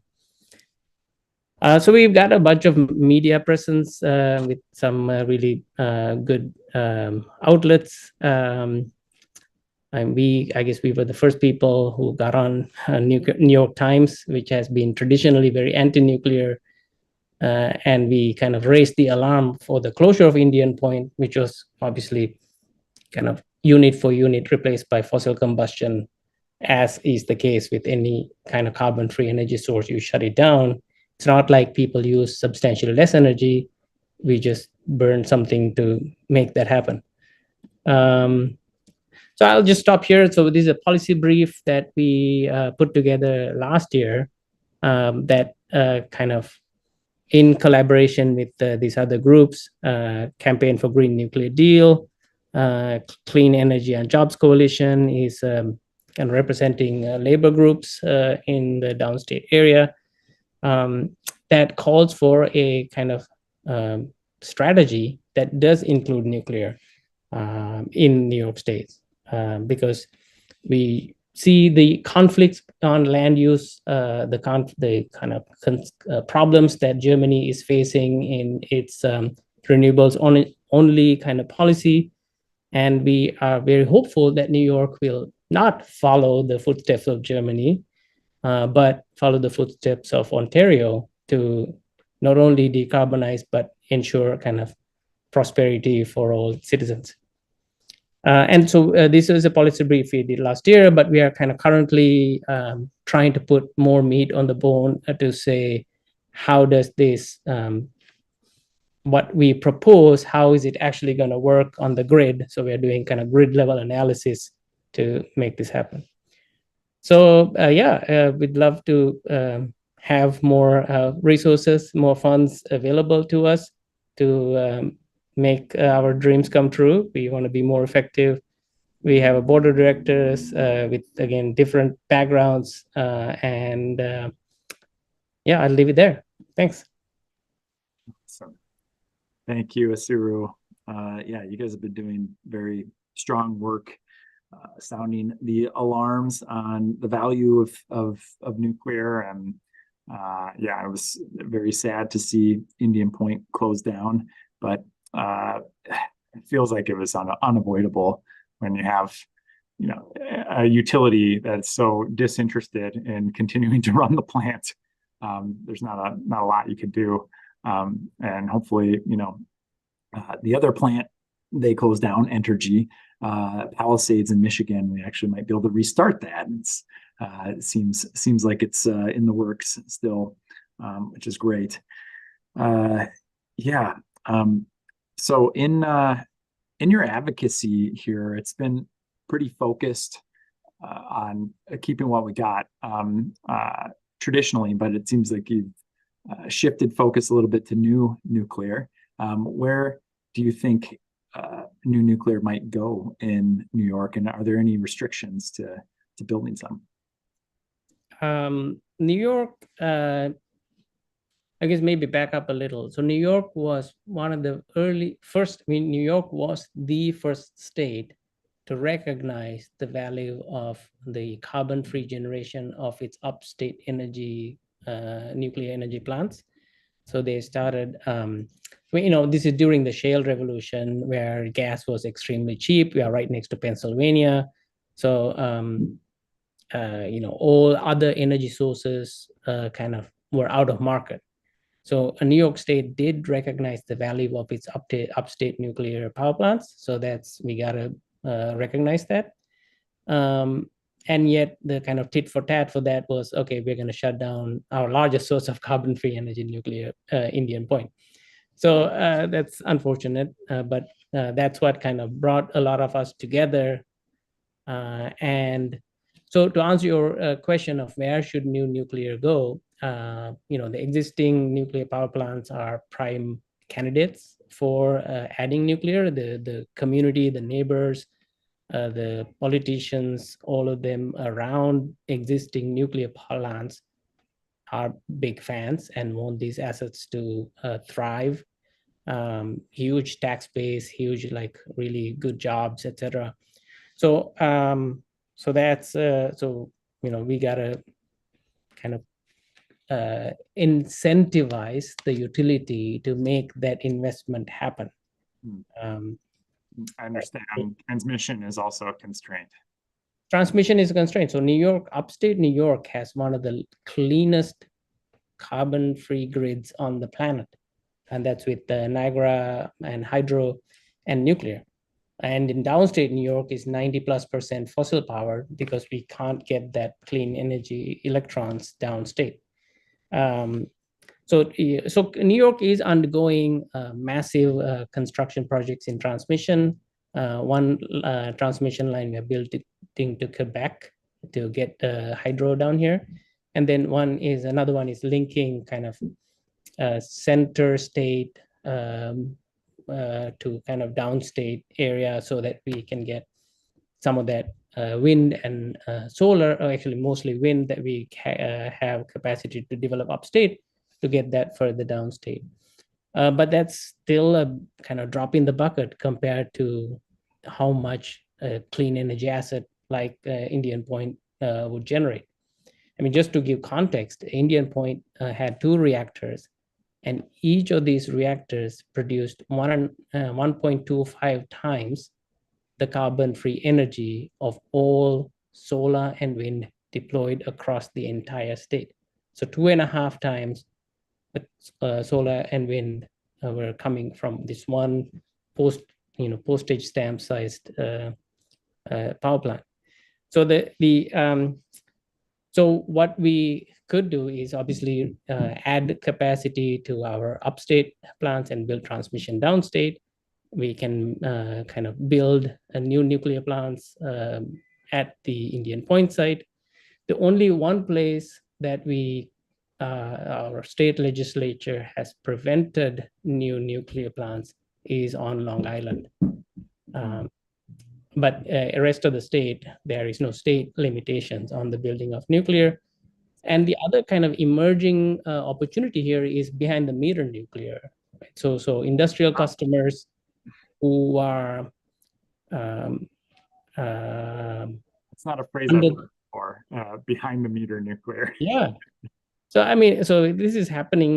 So in Texas, this is happening in other parts of the world, where industrial customers are saying, "I want reliable carbon-free energy that I can control, and if that's a requirement, and if fossil is not an option, nuclear is a leading contender for providing that reliable carbon-free energy." And this kind of slew of small modular reactor options are coming up such that you can scale your reactor to your industrial need.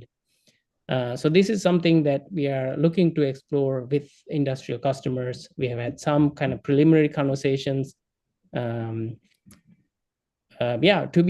be determined. But given that some of these advanced reactors have such a small footprint, and the evacuation zones should be the plant boundary. This is a change that happened with the NRC actually last week. I was gazetted last week saying reactor developer can prove, based on the safety criteria, based on the kind of whatever barriers and the chemistry and the physics that they have at that site, at that reactor technology, that you don't need a 10-mile or 20-mile evacuation radius. All you have to do is plan for your plant site boundary. Yeah, will the new law preventing the discharge of radioactive waste, aka lightly treated water, prevent any of this from happening? The original anti-nuclear proposal was to prevent any tritiated discharge into the waters of New York, which means that all medical facilities need to shut down and nobody can pee in New York State. So, no urination allowed. So that didn't make much sense. It didn't pass the most bare minimum of sanity check. So the anti-nuclear legislators, what they did was they said, "Oh, you shouldn't discharge any tritiated water into the River Hudson from the decommissioning of nuclear power plants." So they narrowed it down to make Indian Point a continuous fundraising opportunity for anti-nuclear enthusiasts. So it may hurt the potential eventual decommissioning activities of any new reactors that were built, and I'm sure that'll play into the calculation whether or not to locate something in New York. That type of uncertainty can't be helpful. So we are still living in the dark ages, but we look to enlightened places like Wyoming and Texas and Ontario to show us the way on how to actually decarbonize and in a cost-effective manner. Yeah, man. Well, I'm glad you guys are there, carrying the torch in the flag, and yeah, hope we can help you however we can and collaborate on more events. It's really, really awesome at UN Science Summit. I just had an onboarding meeting with a volunteer who not involved in anything nuclear until he attended that event. Now he wants to get way more involved and His name's Don. Maybe he reached out to you as well, but if not, I'll connect you guys. Wants to donate. One of these guys who's retired, looking for something important to do, and so that's great. Events like that bring people in. Yeah, I mean, I think that's one of the challenges, right? Like, so the nuclear industry talks to each other, and they go to the conferences, the same conferences, in different parts of the world, but they kind of speak to each other, and they say, oh yeah, this is a problem, and blah blah blah. But I think that's the value of somebody like Generation Atomic or Nuclear New York or any of the other groups that we highlighted today, is that our reach is different, and our ability to reach people who are not already pro-nuclear, but maybe skeptical. And we welcome that. Like, we want people to come in and not believe anything we say because we say it, but then do your own research and figure out what is accurate, scientifically accurate, not what feels good. Yeah, definitely. Oh man. Well, thank you again, Asuru, and I hope you can stick around a little bit for a game we'll play in a little while. This is part of our schedule where we're going to shift over to a video from Frankie Fenton, who couldn't be with us live because of time zones and things. And other commitments, but he was nice enough to record a little 2-minute video to talk about Atomic Hope, which we did screen in New York, and the Atomic Diaries project that has come from that. And I think we'll play another Atomic Diaries clip as part of that as well. Then we'll come back and say hi to a few folks who are hanging out in our Zoom room, and bring everybody together for another game at the top of the hour. And it should be a good time. So yeah, Philip, whenever you like, you can queue up the Atomic Hope video from Frankie. Hello, Frankie here, Director of Atomic Hope. I hope you're all doing well today. Best of luck to everyone in Generation Atomic, to Eric and all of the gang who are working tirelessly 365 days of the year. I can vouch for that, for making the world a better place. The work that you guys are doing is just so important and has been such an inspiration for me in my life. Over the course of 12 years that I've been making Atomic Hope, I happened to film quite a lot of different people, engineers, scientists, advocates all over the globe.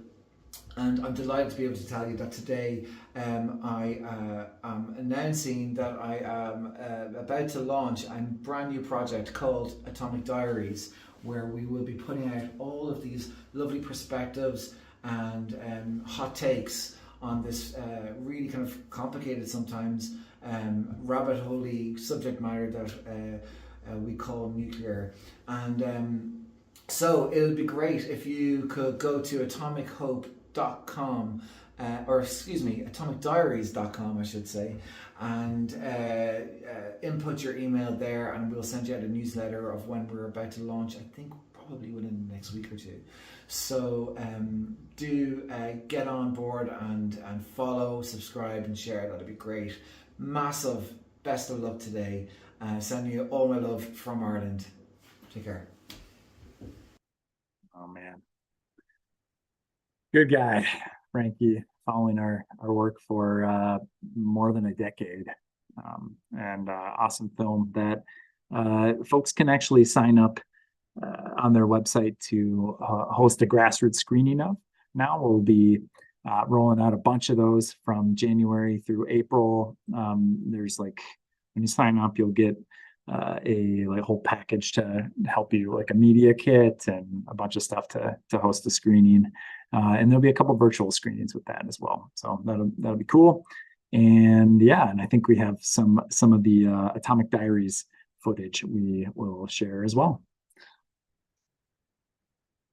We have to have solutions. We can't just say, yes, I'd like to change. There has to be a way forward. What is that? For me, that's making sure that we generate clean electricity. And for me, that has to be nuclear, because I think the German experience of going way too far in the way of renewables has shown us that it will not reduce carbon emissions if we generate using oil and gas. So we need to have a reliable way of producing electricity when we want it. We need to electrify transport or find other methods of, for example, hydrogen cells, of transporting things around.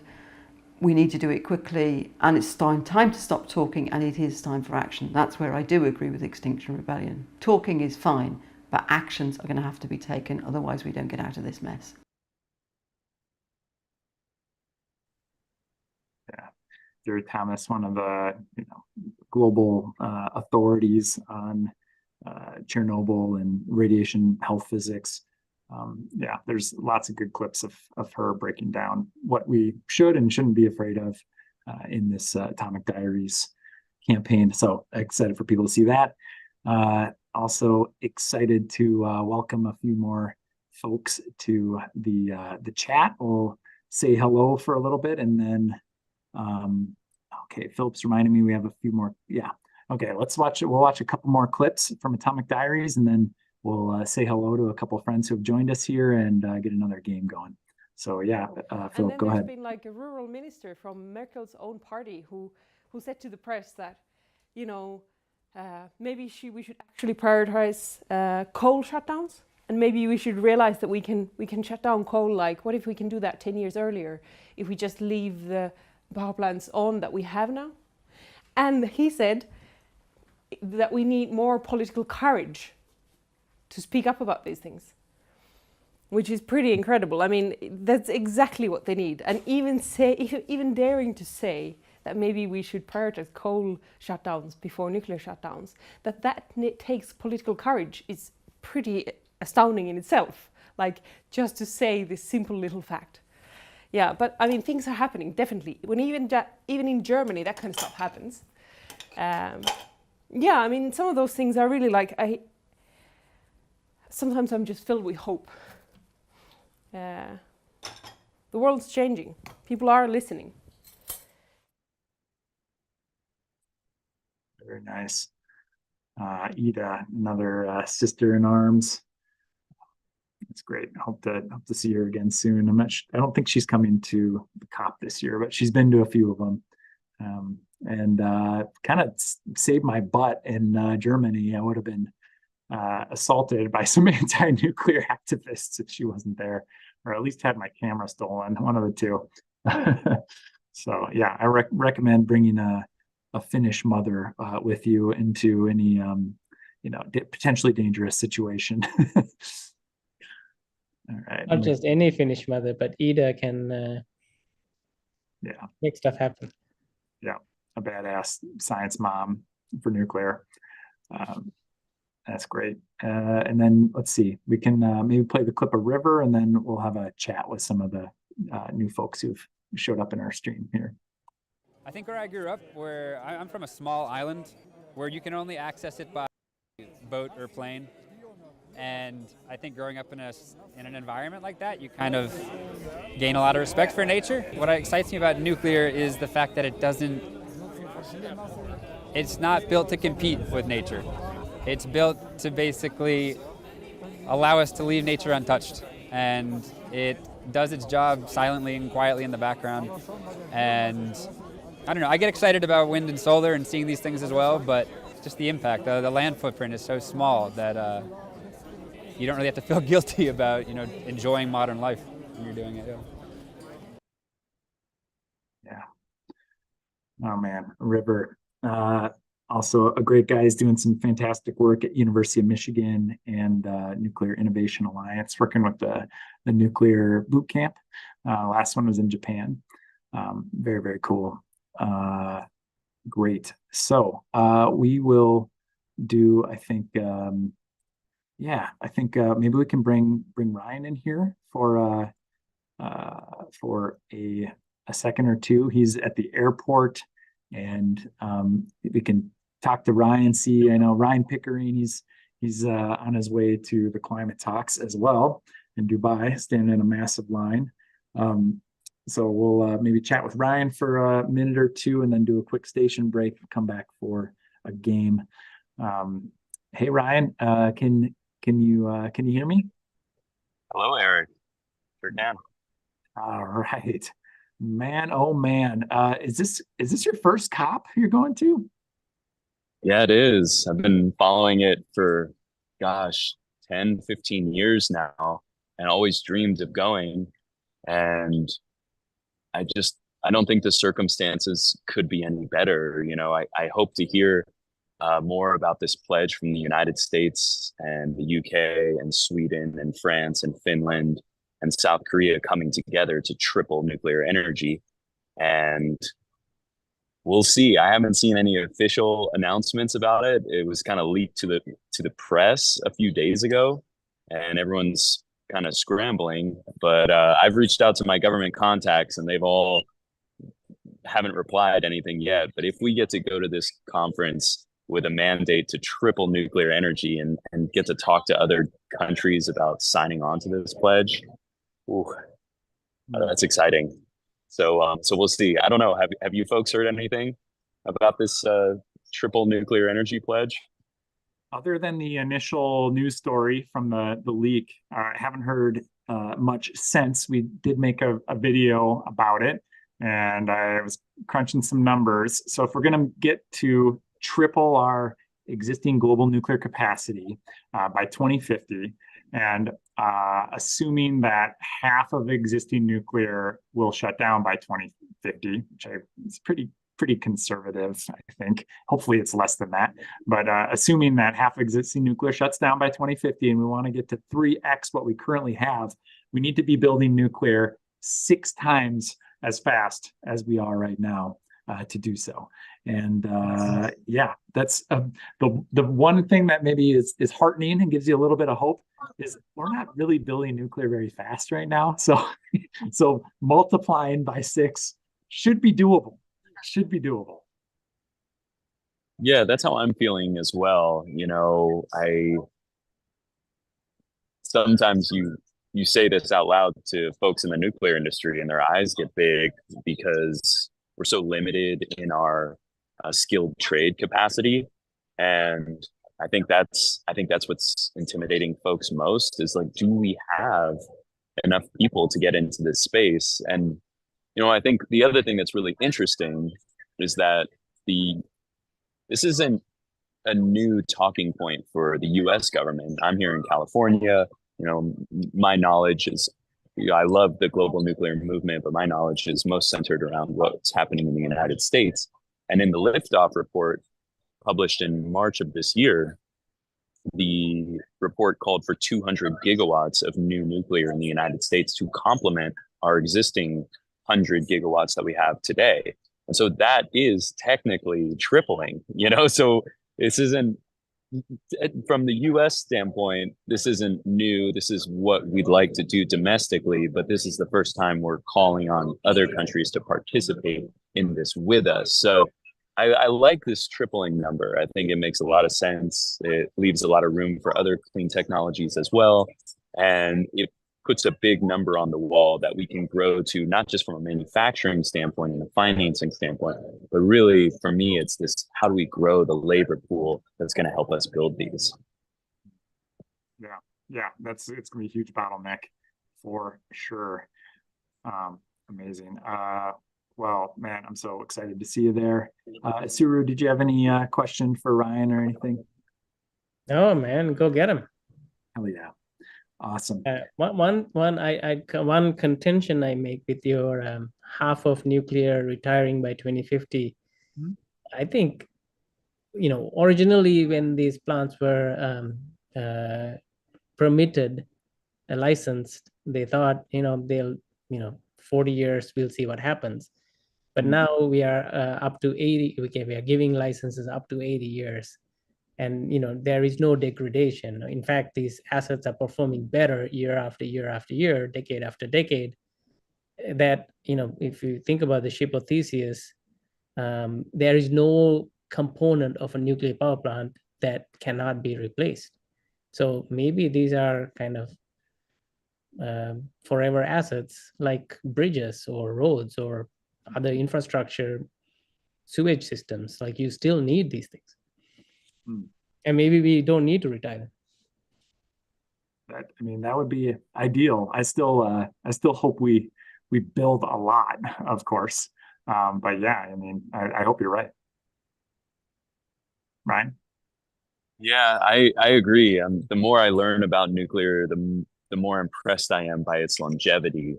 And yeah, thankfully the US government in that report says that by 2050, they think all of the reactors in the US that are operating today will stay running. So that's a great sign, especially here in California. We have Diablo Canyon, which was extended for 5 years, thanks to all the work from so many of the people on this, on Atomaid. And hopefully we'll get it extended for 20 years, which is what we're really pushing for. But that doesn't even get us to 2050. But we know the plant, Diablo Canyon, was designed to run for 80 years. So that would get us to 2050 and beyond.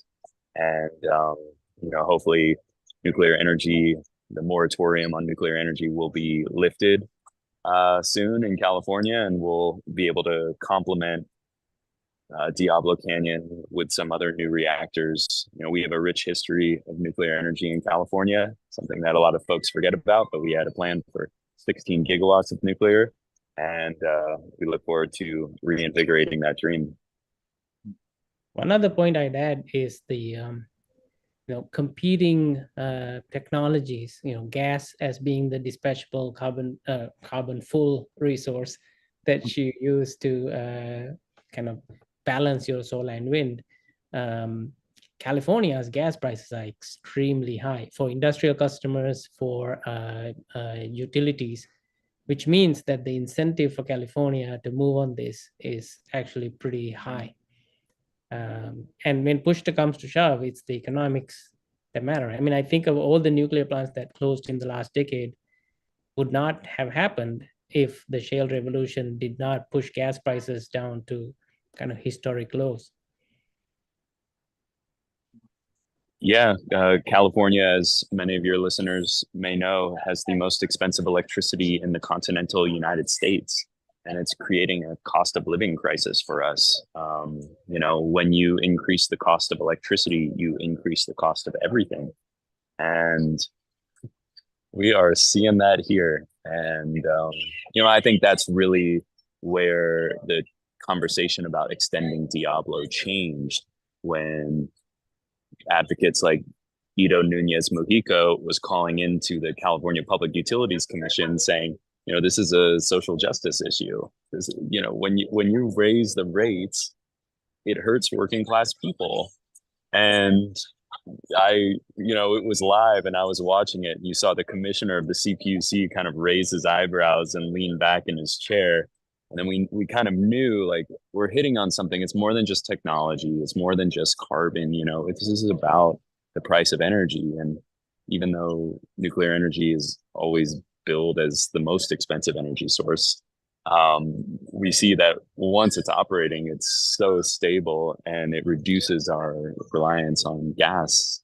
And as gas continues to destabilize in its pricing, hopefully more and more nuclear will be able to hedge against that. So yeah, it's a fascinating situation here in California. We're over 50% natural gas powered for our electricity. And then obviously our industry, our home heating and cooking is all natural gas powered. We're starting to move away from that, but most of that natural gas comes all the way from Texas.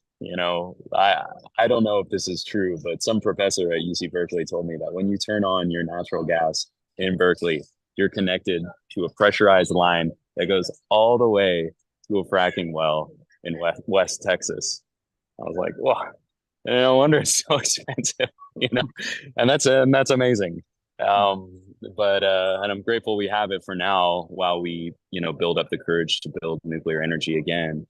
And, but yeah, diversifying our energy resources away from natural gas would be awesome to lower the cost of living in California. And that's definitely one of my largest motivating factors being a part of this movement.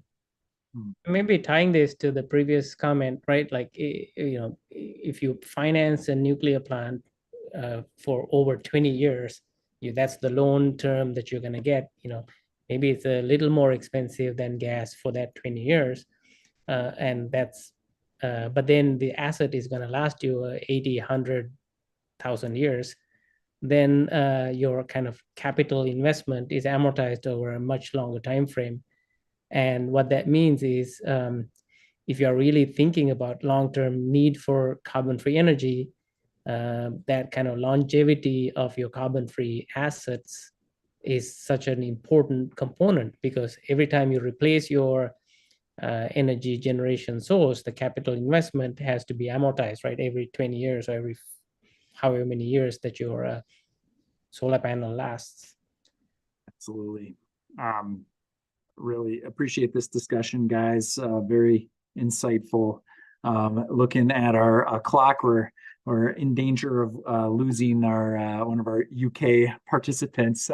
So we'll I think we'll leave it here for a second and do a quick station break. Remind everybody what we're doing here. Thank the great donors. So I'm going to switch over to a screen share. And here is my screen share. Very good. And yes, so Animated Live fundraiser for multiple nuclear organizations. You can pick where to send your money or leave it default and have it split between the folks. Multiple donation rewards and things. Checking in on our goal. We are at almost 6,000, just shy of $6,000, and towards our 25,000. We do have matching funds for that first 10,000, so that would get us up to 20 grand pretty quickly if we could get there. And I'm hoping the 40 some people who are watching on our various streams, if they haven't given yet, will dig deep and see if they can support our movement here. Quick shout out to Chris. Thank you, Chris. I'm not sure if this is Chris Kiefer, but if so, awesome. Brian Campbell, thank you, Brian. Ryan, awesome, thank you. And Ilya Quant, thank you very much. She says, why would you want zero CO2 emitting constant baseload power that has small environmental footprint and produces minimal waste from a nuclear power plant if you can have unreliable intermittent power from wind and solar backed up by natural gas, coal, and diesel generators? Great question. Very good. Thank you, Ilya. And Heather, again, my hero. Thank you, Heather. Awesome. So very good. We're getting towards our goal, making some progress. Thanks for everybody for the help there. And nice. And now I will open up Quiplash. And that is not Whiplash, Quiplash. That is our game where you will have to use a browser window. It might be hard for Ryan to do on a phone. We'll see if he can manage it. But you have to use a browser window to go to jackbox.tv, and you can sign in to our nuclear-themed Quiplash game, which I will ensure I may not have clicked. Yeah, okay, I got to share sound. Here we go. All right, in just a moment. Actually, I need to pause my screen share for just a second so I don't shoot the code out to our whole stream, like I did before. Righty, good stuff. Okay, so for the folks in the Zoom room, go to jackbox.tv and put in the code you see in the chat. Okay, and I was faster than everybody. All right. And for folks in the stream, you can join as an audience member. I will share the code with you for that momentarily. Do we get, let's see if we can get Alyssa in here if she's still around. DJ, if he's home. Frank Ling, I'd love to have you. Hey, Paris. Paris would be great if you want to join in here. Awesome. Jackbox.tv, put in code. There it is.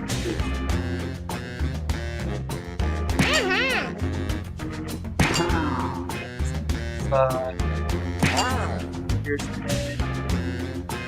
Somebody else related to Paris.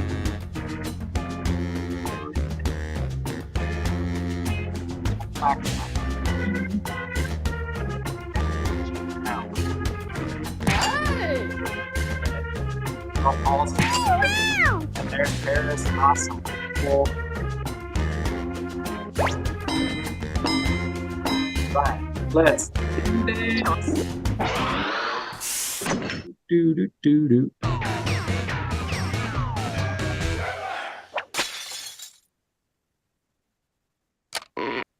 Oh, hi, I'm Schmitty. Let's get this party started. Good looking group, judging by your names anyway. Remember, extra players can join the audience and pick their favorite quips. Audience votes count. This is round one.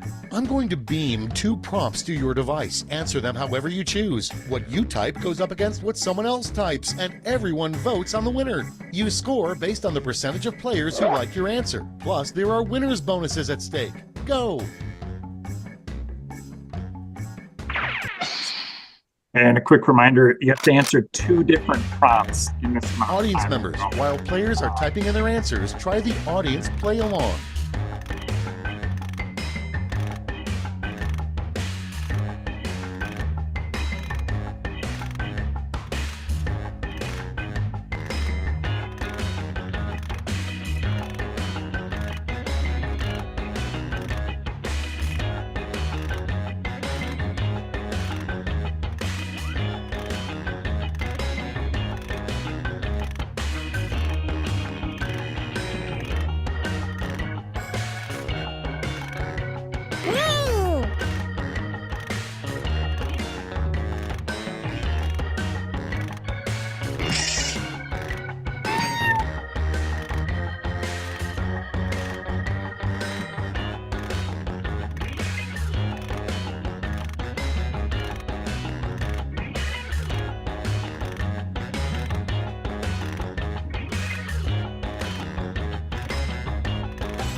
Time's running out. Use a safety quip if you need it.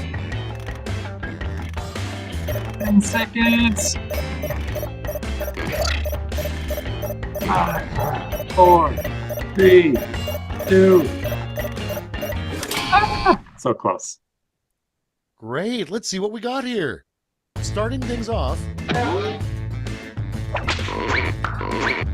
Okay, use your device to pick your favorite. There's no reason reactors have emergency planning zones. They're really superhero training areas or to keep the speaker company in distance. Oh man, good answers.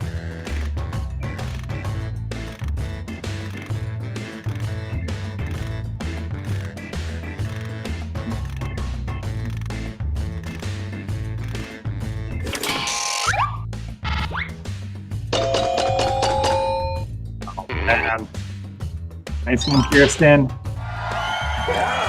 Can't compete with the pros here. Okay, so plenty of game left. Points double in the second round. Next up.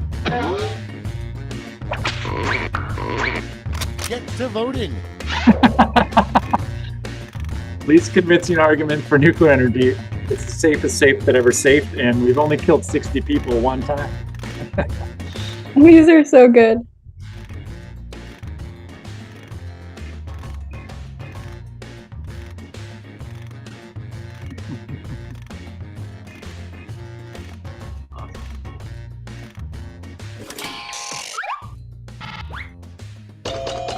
Oh, nice one, Alyssa.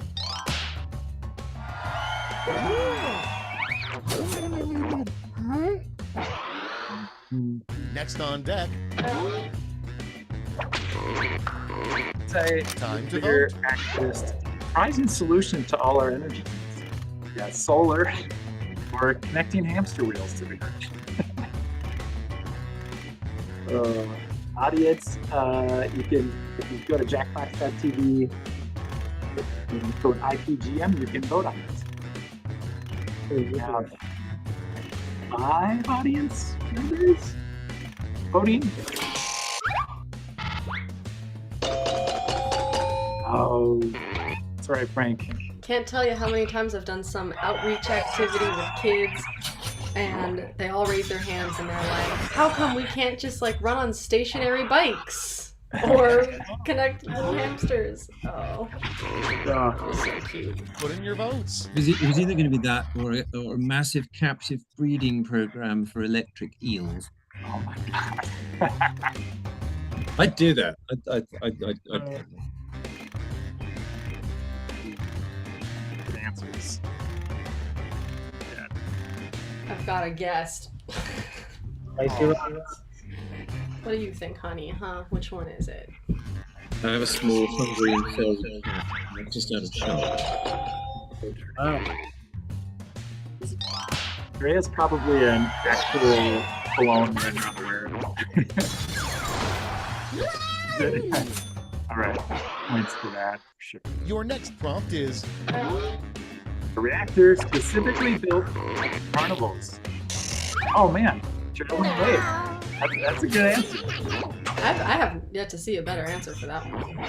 Air power. moving on. Of a music robot. Okay, vote. This counts. Plutonium. A music awesome. Pretty good.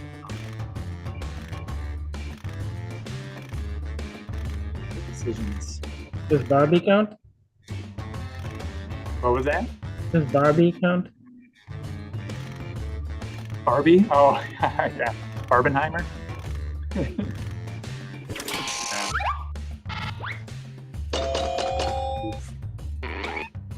Tight boat.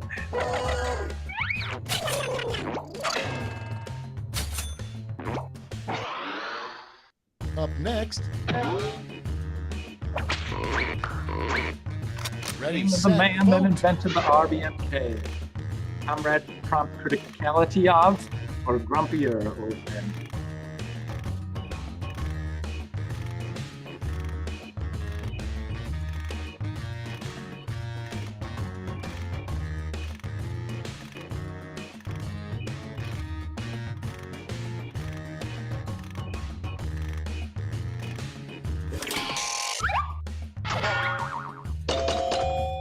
Oh, tied.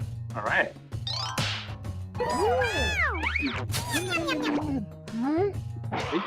There. And next. And vote. Latest regulatory requirement from the NRC: residents near a reactor get iron clothes. No bad smells. The emergency plan.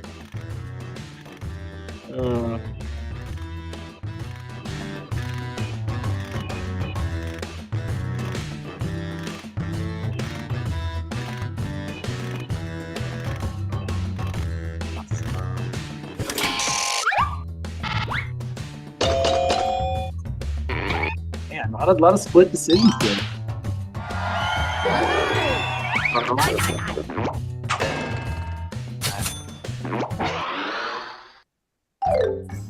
Round one's over. Let's check the scoreboard.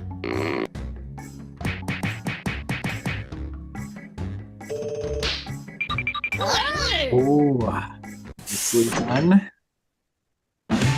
Anybody's going Round two everything is to play for. organization with double the points and bonuses.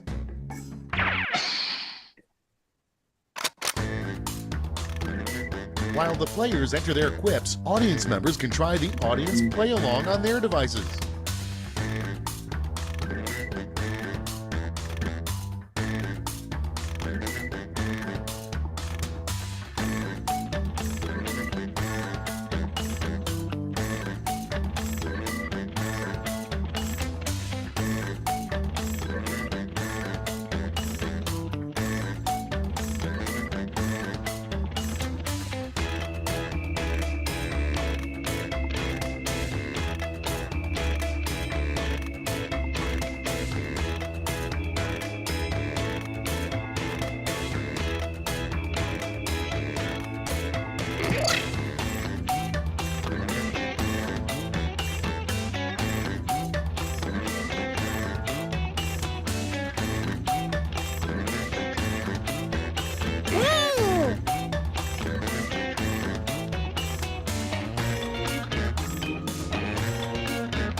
Hurry, hit the safety quit button if you can't think of something.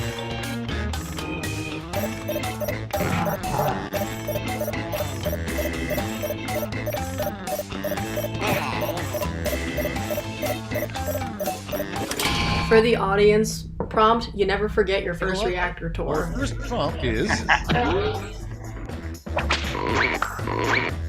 Okay, pick your favorite quip now. Oh my god. Oh man. Easiest way to make a nuclear advocate man. What about the waste? 10 rare earths aren't mined by space. Oh my god.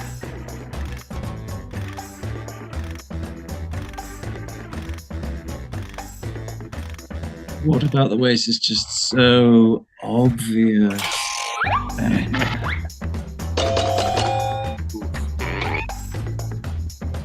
With you, Paris. That's basically that exact sentence from a state lawmaker. Next in line, You get mad? vote now. Ooh. Yeah. Buddy cop movie. I don't know. Which one would you rather see? The power play or the one from last time? What was it? Relativity, Bombs, and Thugs. Yeah, that's pretty good. Amazing answer.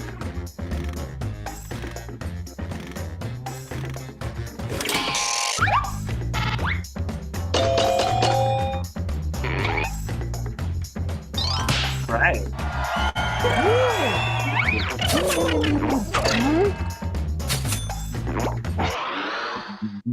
Next on the list, vote on your devices. SAPGR retreat.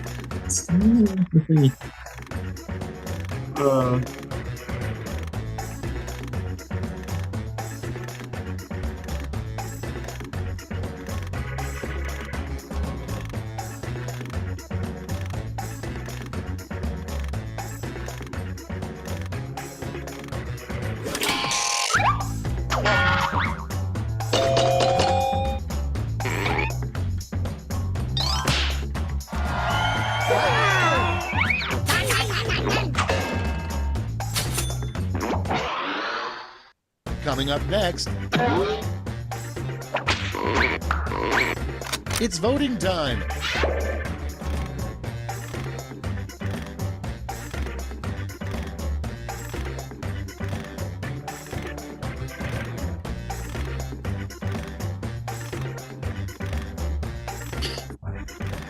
I guess what we're doing here is really cards for humanity. Except all of them are the blank cards, and we get to write in the cards.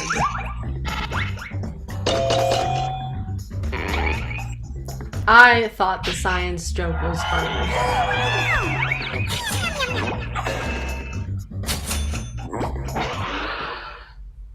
Next in the hopper, vote Since away. Eric's not here, I will read the thingies. I work with Generation Atomic sometimes. An alternative name for nuclear fission: atom goes splitty, or dirt power.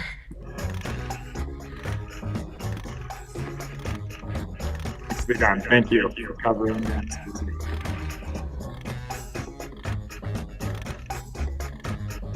Spicy rocks.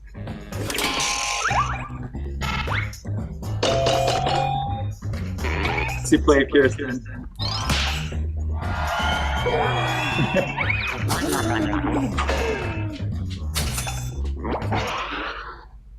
Moving on. Ready, set, vote. Oh, man.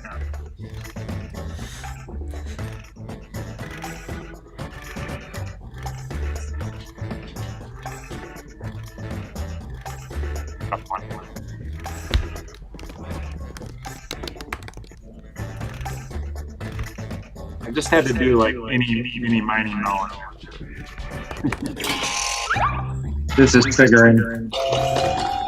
So a fun fact is I didn't even type this out. I copy pasted it from an actual headline. From today? From earlier this week, yeah. Oh my gosh. Nice one, Frank. And next is Nuclear energy, we're a food. Would it be? Oh, that's a good one though. That deserved it. Coming from our I'll take it. President Britt here. round 2 is over. Let's see who came out on top. Need my cultural background to show.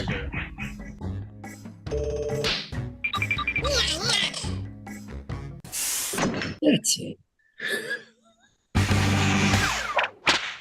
Welcome to the last lash, the final round. There's just one prompt, and you're all getting it. All right, so this won't be nuclear themed, but Fill in this comic. you can make it nuclear themed if you.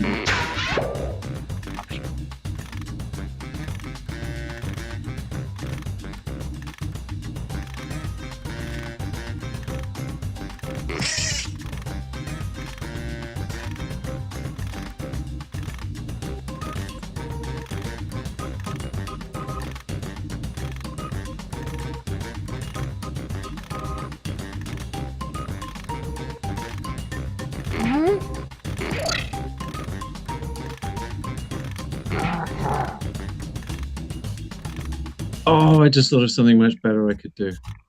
Oh well. What was it? Let us know anyway.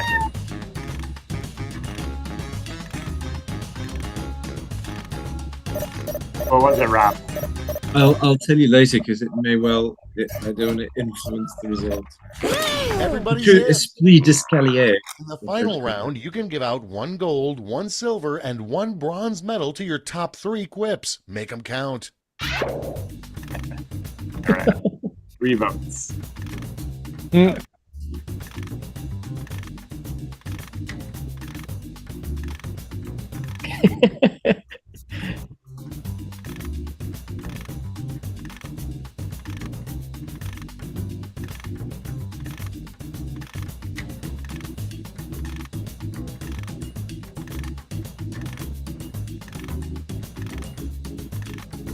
Good answers.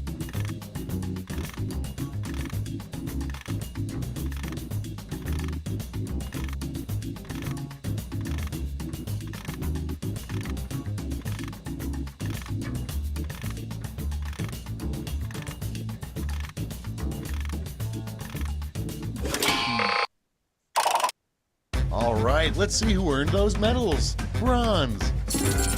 Here's the silver. And gold. Let's translate that into points.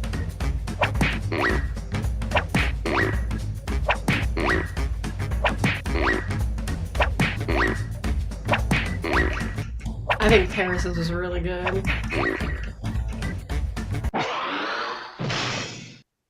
Yeah, I think I get. Okay, let's see those final scores. What I should have said was that rather than Daddy Man was a Greenpeace thing.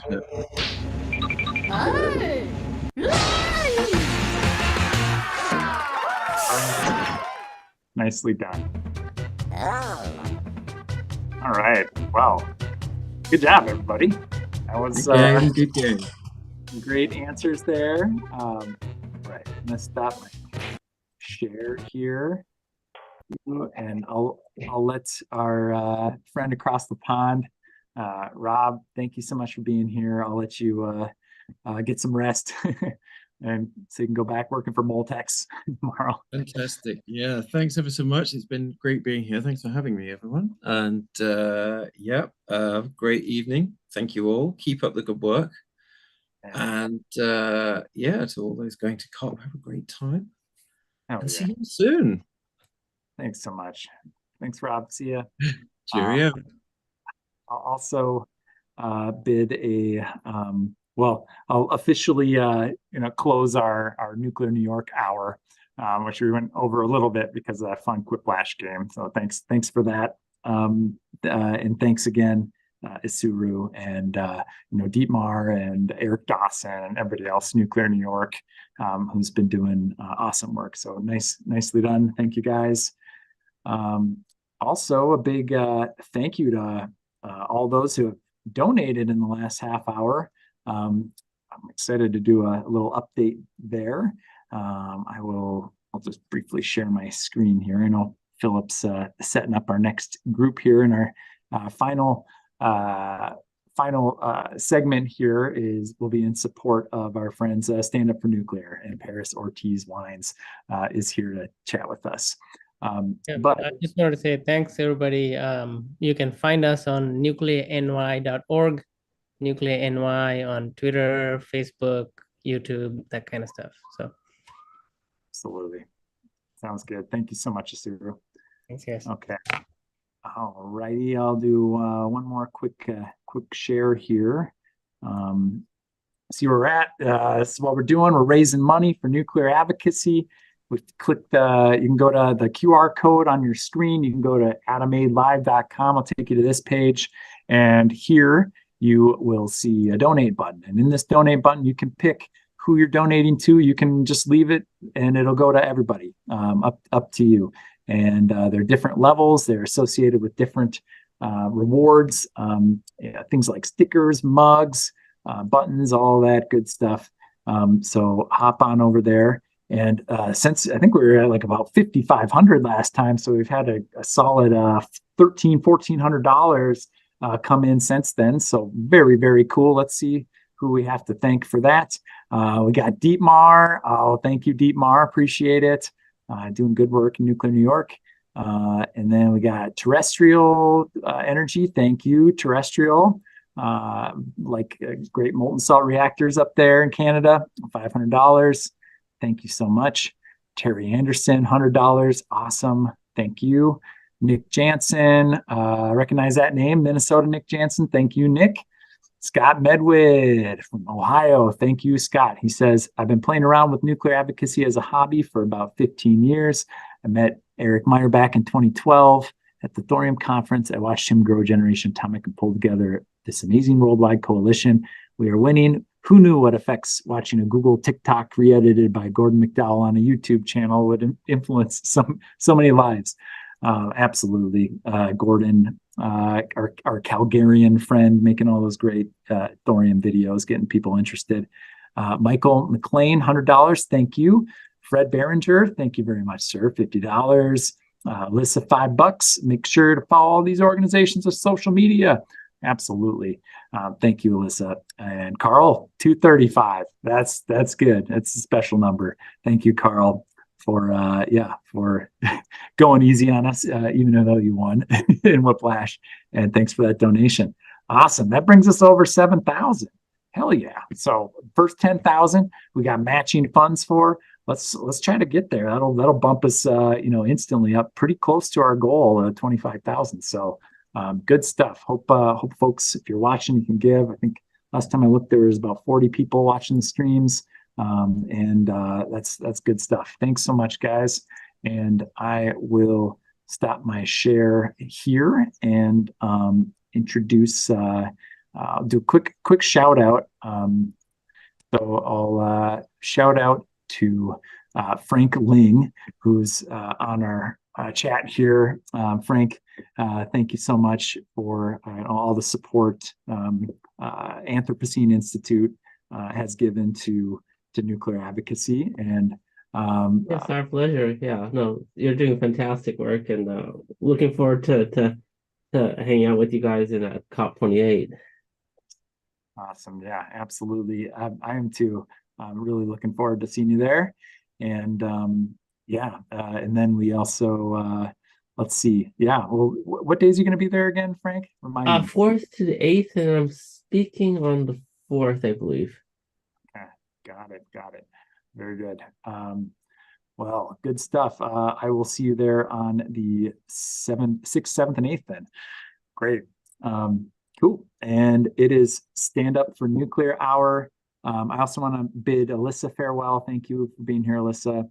And then we'll bring Paris back. Hey, Paris. Awesome. Hey. So we got we got Paris, and then we have Mark, who is in Paris, maybe. Here, Mark Nelson will be here as well. He's in our room. Paris, for folks that don't know you yet, please introduce yourself. Tell us about work stand-up's been doing. Yeah. So first of all, a shout out to you. I hope you're doing okay. But the last hour, so we're going to rally these last 45 minutes together. So for those that don't know me, my name is Paris Ortiz-Wines, and I volunteer my time for the global initiative, Stand Up for Nuclear. And so the premise of what we do is basically we advocate for protection and expansion of nuclear energy around the world. So that takes many forms, but what we're known for is helping put together events, actions, and campaigns. And I'll showcase a little bit in our slideshow, you know, the work that we've done this past year, but my background's in environmental studies. So I had the notion that the world was ending and humans were bad, and I had no idea about nuclear energy. So for the past 5 years, I've been in this space advocating for it because I believe it's our greatest hope, and it's given me some peace. So I've been lucky enough to work with many advocates around the world, including in my home state, California, and of course, across the nation in Illinois and New York. So we've been doing this for the last 5 years and hope to do so for many more years to come. So this is why we like to join you guys here at Generation Atomic today. And so maybe I can go on my slideshow. Does that work for you? Maybe showcase? Do it. Okay. So as we know, so this initiative started out with many of us, different organizations, including yourself, Eric, what it used to be called the Nuclear Pride Coalition. It was Nuclear Pride Fest, which was one day in Munich in 2018. And basically, we saw that there wasn't really much being done outward facing, engaging with the public about nuclear energy. And so we wanted to bring that vibe, that energy for nuclear, because as we all know, solar and wind has it, fossil fuels have their stands, and we wanted to be, I'd say we wanted to bring that hopeful story and vision for nuclear. So these are a couple of photos of our initiatives, but basically protection, expansion of nuclear energy, and hope to be a resource for nuclear activism and resources to empower action and to help build our network, right? Like many of the groups that we've seen started off really small, but because we've been able to connect, we've been able to work smarter and not harder. And the idea of putting on events with these like outward facing, like happy-go-lucky, like face painting and beautiful colors is because these are the images that normally when people see, right, that nuclear hasn't been the most positively viewed. And so now we hope that these images are circulated. So see, these are just some of the images from past events. And I'd like to showcase some of our biggest campaigns or actions that we've done. So this one is in Belgium. So Belgium, unfortunately, lost 2 reactors this year and last year. And, you know, not all nuclear advocacy is bright and positive. Sometimes we have to go there and stand there and say that we don't agree with this decision. So this was in front of Dual this past year, and we had advocates and groups from all of our friends across Europe and rallied there. We had politicians show up. We had media coverage. These 2 events in Belgium were the most covered events that we've had. We've had really hard time getting into the media. If we do, it's like 1 or 2, but we had dozens of articles covering these events. And so in Belgium, to summarize, we have our Stand Up for Nuclear Belgium chapter. We, of course, had 100 terawatt hours, 100 terawatt group join us, Replanet, who is doing great work. And what I think Stand Up's unique position is that we've been able to use this initiative that anybody can use and can use it for their organization and for their purpose to push their message with specific nuclear asks in their nation. But this one was significant where we actually saw politicians come out and journalists that we've been cultivating for the past 5 years, right? Like this hasn't happened overnight. And many of, Stand Up is relatively new in the game. We've had many other organizations like Generation Atomic, Mothers for Nuclear, and even those in Australia that have been doing it for a minute. And so you're standing on the shoulders of giants here. But all this hard work that we're now starting to see in these events have been done for the past couple years. And of course, I like to point out, of course, when nuclear plants shut down or reactors shut down, emissions increase. So we make sure that we're taking note of this and use this as ammo, which we'll be using at COP. And in Germany, I hate to highlight our two campaigns that we lost reactors, but it's important to note that we will have some losses, but the losses are there to demonstrate the more important need for more nuclear and to keep your existing. And in Germany, I mean, it's the live case of what not to do. But we held our yet again another international event in the heart of Berlin with 13 different countries being represented. And of course, our friends at Voices of Nuclear, Replanet, Nuclearia, all of them rallied together. And that's the importance and specialness of this network that we're helping build. And we're bringing the peace, love, and nuclear energy. This photo is beautiful. These are from the Danes that helped show up. We have around 200 attendees, coverage in De Welt. And as I mentioned with Belgium, we've been working with our allies in Europe for the past 5 years. This has been slowly moving. We've been doing events all throughout the years, but these are the big ones where we get to unite and see, the growth and the excitement around, it may be really hard for Germany right now, but it doesn't mean it's going to be hard for everybody else. And of course, Diablo Canyon, I'll skip through it. This is like 2 years ago, but the importance of it is still relevant to today. Diablo Canyon, we received the wonderful news last year that it'll be extended for an additional 5 years at minimum. We're going to get the full 20. But of course, timing was just the importance of advocacy, and what all of us do together is timing, right? We have been doing the consistent work. And when this hit, the orange skies, a group of us assembled. And, we had the first rolling blackouts in California, and it was perfect timing to talk about nuclear energy. There was finally space for it, and we were there. And many of us advocates, as Philip mentions in your video, that you saw that direct support for nuclear was received and noted by Governor Newsom's office. And of course, a lot of the, I'd say, star power that brought to this campaign was from Isodope and of course our friends at Mothers for Nuclear. But of course the work doesn't continue. This is just a summary. I won't go into it, but how we started, right? We wanted to save Diablo Canyon. Many people said it was a hill that you shouldn't die on. And many of the advocates here, especially with our friends in New York, we unfortunately lost Indian Point, but we never stopped fighting for it. And we never stopped fighting for California.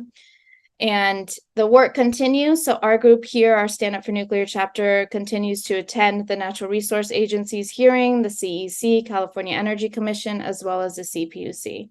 So there's still, and they finally submitted their application, PG&E, to the NRC. So there's going to be a series of hearings that our group will still be attending. So, it's not the glamorous work of putting on maybe an event or getting media coverage, but this is the hard work behind the scenes of what us advocates get to do. And of course, so this is what maybe with California, after Diablo Canyon was saved for at least 5 years, our group has been doing, had the pleasure of doing the Nuclear Now live Q&A sessions. Having these movies and documentaries come out has been a great way to rally people from outside of our space, and also get to practice engaging with folks and hear different questions and concerns that we may have not heard. And of course, we got kicked out of Earth Day once again, but we showed up with the good vibes outside of SF Earth Day, and we got plenty of media coverage. They were really intrigued why our group was denied access. And we are hoping to launch and further our legalized nuclear energy campaign here in California, alongside our friends in Illinois, to repeal the moratorium. You guys have had a success. Hopefully we can get one of those here in the next year or two.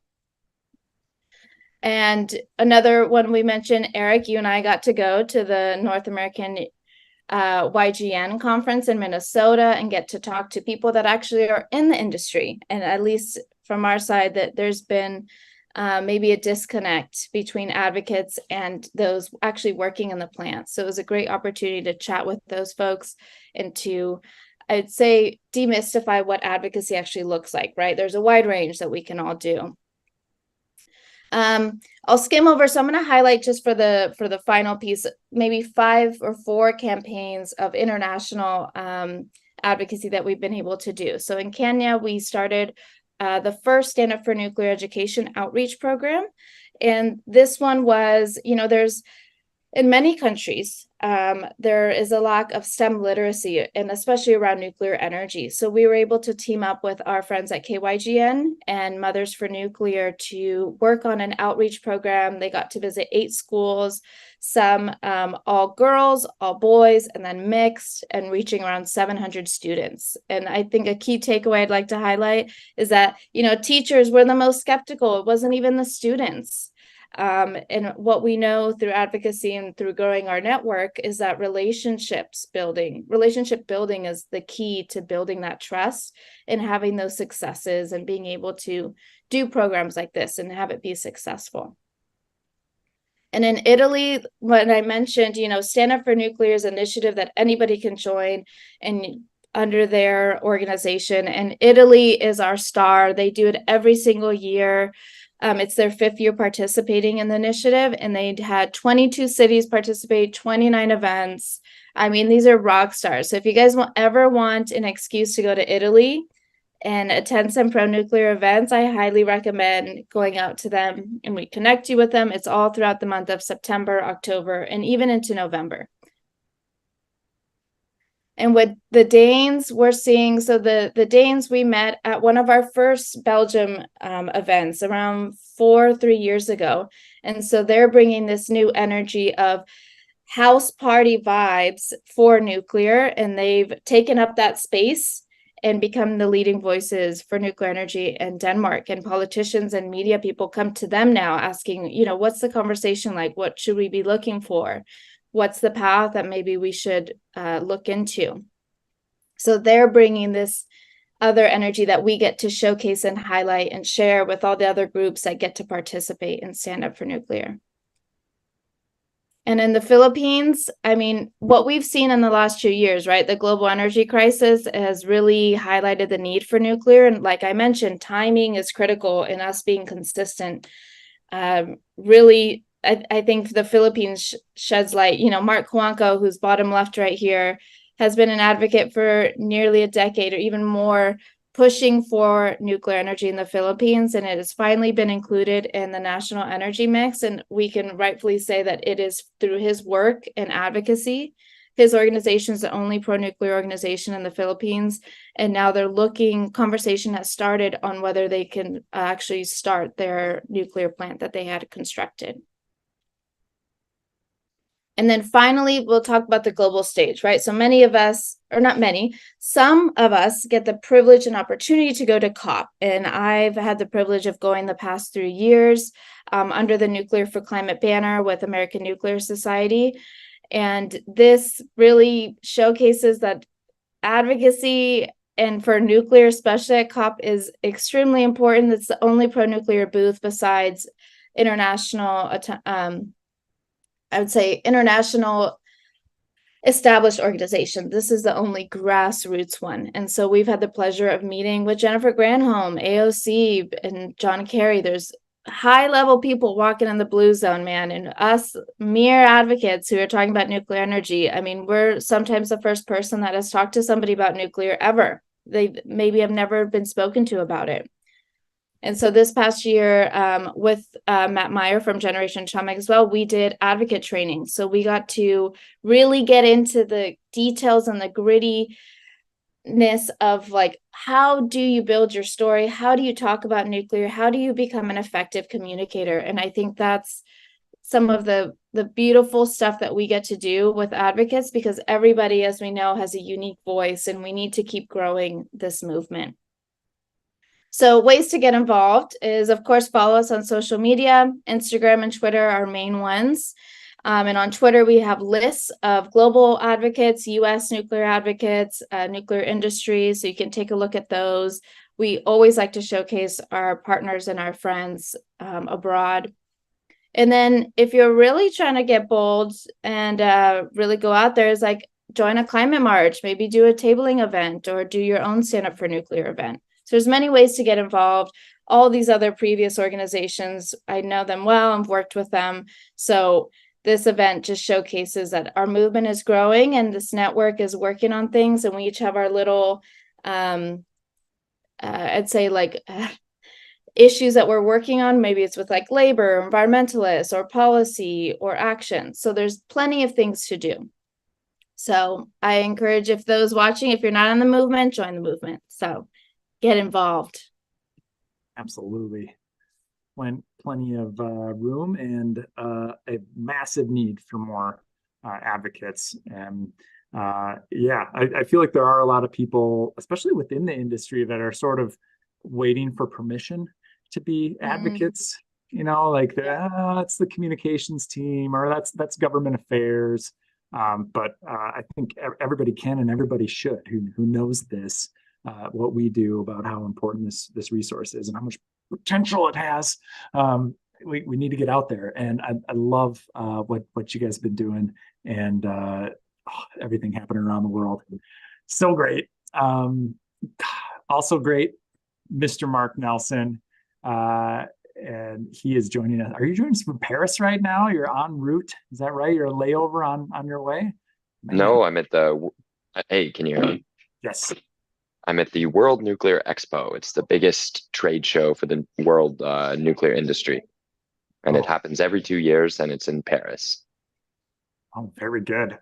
Well, maybe share with us a little bit what you're seeing there, and then I guess what you're excited about for COP.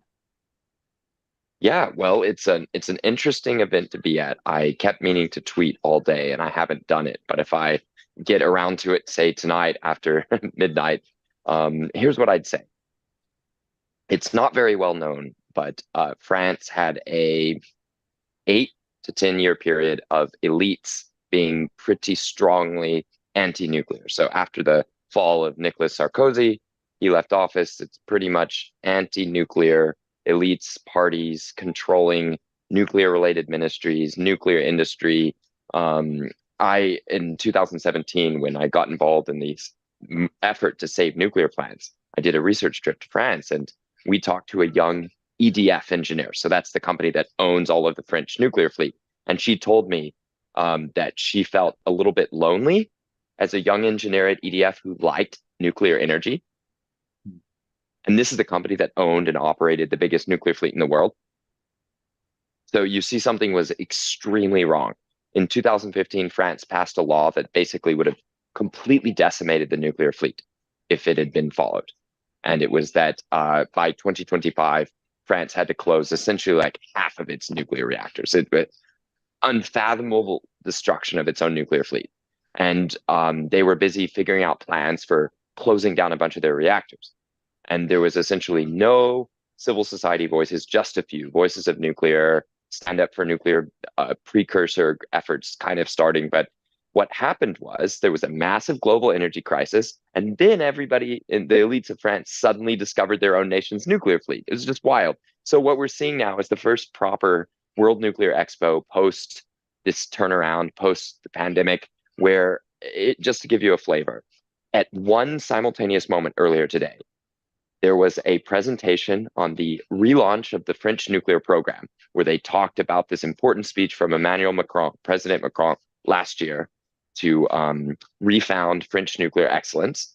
And then at the same time, I had walked past just maybe 100 meters away, 300 feet away, was a presentation celebrating these successful milestones on tearing down one of the best nuclear plants in France, Fessenheim, which was working perfectly. In fact, they'd spent hundreds of millions of euros life extending it, and then they shut it down. And the point was to prove that they had what it took to tear apart their own nuclear plants during the anti-nuclear policy phase, which ended about 2021, 2022 with the invasion of Ukraine. And so you have this World Nuclear Expo in Paris, the center in many ways of the Western nuclear world. And they have this celebration of destroying their own nuclear plants on one hand, which tons of people are attending because a lot of the world nuclear industry is just a sort of caretaker, decommissioning, make work type folks.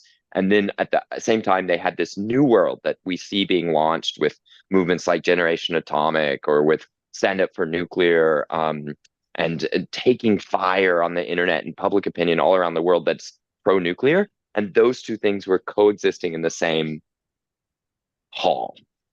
So it was a very weird mood to me. And I would imagine some of you might have some of the same reaction, having seen the anti-nuclear France, the anti-nuclear Europe tear out their own clean energy, their own low carbon future, tear it apart for no reason at all, for nothing, spending money tearing themselves apart. And then to have that come around all the way to this glorious new future that people are now saying we have to prepare for, built on nuclear power. It was a real trip seeing that at one spot. That'll probably be the most negative thing I say tonight, but I had to mention it because a number of the people on this call were there fighting when the industry itself absolutely did not believe in the future of the industry, and we were trying to keep these coals of hope, these embers alive, and trying to reignite public attitudes. And often we're going against the desires of the industry, which were to just stay level or die. Yeah, and now France is considering, is it another 10 reactors or 6 to 10? Forget. You know what, Eric? I will satisfy myself with them operating their current reactors well. I did that. Not that I don't want to be ambitious. Maybe that's too ambitious too. I'm just going to be happy if they can figure out how to operate it better than like 65% capacity factor. I think I'd be very happy about that. And you know, it'd also be pretty cool if they do a few uprates. So a lot of the reactors in the world that are online today have gotten increases of power compared to when they started. France is one of the only places where they haven't done that. So that's a little sketchy. That might be a great place to find megawatts. Now, a lot of folks in the industry are addicted to the idea of things that haven't happened yet, things that can come in the future, stuff you've designed or done AutoCAD for but haven't built. That's more exciting than the more boring activities of just operating your own plants really well or communicating with the public or anything like that. So yeah, they are talking about a new design for adding, but I think that it'd be a spectacular success if they just concentrated on a culture of excellence that could deliver their own nuclear plants that already exist, just operating a lot better. Yeah, I guess gotta crawl before you can walk. Man, I mean, okay, so the claim is that there's separate industries. There's the operating current nuclear plants as kind of part of one industry, and then building new ones is kind of another. But I don't know. Hard to get my head around not just trying to take care of this whole operating plants better. But anyway, like I said, that's just maybe negative thoughts. But here's the positive thoughts. The mood for nuclear is overwhelmingly positive. People are ready to look forward. They're ready to move forward. In fact, I think that the industry is only barely starting to understand just the extreme positive sentiment coming in at them from an outside world that for so long was perceived as hostile. Now, those of us who have been involved in the advocacy movement know where a lot of this has come from. It's come from just working really hard. Anyway, I've just had a very kind offer of a free glass of wine, but I'm going to go ahead. It is Paris. I turned it down. Okay, so maybe I should have said this. Okay, anyway, so the mood from the public is incredibly supportive. And in a way, that's I think an endorsement of the hard work of people who have been in this movement, who have supported this movement. You guys certainly know who you are. I was gearing up a little, seeing the donations roll in, Eric, that you were talking about, because a number of those people who have donated, they haven't just donated, they've put their time in, they've put their heart and soul into the movement, and they're chipping in money to help this overwhelming tide turn into real action, to turn into lasting success. So I think that's what we turn to next. What is needed? What is the next phase, both for the nuclear industry that's now so happy about this public support, and also for us as advocates? Yeah, that's a great question. Of course, none of it can happen without funding, and we've been lucky enough to get some funding in the past from We got a little bit from the GAIN, Gateway to Accelerated Innovation in Nuclear. That's been super helpful. A few philanthropists here and there, and then lots of individual donors. And we couldn't do it without them, right? No money, no mission. And man, Paris, any comments on what you've heard here? Yeah, Mark and I have been working together for the last 5 years. Him and I have a history together, and I think it's been great to actually see, like, we can go back and pinpoint where there has been pivotal moments where it's been changed for nuclear, and it's so great to see that us being recognized. Not when I say us, it's not just our group, but like our friends at Nuclear New York, Mothers for Nuclear. There's, Mothers for Nuclear being covered in the New Yorker, and getting positive coverage and being able to go on NPR. So I think it's been great for Mark and I to see, the turning tides for nuclear. But of course, now it's like the hard work continues, and very few of us actually get paid to do this for a living, right? And can make a living off of doing like advocacy and being pro-nuclear. So it's a great opportunity. And of course, we, as you said, funding really allows us to do that. And now comes the hard work of like, all right, so there's some pro-nuclear sentiment. Like, all right, well, actually, how do we actually get that into policy?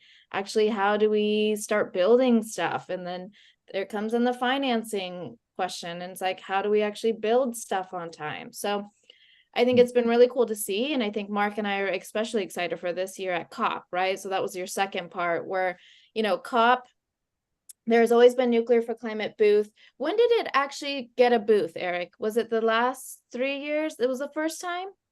Yeah, I think 2015 was the first Nuclear for Climate booth. Okay.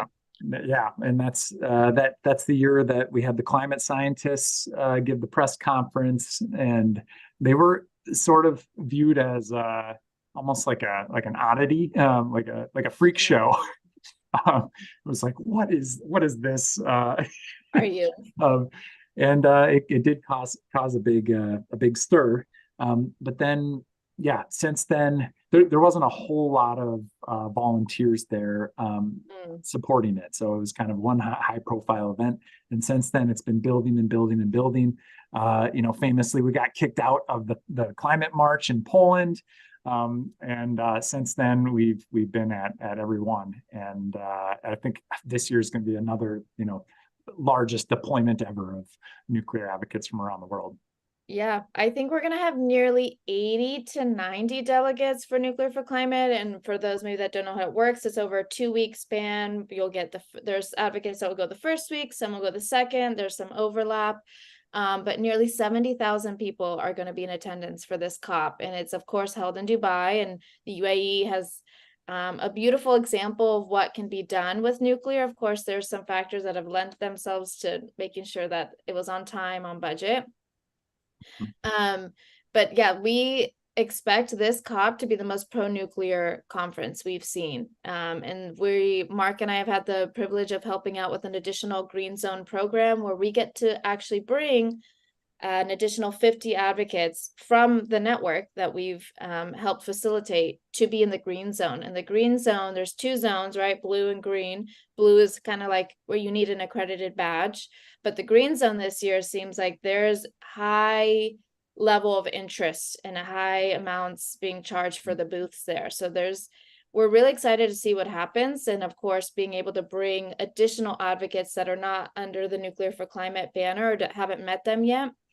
So it's going to be a good time. So we're going to have a lot of content, and the social media, as we know, is one of our greatest tools in circulating about nuclear energy. I mean, Isodope really taught us how to be an influencer. So shout out to her. Yeah, absolutely. We are in our final 13, 14 minutes of our stream here. Thank you so much, guys, for all the insights you bring and all the work that you do. I'm going to do a quick station break to ask folks to donate again, and then we're going to finish off with a game here. So again, I will share my screen to show this. Very good. So here's our donation page. You can get to it with that QR code. in the bottom right of your screen or typing in Atomic Aid Live. You can donate to any of our organizations specifically or all of them by just leaving this default. There's different levels that are associated with stickers, mugs, things like that. But most importantly, you're supporting the work of the nuclear movement so that we can build some more reactors and more rapidly address climate change and energy poverty all around the world, keep influencing policymakers and really bring about that brighter future we all know is possible. So far, we're very close to that 10,000 we have in matching offers. So I would love to unlock the rest of that. If there's somebody out there watching who has, another couple $1,000 burning a hole in their pocket, that'd be great. Or lots of other small donors. Every little bit helps immensely, and you will get right away. You'll get a coupon for our best discount for our store. And we just added some new stuff in there, by the way. We got a new Illinois shirt, a new Diablo Canyon shirt in here, and a new Mutts for Megawatts. So lots of new cool stuff in there. And you also get an offer to, my bar is in the way, so I can't click my other tab. There we go. You also get an offer to get a reward sent to you. So awesome. I hope folks can do that. Let's do a quick review. Who's given? David, thank you, $25. Also a nice nuclear gift file there. Thank you very much. Nick already gave 25 and just gave another 25. Thank you, Nick. DJ, awesome, hanging out here, given 118.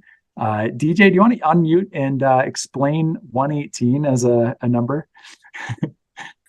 Yeah, I knew you'd wonder what that was. Yeah. That's simply it was just my Patreon payout was 118. So okay, I was thinking, is that some isotope you're making at Shine or something? Yeah. I should have said that. But. Heather, thank you so much for another $100. You're the best. Yes, Belgium and Germany, and Mark, $100. Mark Holt, awesome. Very, very good. So that's my ask to you. If we can try to unlock that rest of that matching, that'll at least bring us up. That'll basically double us up to 20,000. So it'll be pretty close to our goal there. Hope folks can find that.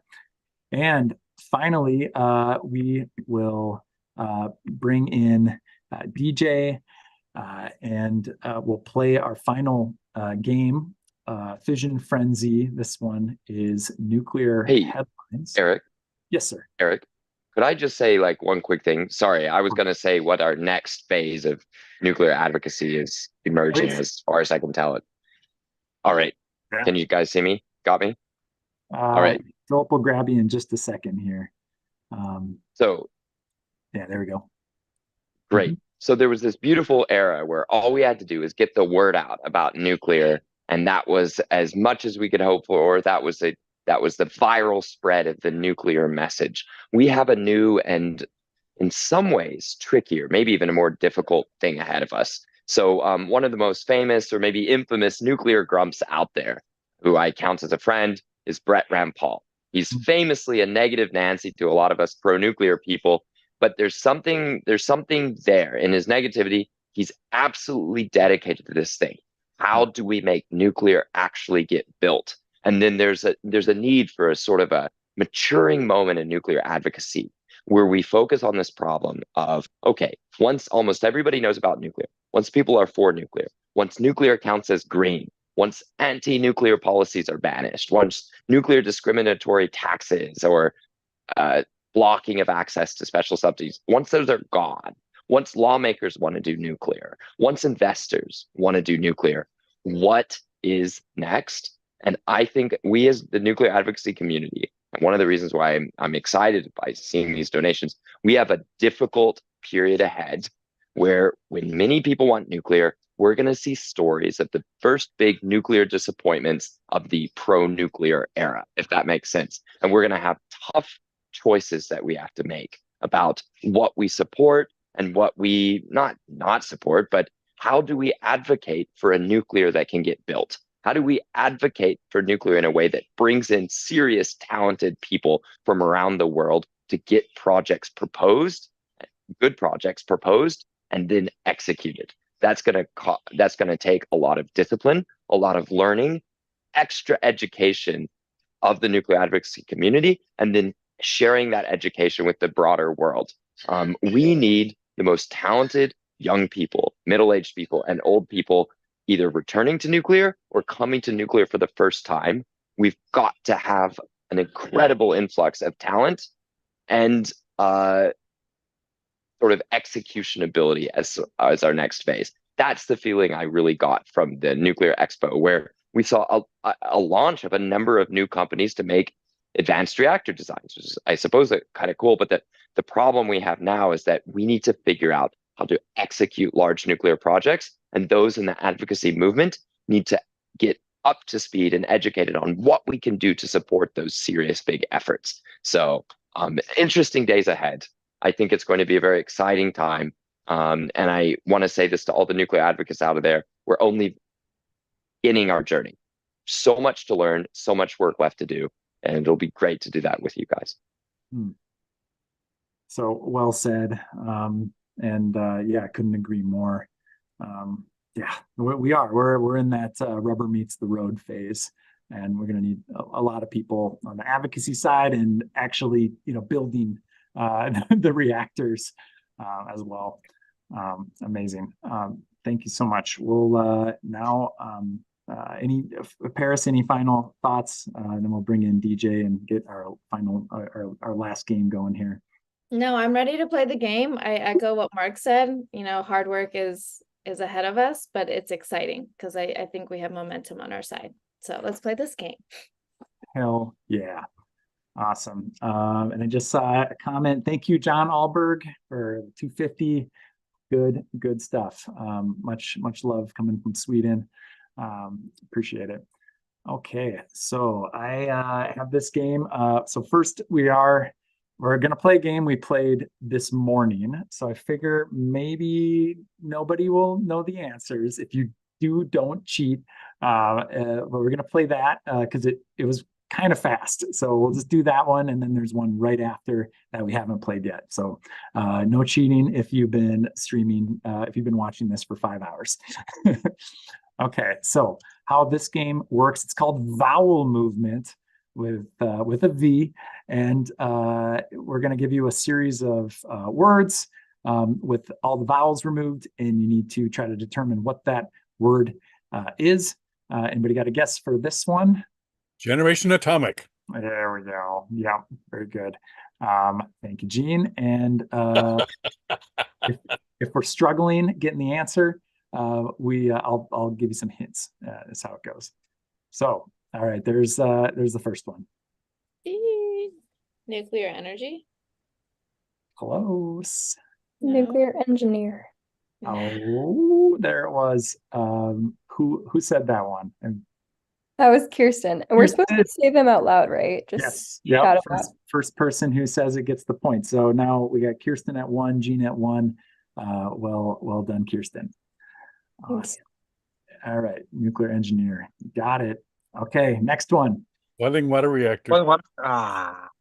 Oh, gotta be quick on that unmute button, huh, DJ? So close.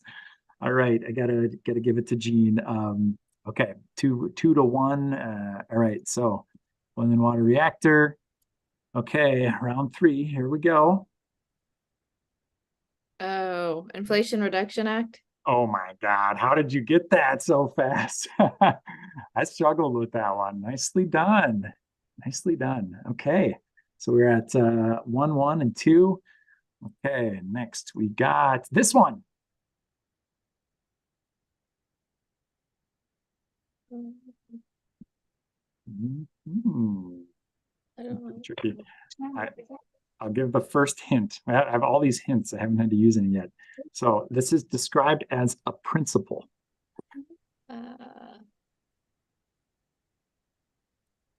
Wait, are we supposed to be answering? It's as low as reasonably. Wait. I'm trying to. Sorry, I arrived this late. Are we supposed to be answering? Yeah. Yeah, Mark, it's a game. It's the game. Mark, do you want to complete your answer? Sure, as attainable. I mean, sorry, I just wanted to make sure I was supposed to.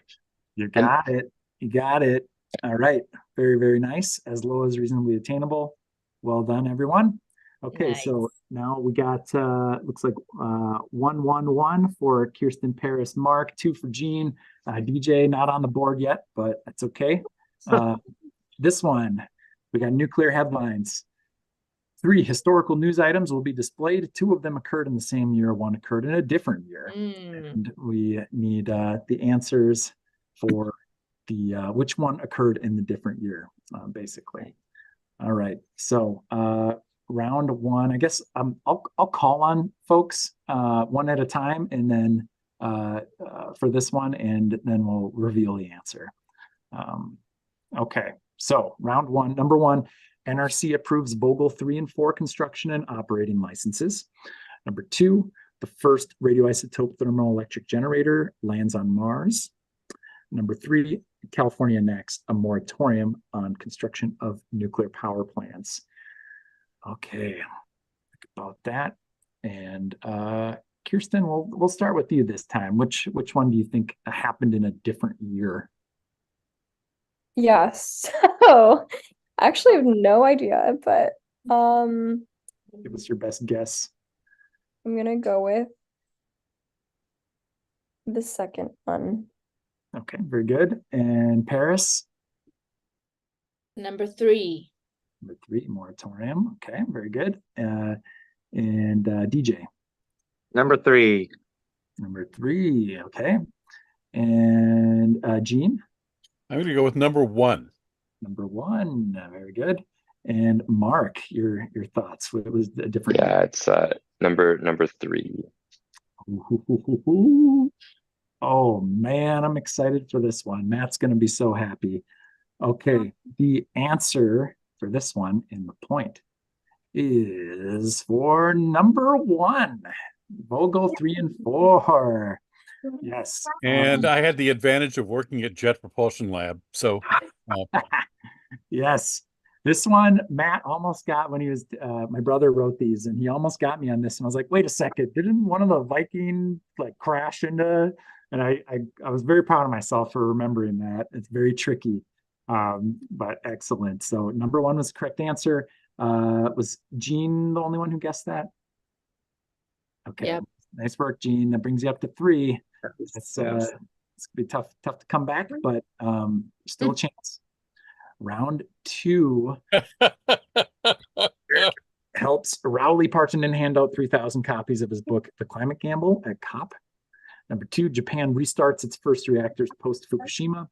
Or number 3, pro-nuclear documentary Pandora's Promise was released. What happened in a different year for this one? This time I'll start in reverse order here with Gene. Okay, I'm going to go with number 2. Okay, very good. DJ. I'm going to go also with number 2. Number 2, very good. Paris? Number 2, my lord. Oh, man. Okay. Kirsten, are you going to be a rebel here, or going to go with the crowd? I am thinking it's number 2. Goodness gracious. Okay. All right. And Frank, do you want to give this one a stab? I know we'll hear you on audio only, but sure. I'll say number 1. Okay. All right. Here we are. So the answer was yeah. Yes. No. Hey, Eric, you didn't ask. Eric, you didn't ask me. Oh shoot! Sorry, Mark. Yeah, what do you think, Mark? Number 3. Oh. You keep getting your video in and out. I forgot you were here for a second. Okay, nice. Well, I'm not going to give you the point, Mark, but Well, I'm quitting nuclear. I'm going into solar today. Oh, Oh man. there's a bright future right here. Yes, yes, indeed. Gotta wear shades. Okay. Matt did a great job with these, and he's watching on the stream, and he is delighted that he's been able to. It's a sadist. These stumble. are ridiculous. Yep. Nicely done. Okay. Round 3. Number 1, the demonstration of passive safety occurs at an Argonne National Labs EBR-2 reactor. Number 2, the final Chernobyl reactor was shut down. Number 3, the Human Genome Project announces the completion of a draft of the human genome. This time I will start in the middle going outwards. That's DJ. What do you think? I am going to go with number 1. Okay, number 1, different year. Okay, gotcha. And Paris? I know nothing, so I'm gonna choose number 1, but not because DJ chose it, because I thought of it first. Okay, very good. Very good. Mark. Yeah, it's number 1. Mark, confidence. Kirsten? Genuinely, before everyone else chose number 1, I thought it was number 1. All right. And you all are number 1. Gene, Frank. Number 2. Number 2 for Gene. 1. And Frank, number 1. Okay. 1 renegade there. Gene, let's see who was right. Number 1 was right. All right. Mark, I think you were the first one who taught me that who informed me that the last Chernobyl reactor was shut down in the year 2000, and it's a mind-blowing fact I love to share. It's probably my favorite single nuclear fact. Man, and I gotta say, number 1 is also a pretty fun one because that was like 21 days, I believe, before Chernobyl happened. We did the passive safety shutdown experiment there, a demonstration at the EBR-2. Same month as Chernobyl, for God's sakes. Come on, so close. All right. But number three is actually very important for nuclear because it's not a coincidence that after that was started, we started getting a lot of Gen Z people born who were pro-nuclear. Yeah, that's interesting observation there. All right, round 4.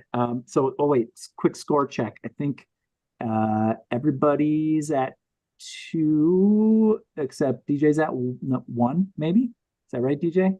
And Gene's at 3 still? Yeah. Okay. Gotcha. All right. Okay, so there's still anybody's game. All right, round 4. Number 1, construction of Hinkley Point C begins. Number 2, Generation Atomic is founded. Number 3, academic Lomonosov, Russia's floating nuclear power plant, supplies power to the remote city of Pevek. Okay, let's see. I haven't picked on Frank to go first yet. Frank, you wanna? What do you think? Number 2. Number 2. Okay. We'll go with Paris next. Number 3. Number 3. Okay. DJ. I'm also going to go with number 3, but not because Paris chose that. Okay. Kirsten. 3. 3. And Mark. Yeah, it's 3, depending on depending on the definition of construction. They're all 3 in different years, but I'm going to go with 3 to get the intent of the question. Okay, gotcha. And Gene? Number 3. Number 3. Let's see. That was number 3. Nicely done, folks. Very, very good. 2019. That's right. Man, I still remember Greenpeace's moniker. They called it the mobile Chernobyl. So probably one of their better moments. Clever. So I think Gene wins our game just by 1 point. It was close. Had a lot of people right behind him. Excellent job. And that is our final game. And we will start to move to wrap up here.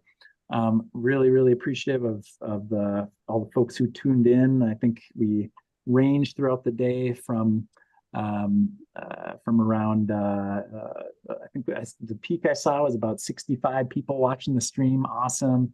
And around 30 for the last little bit here. Very cool. Thanks for spending time with us. And Eric, did any other donations come in before the end? let's take a check, see how we're doing here. Very good. So I will screen share again.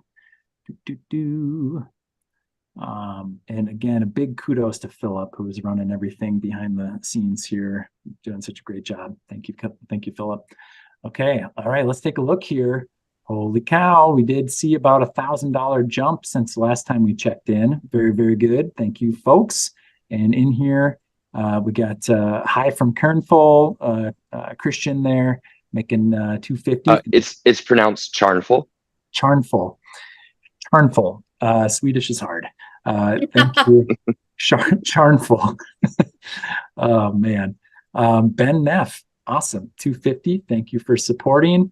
JC Ballur, $25, much obliged. Lifter Now, thank you for $25.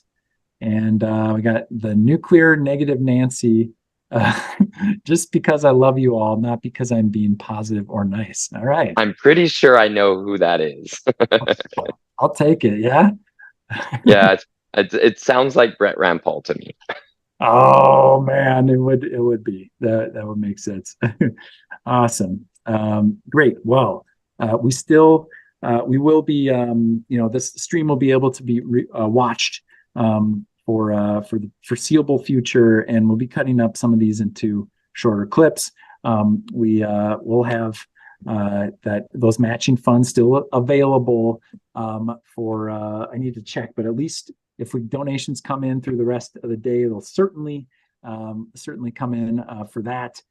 Perhaps I can get our donors to our matching fund donors to extend it for the rest of the week or something like that. But keep sharing, keep donating, supporting our efforts here. Man, this has been a lot of fun.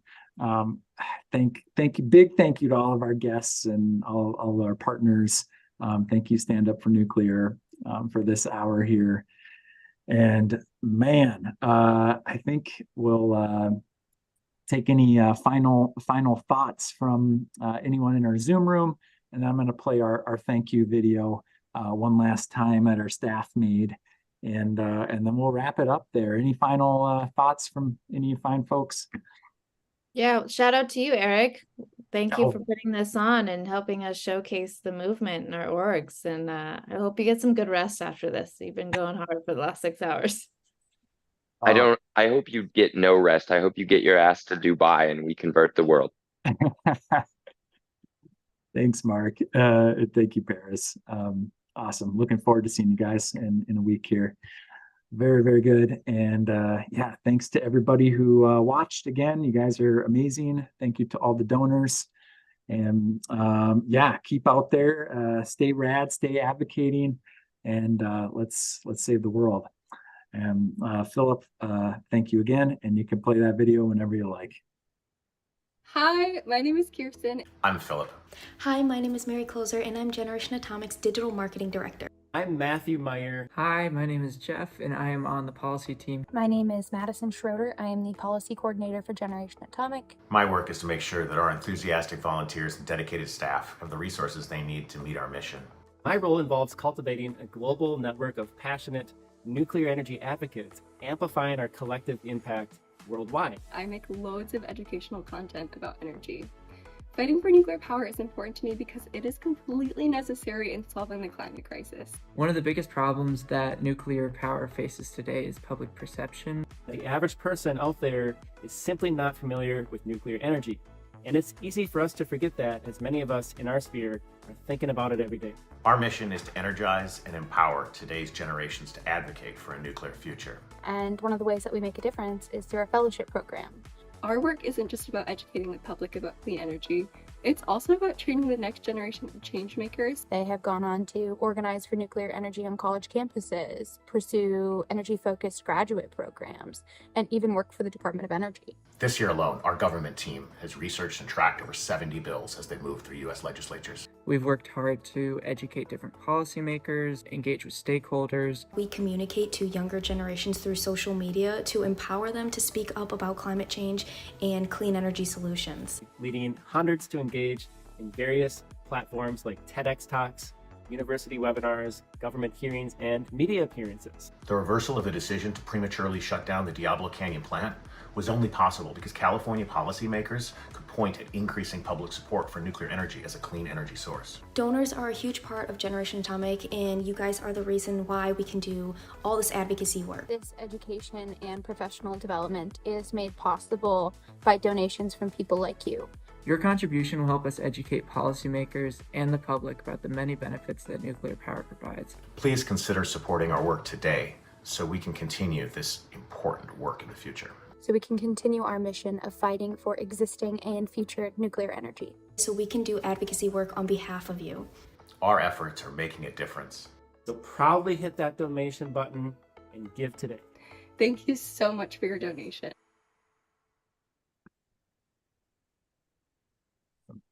Thank you, everyone. We'll wrap up the stream here. Have a great night. Thank you. Much love, everybody.